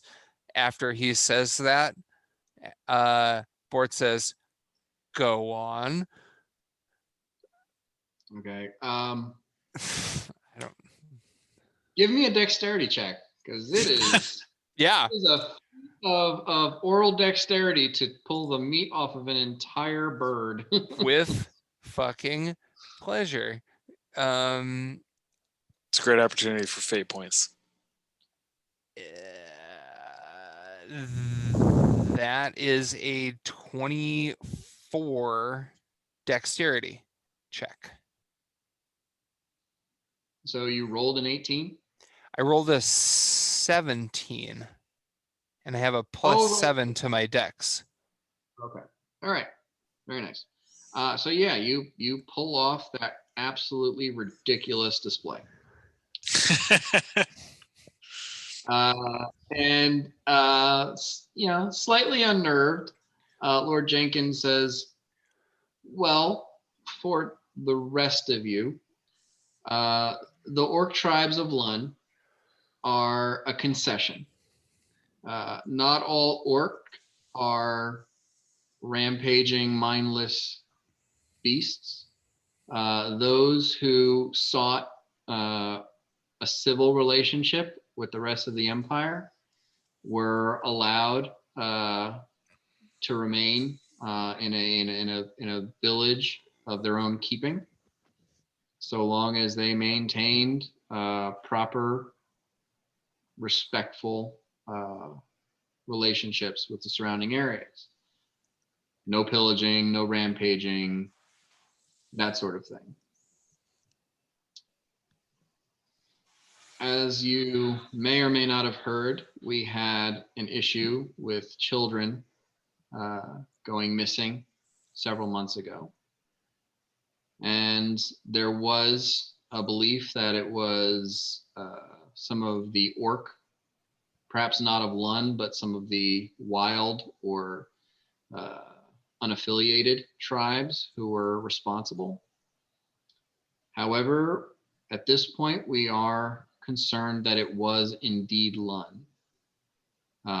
As scout reports have returned saying that a massive force has been gathered and is mounting in that settlement. we have reason to believe that the orcs that they have some intention of mounting a war against Senton. We're not sure how this came to be, as it seems to be several disparate tribes have joined together to form a singular force. The orc clans and their family attachments have been a controlling or at least mitigating force in the concern of a unified orc army. But that seems to be a comfort of the past. That is why we have requested a representative from the Steel Citadel to aid in the upcoming strategic engagement. And we're also hoping that we can acquire the assistance of the Roses, our Red, who have successfully served higher purposes in the past.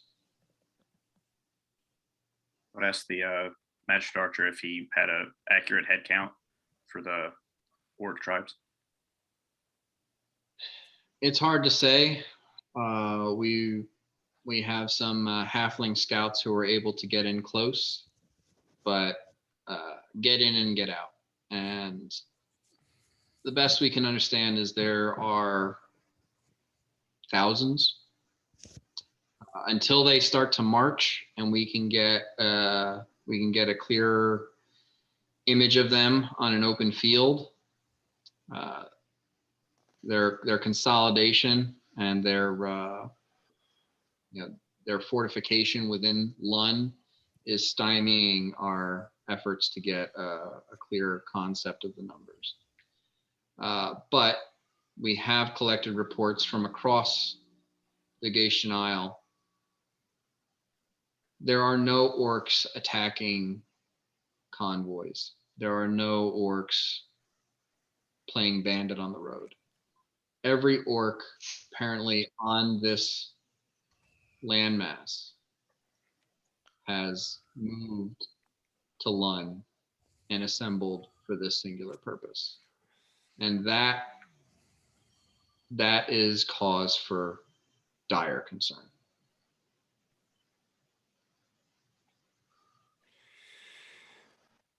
What is your proposition? A preemptive strike? Lord Jenkins says, well, if you would be willing, we would, the township of Senton would be interested in securing your services through a contract with the Gatian Shields. If I am to understand that you are still a member of that organization, we would pay you to be mercenaries as an additional contingent in preparation for the ensuing battle that we believe is on the way. When, as he says, when we assume you to still be mercenaries, Borges goes like,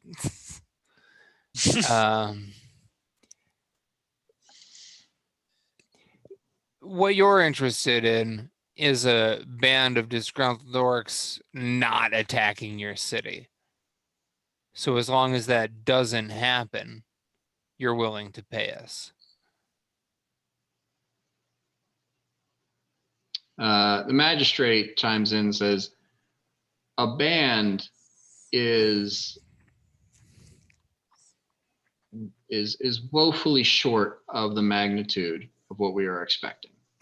We are expecting a full army, and we are interested in hiring dedicated and competent soldiers.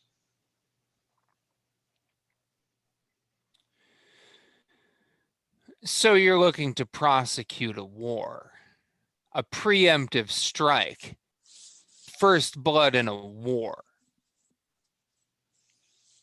We are looking to secure the safety of this township, of these people. And you're willing to If- pay for that safety. Yes, we are not at the moment suggesting a preemptive strike. We would need more information. We would need better intelligence first. Let's talk numbers. Gold. I assume that would be negotiated through the Gation shields.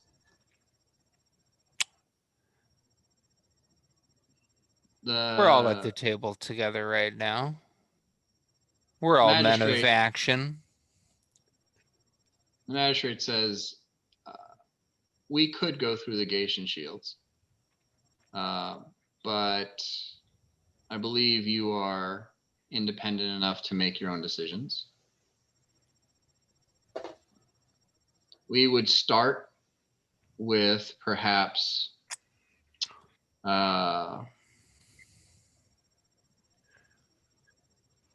50 gold per individual per week, with a payout of, and he leans over to Jenkins, and they whisper back and forth a little bit, and he leans back and says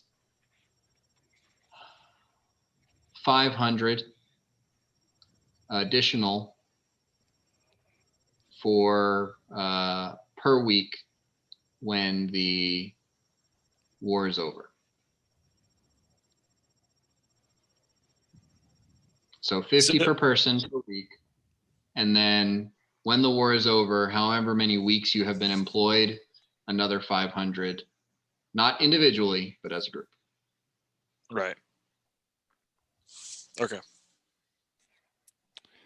You're also welcome to the spoils.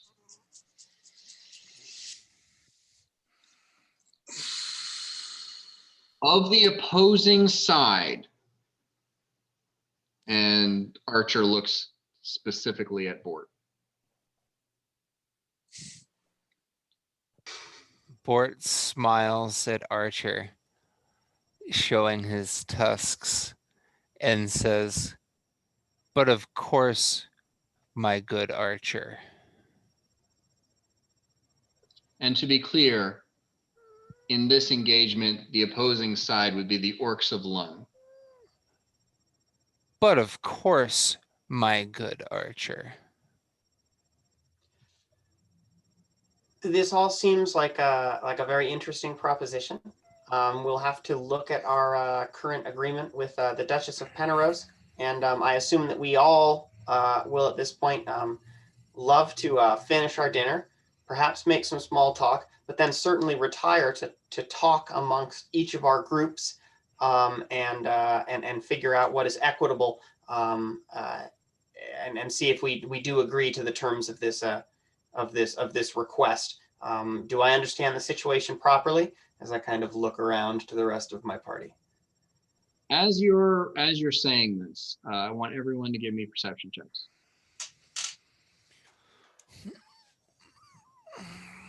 6. 19. 29. 21. 19. 31 for Bort. 28. So, Bort, as Largo is speaking, maybe midway through that monologue he gave, you hear the sound of like a dog yelping, and that noise kind of drifts off into the distance. Dakuta and Yokai, you guys had 28s, 27, 28? Yeah, 28, something like that. Is anybody else in that realm? Okay. So Dakuta, Yokai, and Bort, you a few seconds later hear the sound of like scuffling or like a slamming door, like it's muffled. It sounds like it's coming from maybe, several rooms over, but, like cabinets being slammed or doors being slammed, just, some like sharp, sudden noises. And then, sorry, what was the, who was above a 15? Just hold your hand up. Okay, so only Largo was like terrible. Okay. The rest of you, just as Largo is finishing up what he's saying,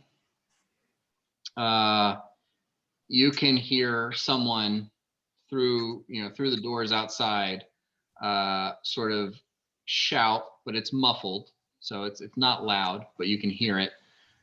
Sound it, and then it stops. And then you all hear a very, very audible thud, which is almost immediately followed by the crash of the double doors to the banquet hall being blown inward as an armored body comes flying through the threshold, and clatters to the ground, slamming against the far end of the banquet table. Standing in the, just beyond the threshold is a massive figure. Probably 7, maybe a little bit taller than 7 feet tall, contending with yokai for height, but maybe an additional size broader. And it is a dark but massive silhouette of a person, dragging 2 unconscious bodies in her left hand. She's got this long black cape draped over her shoulders that ends in a sort of bat wing configuration near her calves. And she has a black scaled face with bright green eyes that almost seem to glow at this distance. And they are focused across the table at Lord Jenkins. There's 2 horns that swoop out from the side of her face and come down to points on either side of her chin. And 2 yellow-green tusks jut out from her lower jaw, suggesting orcish heritage. She has these long, thin, black tendrils growing out of her scalp, and they appear to be braided across the top of her head in a short but rounded mohawk. And what you can see of her armor underneath her cape appears to have a similar style to yokai's, except that it is entirely made of black dragon scale.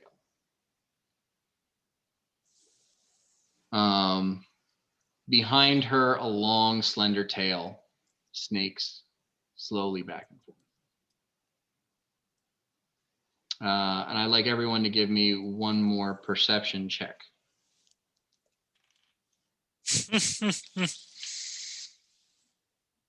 4. 29 again. 20. 32. 20. Okay. I didn't get Uhtred. 20. Okay. So everyone who got a 20 notices that she has some sort of like black, dark paste smeared across her face over her eyes.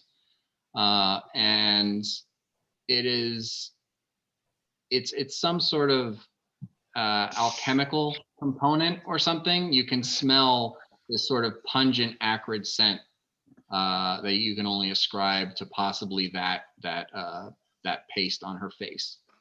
Would I know what it is? Could I make a roll from the smell and knowing it?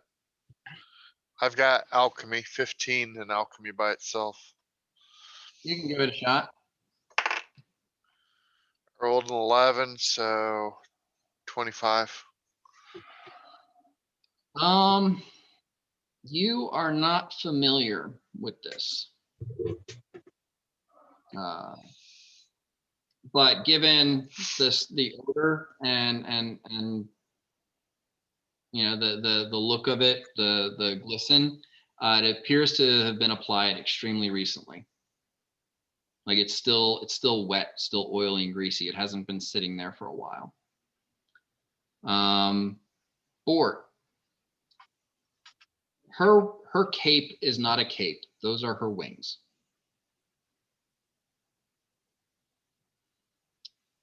And as she comes in dragging these two bodies, she lifts up her hand, as I'm assuming many of you kind of jump to your feet and, you know, in shock or preparation for a fight or whatever. She says, "Stay your hands and pay deference to my heritage, and I shall announce myself." At this point, I'm going to give you guys an option of like reacting to this because I just threw a bunch out there. But let's just to do this in an orderly fashion. I'm just going to go along my view here. Juro, are you doing anything? Yeah, I'm going to do a full shift in with combat expertise just to be heightened defensive at the moment. Okay. Dakuta? Mage armor. Yanni? I would probably go ahead and get ready, exploit weakness if I could, if we're to that point yet. Okay, give me a sense motive check. Or well, which do you want to do? Do you want to do the offensive or the defensive? Offensive. Just go for it. That's a wisdom check. D20 plus your level plus your wisdom modifier. Actually, no. Wait. Remind me what I wrote on that thing. 1 second. I think it's D20 plus your level plus your wisdom modifier. Yeah, add level wisdom. So okay.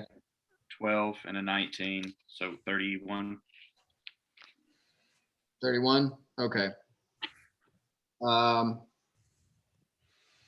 You get a read on this person, and you know you're trying to pinpoint some weak spots and ways to address a fight with them.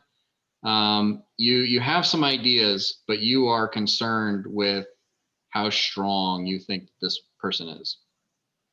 You have never come across somebody with this sort of intense power by your estimation. Bort vanishes. Okay. Largo. I cast mirror image. Okay. Utri. Am I able to smash this seat I'm sitting on to create, two pieces of wood or any type of weaponry to get ready for whatever this thing is? Like smash right. You grab your chair and you smash it against the edge of the table, and you end up with like 2 pieces of wood in your hand. Yeah, I mean, pretty much. Okay, sure. Mirok? Yeah, I, under the table with my left hand, reach and touch Lord Jenkins' knee, creating a life link between he and I. Then I look down the table at this beast that's just come through the door, and I say, "Speak quick, beast, for you have entered the house of Lord Jenkins." And then I look over at Magistrate Archer, because he didn't say anything cool like that. So Jenkins appears scared.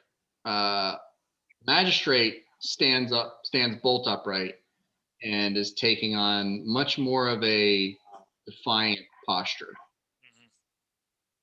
Now, having none of you attacked, she's still holding up her right hand. Her left hand, she's dragging 2 bodies. She says, I am the daughter of the Dashahema Napendwa of Talawi and the Noyan Dorog of Ordon. Reared by the Twilight Lotus, the errant onyx serpent of Nokiri, the Ebon Ruin and the Kagan of the 5 clans and the 18 tribes of Lun. Your soldiers are only injured, not dead. Do not tempt me to revisit that decision. And she's standing there looking across the room.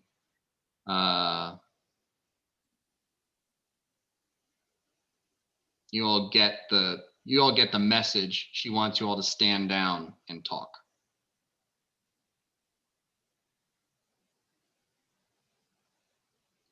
So the only person right now who is like fully offensive is Uhtred. Yeah. I think I would just in this position, I would say, I had a creature out front. Is it okay?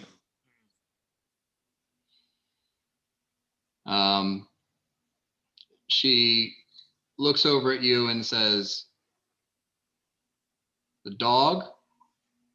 The Otis. It's fine. It ran off in fear. Okay. I smile Uh, at her with Is a assembling his charisma. chair. Yeah, Mirok, give me a knowledge religion check. Knowledge religion. Actually, Yanni, you can give me one too. Ooh, fuck yes. Dude. Actually, no, you can't because you don't know anything about Otis. Never mind. Sorry. It's 29. Mirok, Otis is a paladin, Mm-hmm. and he is immune to fear.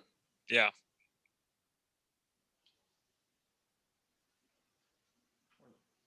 So he didn't run off in fear. But I Oh, don't. she's just something fucking wild. But in any case, Uhtred, I think it's best you start putting your chair back together again and we all have a seat. You said that. She still has those 2 soldiers kind of like by the scruff of their collar, dragging them along the ground. And she's moving around the side of the table. She's not evil. That's the point. Like, right? Otis wouldn't run away from her in fear. If she's evil, he would just kind of, if she's not evil, he would be passive, right? Is that what I should glean from my knowledge check? I mean, you can glean what you want to glean. That's what Actually, I gleaned. With a 27, you would 29. know that there's the 29. You would know that there's only one thing that can scare a paladin, and that's an anti-paladin. Oh, okay. Never mind. She's an anti-paladin. You've seen this firsthand with the Crenshaw anti-paladin that was capable of scaring Godric. Mm-hmm. She starts, she's dragging these bodies, walking around, giving everybody kind of a wide berth. And she's looking at Lord Jenkins. Largo and Bort, give me perception checks. 22. 24, excuse me. And Largo? 5. Okay. She's mostly focusing on Jenkins, but she is kind of like looking around the room, then going back to him, looking around the room, going back to him. Bort, she locks eyes with you. Oh, so. Ooh.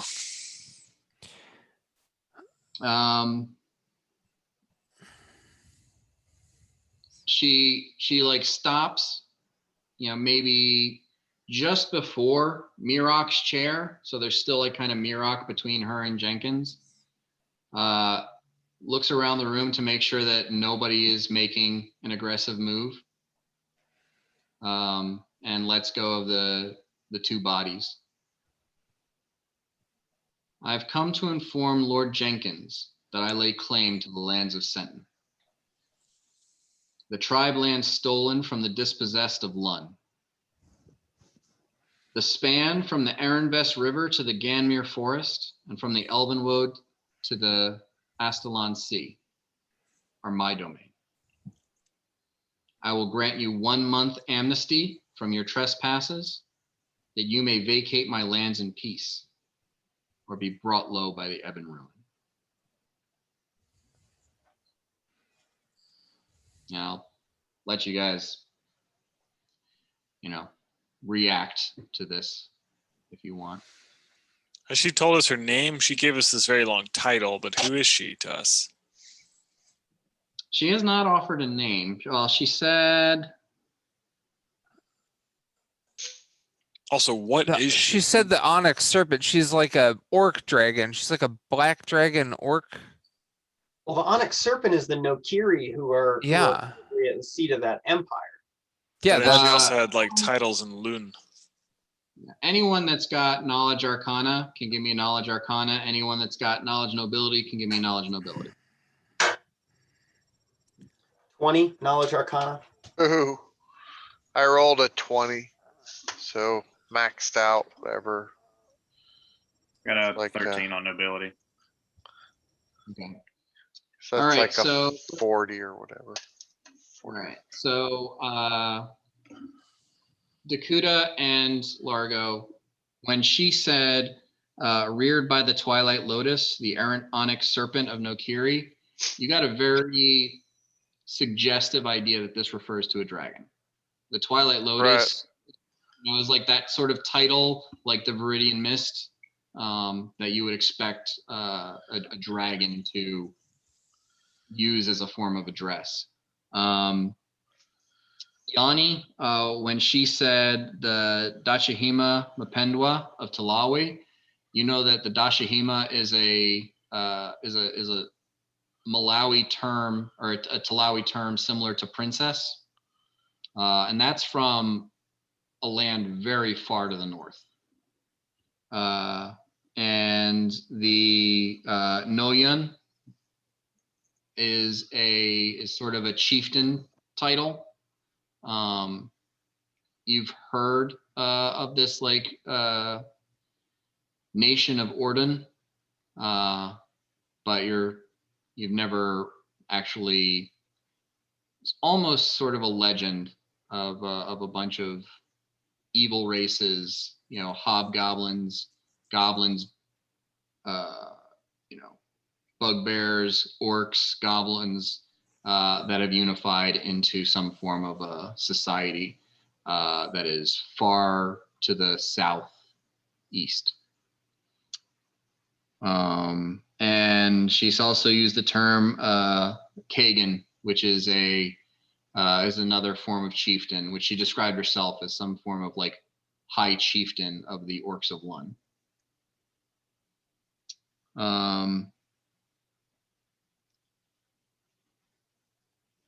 Yeah. Okay. So she's described herself as a princess warlord, basically. Apparently her mother was a princess, her father was a high chieftain, and she is a high chieftain. And she basically is saying that to say she is of grand and noble birth, and you will all pay deference to her presence. I would just say, will Your Majesty go ahead and have a seat and finish dinner with us? Maybe we can come to some sort of agreement. At the behest of Magistrate Archer and our Lord Jenkins. The magistrate looks at you and is kind of chewing on his thoughts. Jenkins seems utterly petrified at the idea of having her sit down at the table with them. And she looks over at the magistrate and says, She looks at you and says, "You're offering His Majesty the wrong address."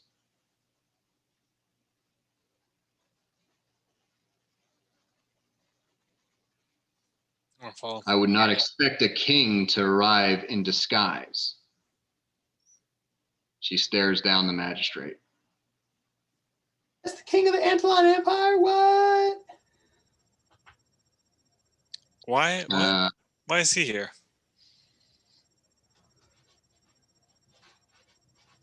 To offer us low pay for a dangerous job.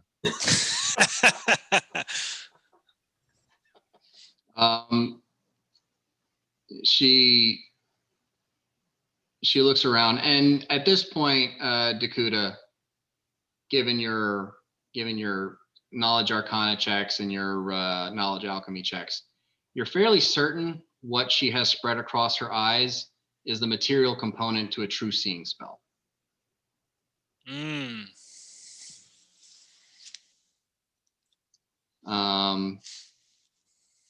She looks at you and she looks at the table and she says, "I have no interest in having meal with you. Nothing on this table whets my appetite. Besides, there is no negotiation to be had." Well, if have you'll my forgive demand. me, I'm going to finish my meal. And then I sat back down and I'm just going to eat. Uhtred says, "I have no interest in being in this room with you," and he wants to get his weapons and starts to leave the room. She says, "I have no interest in being here any longer either. You have 1 month amnesty," and she leaves. Juro's body might be dead, but his mind is not.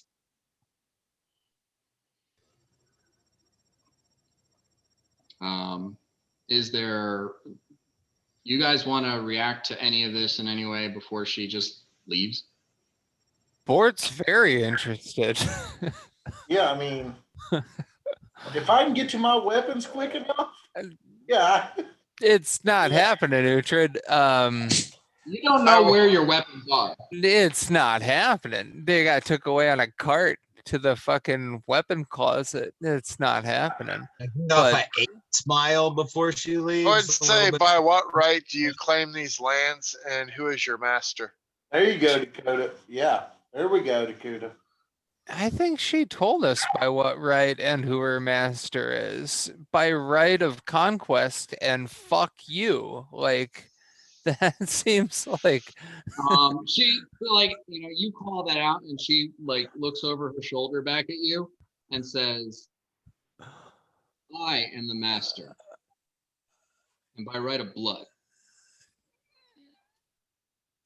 Well, that was cool. Here. Do I still have my 15 foot of chain on me? No. Didn't think of that, but okay.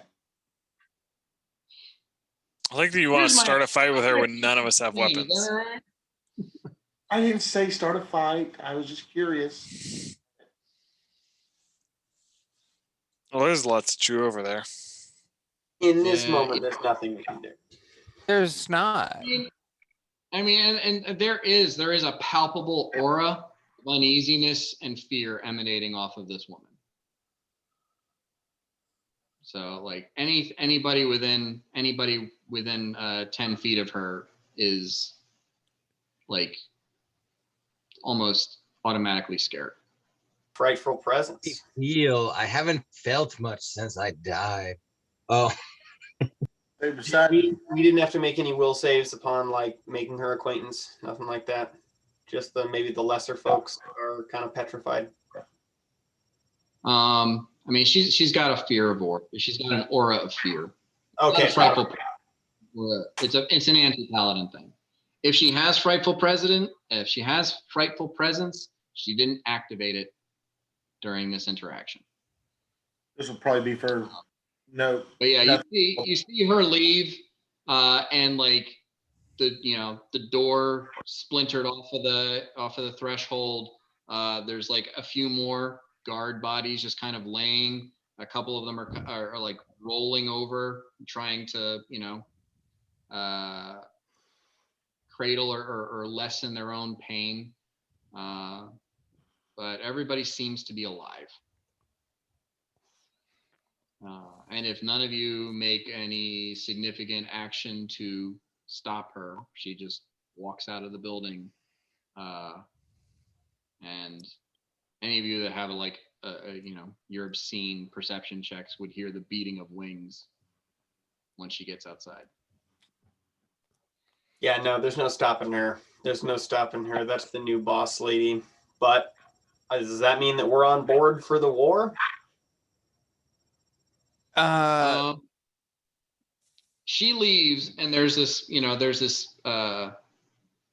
pregnant silence in the room, and the magistrate looks at Jenkins and takes a pendant off of his neck, and his visage changes to a graying man with a deep red beard and hair. His clothing is mostly the same, and he says, "The beast is correct. I am King Menace." Well, Mirak bows. My apologies, Your Majesty, for the incorrect title.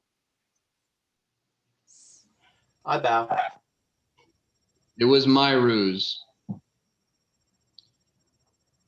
But the roses have made significant waves in my kingdom, and I wanted to see for myself.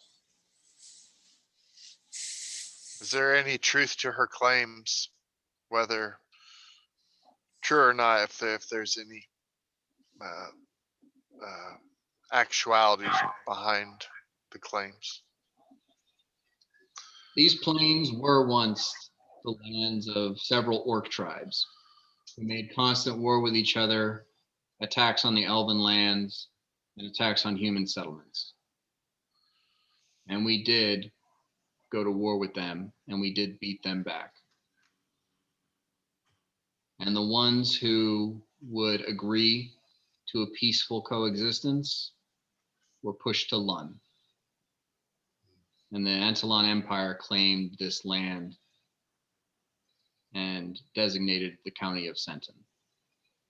Is Lund administratively under the kingdom of Antolon, or is it separate like Solomon?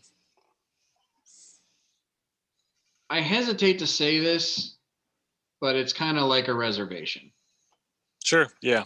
It's like a nation within a nation. I got the It's vibe. like, Yeah. you're on our land, but we'll let you do your own thing so long as you keep it in your own borders. You're Got it. conquered people. Now, on the reality of it is, like, orcs by and large are actually evil monsters. Mm-hmm. So it's not like an innocent people, like the First Nation people in the United States were Sure. fucked over. It was humans and other races were expanding onto this island, and if they got anywhere near, well, once the orcs caught wind of them, there was there was pillaging and there were raids and so on, and a long bloody war was fought and the orcs lost. Okay. Orcs are evil. Usually. Predominantly. Lawfully so. Some more lawful than others. Some more half than others. But I also, the king continues speaking, I also came because this is a dire situation for my kingdom, for my people. And you have shown your power, you have shown your capability. Your participation in this campaign would be of great value. Mm-hmm. And if you choose not to participate, if you choose to stay out of it, and Senton falls, Pentarose is in that area of land that she claimed. So you can No. fight this on this front, or you can fight it on your own. But if you value the lives of those in Pentarose, you might want to make your stand here. What role do you envision for us? Surely not just foot soldiers at the front of a great army. I'm assuming you may have some specific ideas and roles for us. I expect you to utilize your talents in their most effective manner. Perhaps the gray cleric here can offer his insight depending on the intelligence we gather and the situation as it develops. If I may speak freely, Your Majesty, I see a couple options moving forward. First, I might recommend a small group do more scouting in depth, try to get more numbers narrowed down. Also, it seems like the one we need to contend with just left. I think the way to take the smallest amount of lives would be to deal with her, as difficult as a task that may be.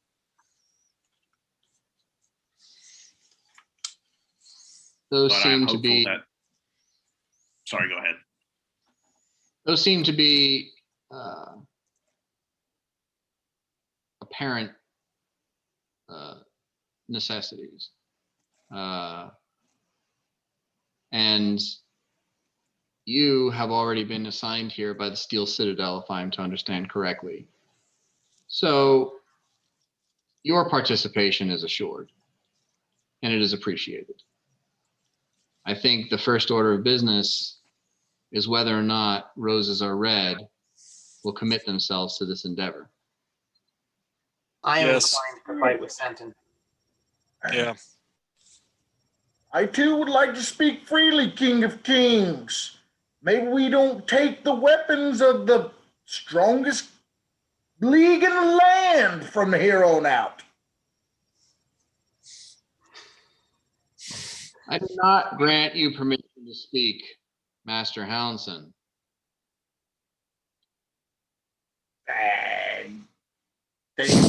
Different. Uhtred, I respectfully ask you to stow it, maybe just for the moment. It seems like we had a plurality voting yes. I have no interest in the wars or helping with it, but I'm very interested in this dragon type creature and will aid my friends in this endeavor for now. If I'm to understand correctly, Mr. Slatebelt, perhaps the Godric, the Paladin of Relinox, could you possibly assist my noble guard back to their feet? I do the Miyagi thing, and then I just touch them, and they pop back up. And as you're doing that, and Godric is also going around doing some lay on hands, Otis comes running back into the building, and he's searching around, sees Uhtred, and goes to Uhtred's side, and yeah, he seems off.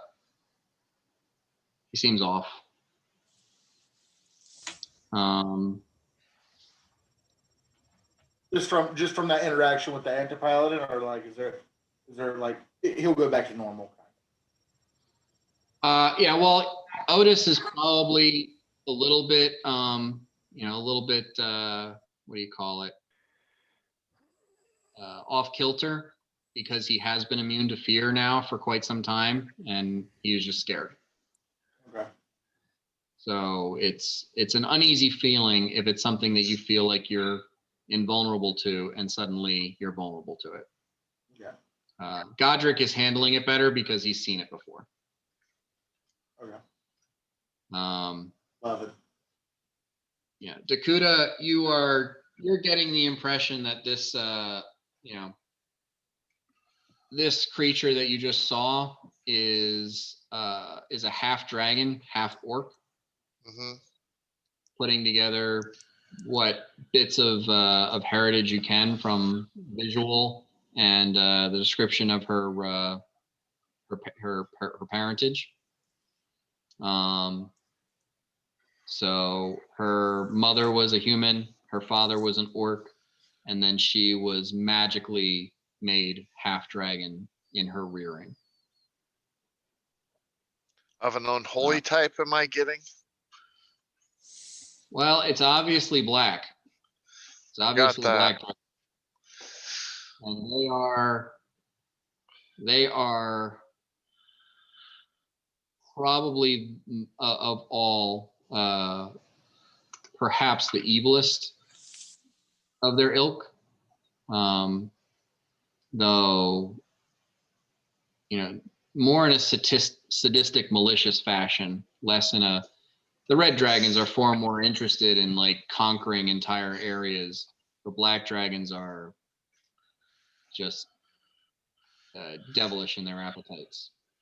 And you also are concerned that you might know now where the children have gone.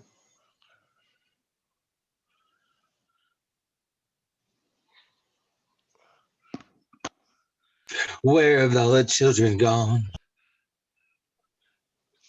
I would like. I mean, go ahead. Who's going to speak? I would like to, as things are going on, go over to one of the guards that she had pulled and then dropped on the ground or whatever. And are they awake now, or are they coming to or whatever? What I'd like to do is grab a piece of cloth that she had contact with and request a side room that I might use, and with her visual still in my mind, and also with this piece of cloth she touched, I'd like to start a 1 hour casting of scrying to see the direction she's going, leaving from here. You request this. The guard looks to the king for, for direction. King nods, and you're allowed to take whatever piece of clothing or whatever you want. Like a section of the collar of his shirt, I assume. Yeah. It's going to be a tenuous help at that scrying attempt, but every little bit, I suppose. Do we lose Mackie? Looks like it. Yeah, I think so. It does. Keep going. Well, geez, it's almost 1 o'clock. Fuck. It is one, yeah. Sorry, I didn't realize it was going this late. But yeah, so it's you definitely get the impression that that this is what you're up against, it's going to make Denrod look like a walk in the park. Would I be able to ask the guards about their encounter? About their what? Their encounter with the I don't know, dragon, ogre, orc lady, whatever.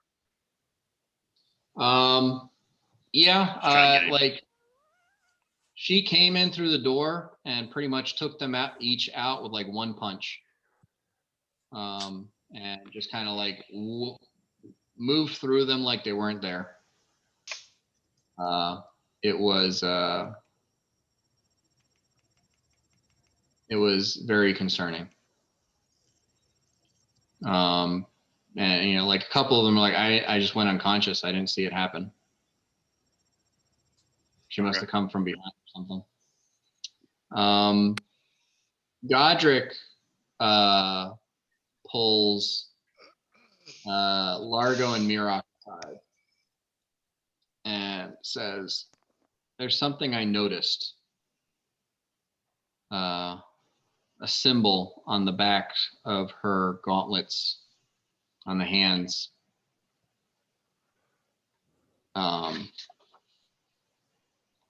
Look like this." Ew.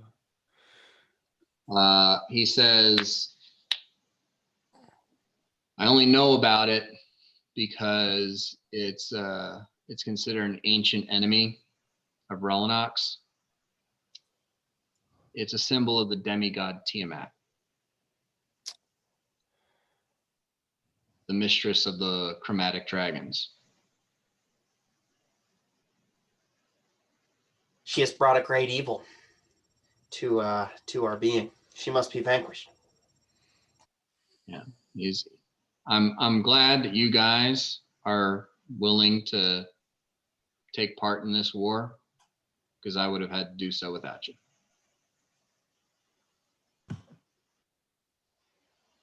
So you will be fighting with us. We are with Godric will. Yeah. It's an anti-paladin of Tiamat. He kind of has to. Yeah. Right. you. His dad would be super mad if he didn't do that. Yeah. Okay. I couldn't see Scott's face. He had faded into the darkness. But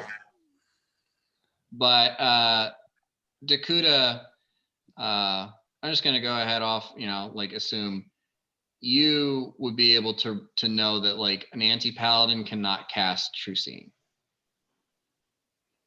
But it is a self-only spell. So Someone cast that on. it's a self-only spell. Oh. So either she has some capabilities outside of anti-paladin, something, you don't know.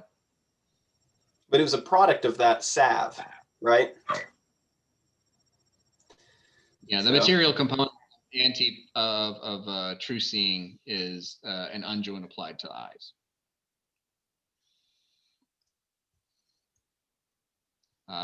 But you're also fairly certain that is not the unguent you think goes with that spell, because you would have recognized it if it was. It's something else, but it served the same function.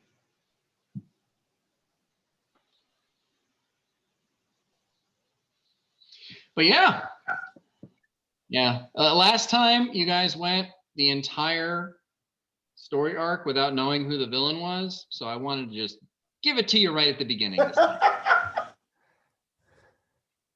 We're ready. We'll be ready for her. Gee whiz. If it didn't attack her, that would have been bad for everybody.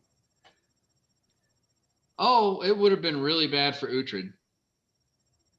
I didn't fucking do it, all right? Like I wanted to. If you had had your axe, my dwarven brother, you would have smote her, and then it wouldn't have worked, and I would have run. Yeah, it would have been different if I had my axe for sure.